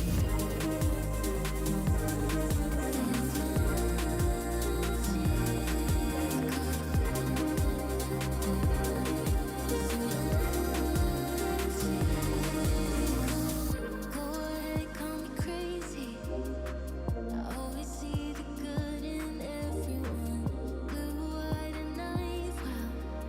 Way up here, I can see the sun. I would climb the highest mountain. I would dive the deepest sea, just so I could make you feel what I feel. Aiming for the sky. Yeah, I really thought we'd make it. Got my head in the clouds, but I can see the world from up here. Yeah, I can see the world from up here. Yeah, I can see the world from up here. From up here. Much needed lifeline for FearX as they set their sights on stage finals and yet find themselves seemingly so far away. They were down 4-1. They find themselves a second defense and a glimmer of hope on the horizon. 4 rounds in this game is all they need to guarantee that they make it to stage finals. It's the funny situation in this 3-horse race for the 2 spots available. FearX and D+ going head-to-head now. The winner guarantees their spot in stage finals. The loser can still make it if they get 6 rounds and push it to overtime. Otherwise, Scars will take their place. And Scars, nobody is more stressed out right now than the Scars boys watching this back home. They have no more control. They've done their job. They found a 7-0 to put themselves in the best position possible. And because of that, they will they'll qualify with the highest possibility, if you will, but it will come down to, of course, Fearix and D+. And the last previous round, you know, Fearix are finally fighting back. If you want to be pointing fingers at who was actually causing a bit of dilemma there for D+, it was actually Nears, who was talking so much smack on the server to his enemies before.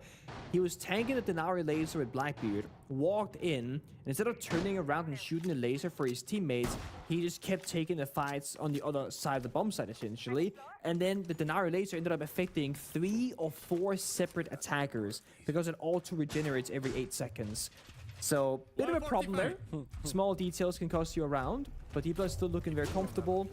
Now, what does D+ need to do to succeed? It's actually a very similar thing as to what Fearix are trying to do themselves. They need to disrupt Fearix's attacks by not letting them get 5 attackers to go for a bomb site execute, because that is where the best Korean IGL of Wookieman really shines. It's about working all the pieces and saying, you go here, watch that angle, flash this, 3, 2, 1, I'm gonna plant now.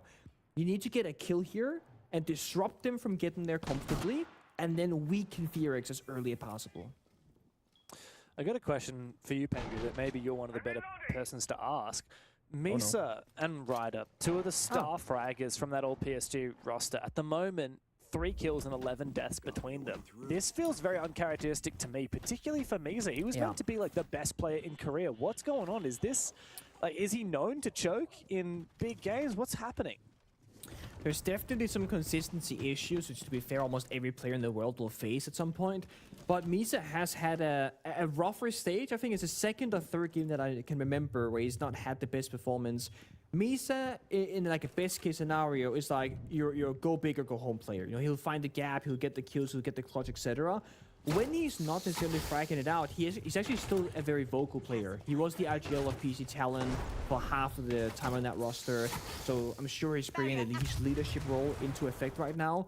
So I think the bigger worry is actually going to be Ryder, because he is like a, you know, the good old meme, all aim, no brain Ash main. Ryder is you go kill and you're quiet.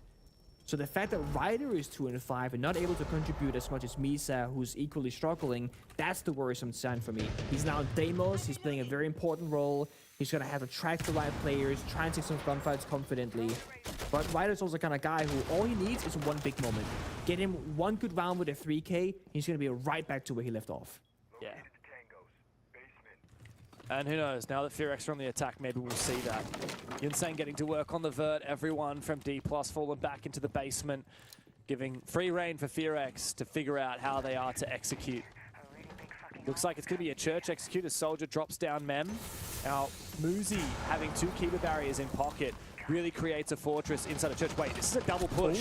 Up the main stairs. Where's the player on the vert here from Fearix? This should be 3 kills, but no, instead, it's the reverse. And Fearix have lost Soldier on the Blackbeard. Disruption. D+, timed aggression, well placed together. And now they have the numbers advantage. Fearix have to go for an execute. Good flashbang. Muzi forced out, but he repositions. Another flashbang, gonna flash him again.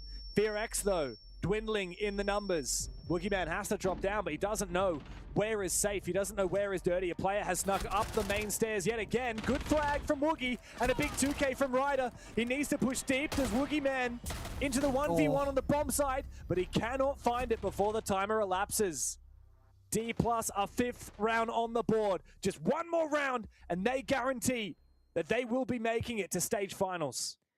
It's so close again, a couple more seconds, one more gunfight going their way, but D+ did the exact game plan that they had to aim for, right? Disrupt Fearix before they get ready for execute. They were just about ready. Soldier and Moto Door had to check the closed door angle and the hallway. After that, maybe 10 seconds in the future, they can go for execute.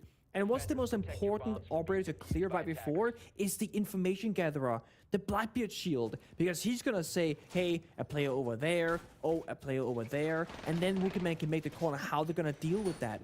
So when they lose Soldier, they lose all their eyes inside the bomb site.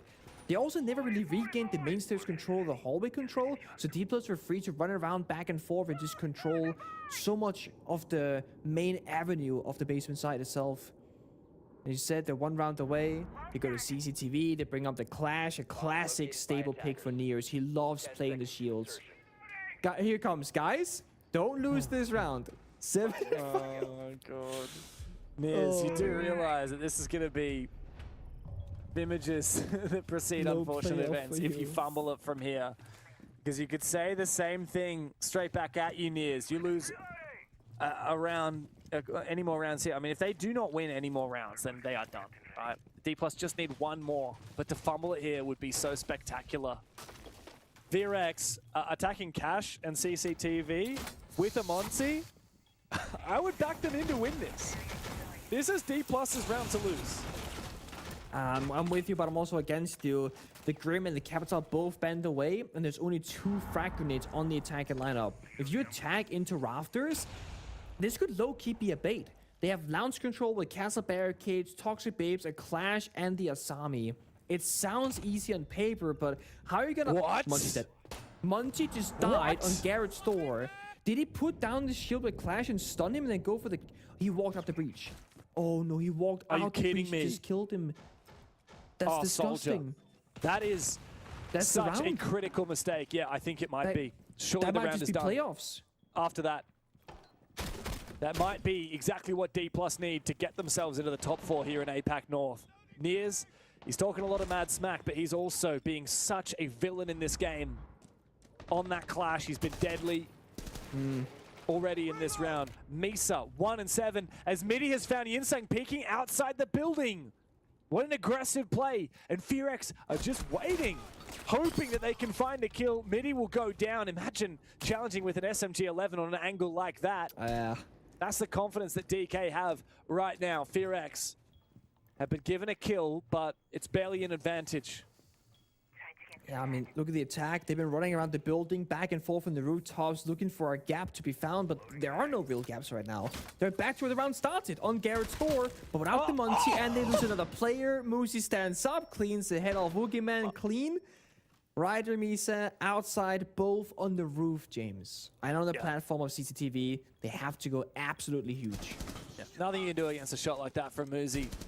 Straight into the bump site. Oof, that's one. Nice reply. Flash into the Clash. Misa, 1v3, stunned out by the Clash. We're going to try and take the fight with Falls at the top of red stairs, but Falls gets the better of him. And with that, D+ have guaranteed that they will be making it to the top 4 in APAC North and the stage finals. But the job's not done yet. One more round to knock Fearex out of the game. There's still a fighting chance as well for Fearex. It's looking kind of grim. No, realistically, can they bring it to overtime? Maybe not. But if they do end up in OT, both of these 2 teams of Fearex and D+ will qualify, and then Scars will not. So there is still something to fight for right now. The question is, D+, are they going to go a little bit easier now that they themselves are guaranteed? Because they can also play Spoils now, right? I'm not saying let Fearex win 4 rounds and make them go to OT, but if you really don't want Scars in playoffs, you could lose 4 rounds in a row. You could gatekeep them. It's crazy. Like, coming into this game, we had D+, Scars, and Fearex, all on 12 points, all with a plus 12 round difference. And round difference is the first tiebreaker if teams are on the same points. Same points, same round difference. D+ has now taken a step forward. They've gotten a guaranteed 1 extra point out of this game, still could get the full 3. But Scars at the moment are winning on round difference here against Fearex. Because Fearex will have a negative round difference as a result of this game, and Scars will edge them out. Keep in mind that Scars beat Fearex just last week. It was an upset, it was a surprise. We certainly thought that Fearex were the favored team in that, but no. Could we see 3 teams from Japan and 1 import from Brazil playing from Korea in our stage finals? Could we see no Korean players into the stage finals, with the exception of Gotti over in Asia for Weibo? True. It just goes to show that Korean Rainbow Six Siege is getting tougher and tougher. One issue is that there's not a huge influx of new players and new talent who are like just turning 18 and such. Another one is that the current generation of Korean pro players are no longer qualifying for the top 4, nor going to international ground, except for Gotti and Weibo. And it just, you know, coming back from that is difficult. It's not go for rush here. Air jab, smoke, jump on in, using the blitz, has to get the plant down immediately, but the thorn trap. Oh no, the thorn trap might be his demise. And Nears is here. Has just snuck in. He's surely gonna win both kills. He has been their villain. He has been their nemesis, and he's gonna send them home. D+ dominate Fearax, crush their dreams, and knock them out of the APL. D+ are headed to stage finals, and joining them will be Scars. Fearax will be staying home. Oh man, was there ever any doubt?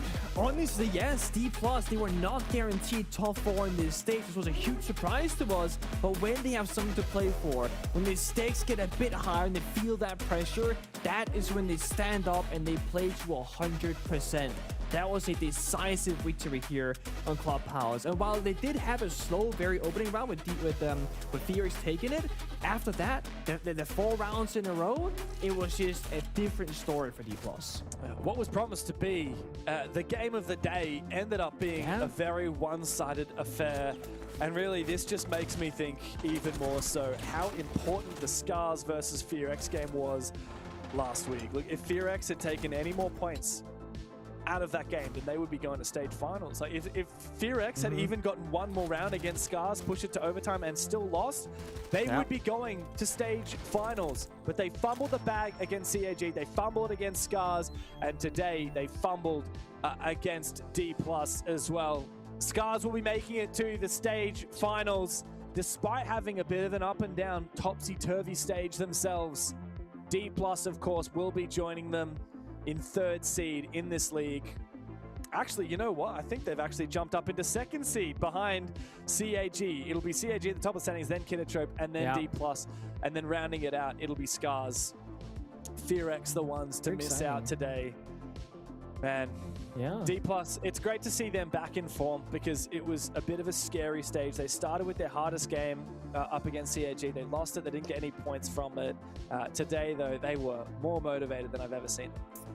Yeah, and the top 4 is a very mixed bag, which I think is positive, right? It's going to be D+, who had a rough stage, but we know they're capable of. CG Barbarel, who are now back in prime form. Kinotrope, the new kids on the block, who don't make it to playoffs at all. And the Scars, who, are they good enough? Are they not? Well, they proved today that they are indeed. But now we're entering best of 3 territory with just the best team in APL North.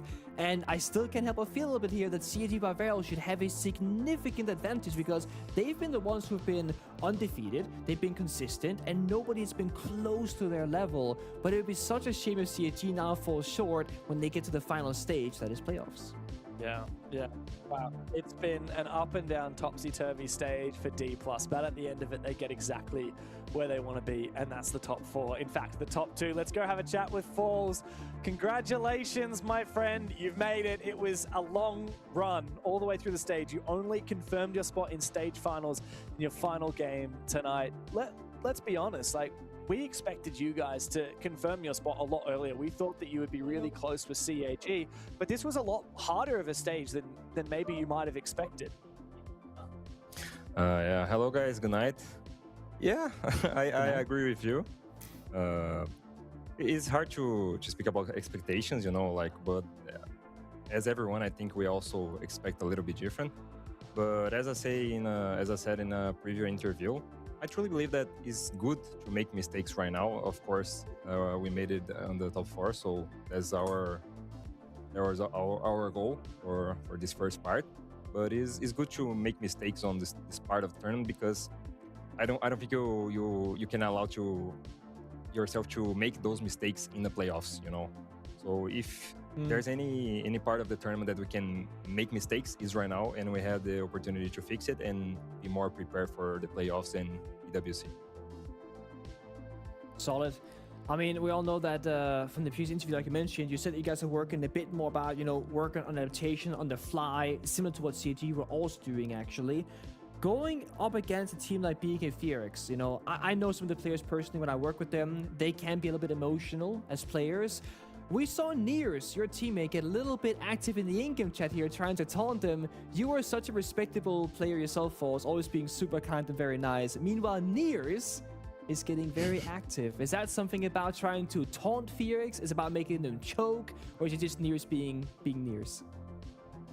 Yeah, I think it's the idea to make them choke, To be honest with you, like in general, especially after Invitational, in general, teams are trash talking a lot us, and for me, I don't have a problem. So to be honest, I put like the chat on the minimum size, and I don't read the sites. Like I see there's something popping off, especially after this update on the game. There's sometimes a guy pings something and it appears on the chat. So I kind of literally ignore everything in the chat. I don't read it. So actually, I didn't saw what he writes.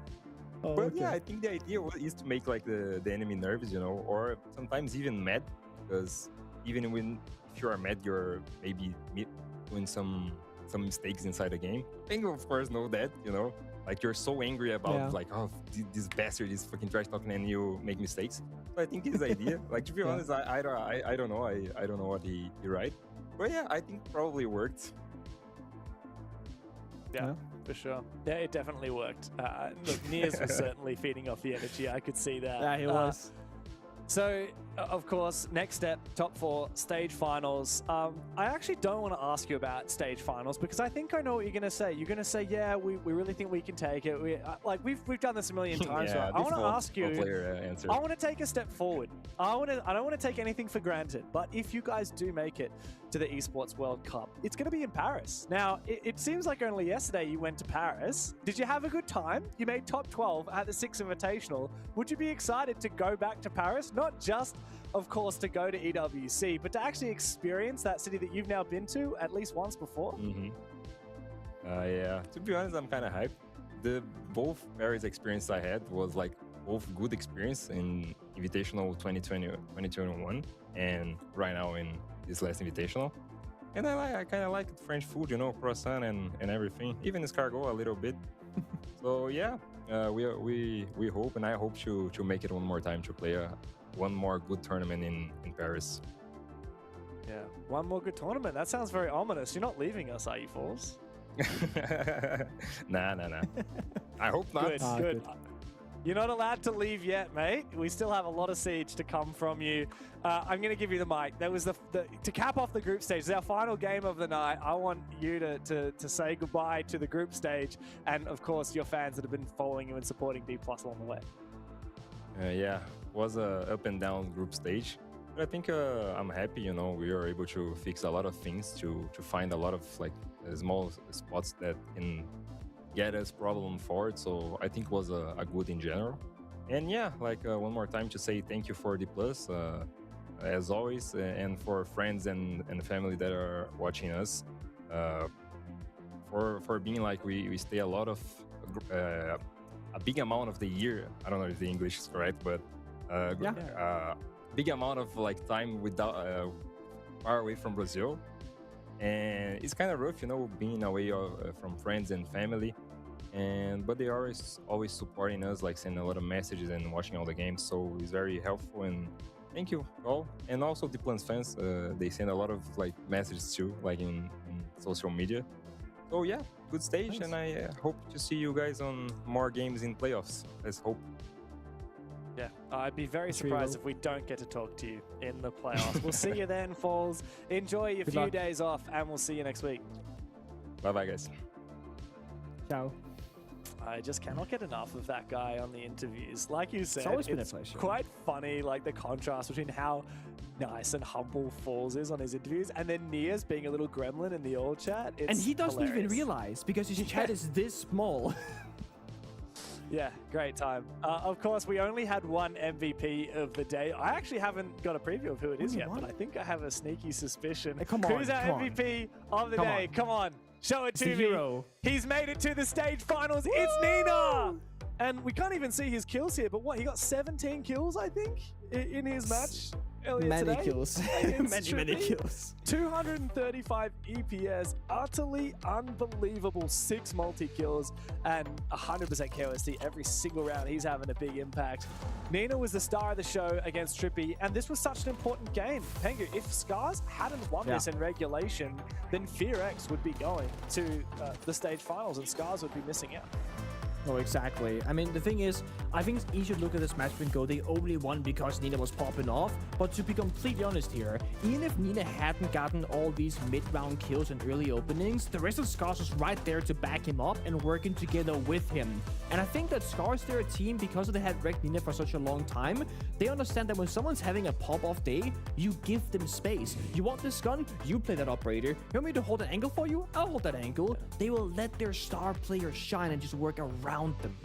Yeah, very much so. Our final day of APAC North actually kind of ended up being a lot more cut and dried than we expected. As we review our games of the day, it was a 7-1 for Double RX, making sure that they do not end up at the bottom of the standings, and then a 7-0 for Scars, with Nina going absolutely insane. And really, it was the Scars result and the D+ result that ended up determining our final standings. Let's not forget as well, Cag by Varel debuting with their new sponsorship of the org by Varel, and Kinechop sadly not being able to fight them. Really, the disappointment today was probably mostly in FearX's case, but also just the Koreans in general, man. Like Trippy and BNK FearX, that's between two Korean teams. You only get 2 rounds in a whole day, neither of which making it to the playoffs. And here are our final standings, Pengu. We know the bottom 4 have been knocked out. Only the top 4 will progress. Yep, and like you said, Deepos actually not just making top 4, but lock in that second spot because it just overtook Kinechop at the very end. Not, the biggest differences. We're going to have a bracket. There's going to be upper bracket and lower, so you can afford to lose a series. Overall, as I said, super excited. I think these 4 teams, they mix up quite well, and they also play a very different style between each other. I'm a little bit more excited now for D+ and Falls in particular, after both hearing from him about how he feels about making the mistakes now. They can solve the problems, be stronger for playoffs, plus seeing how easily they beat BNK FearX actually. They're going to be at a higher level than I initially thought for playoffs. Yeah, for sure. Well, I mean, with that said and done, Pengu, we've actually finished not just APAC North group stage, but all of the APL group stage. We have our top 4 teams from Oceania, from Asia, and now from North as well. We know who we'll be seeing next week fight for those very few and highly coveted spots at the Esports World Cup. 2 spots going to OCE, just 1 for Asia, and of course, only 1 as well for APAC North. That's it for the night, but of course, make sure that you guys tune in to APL Stage Finals starting next week. We'll see you there.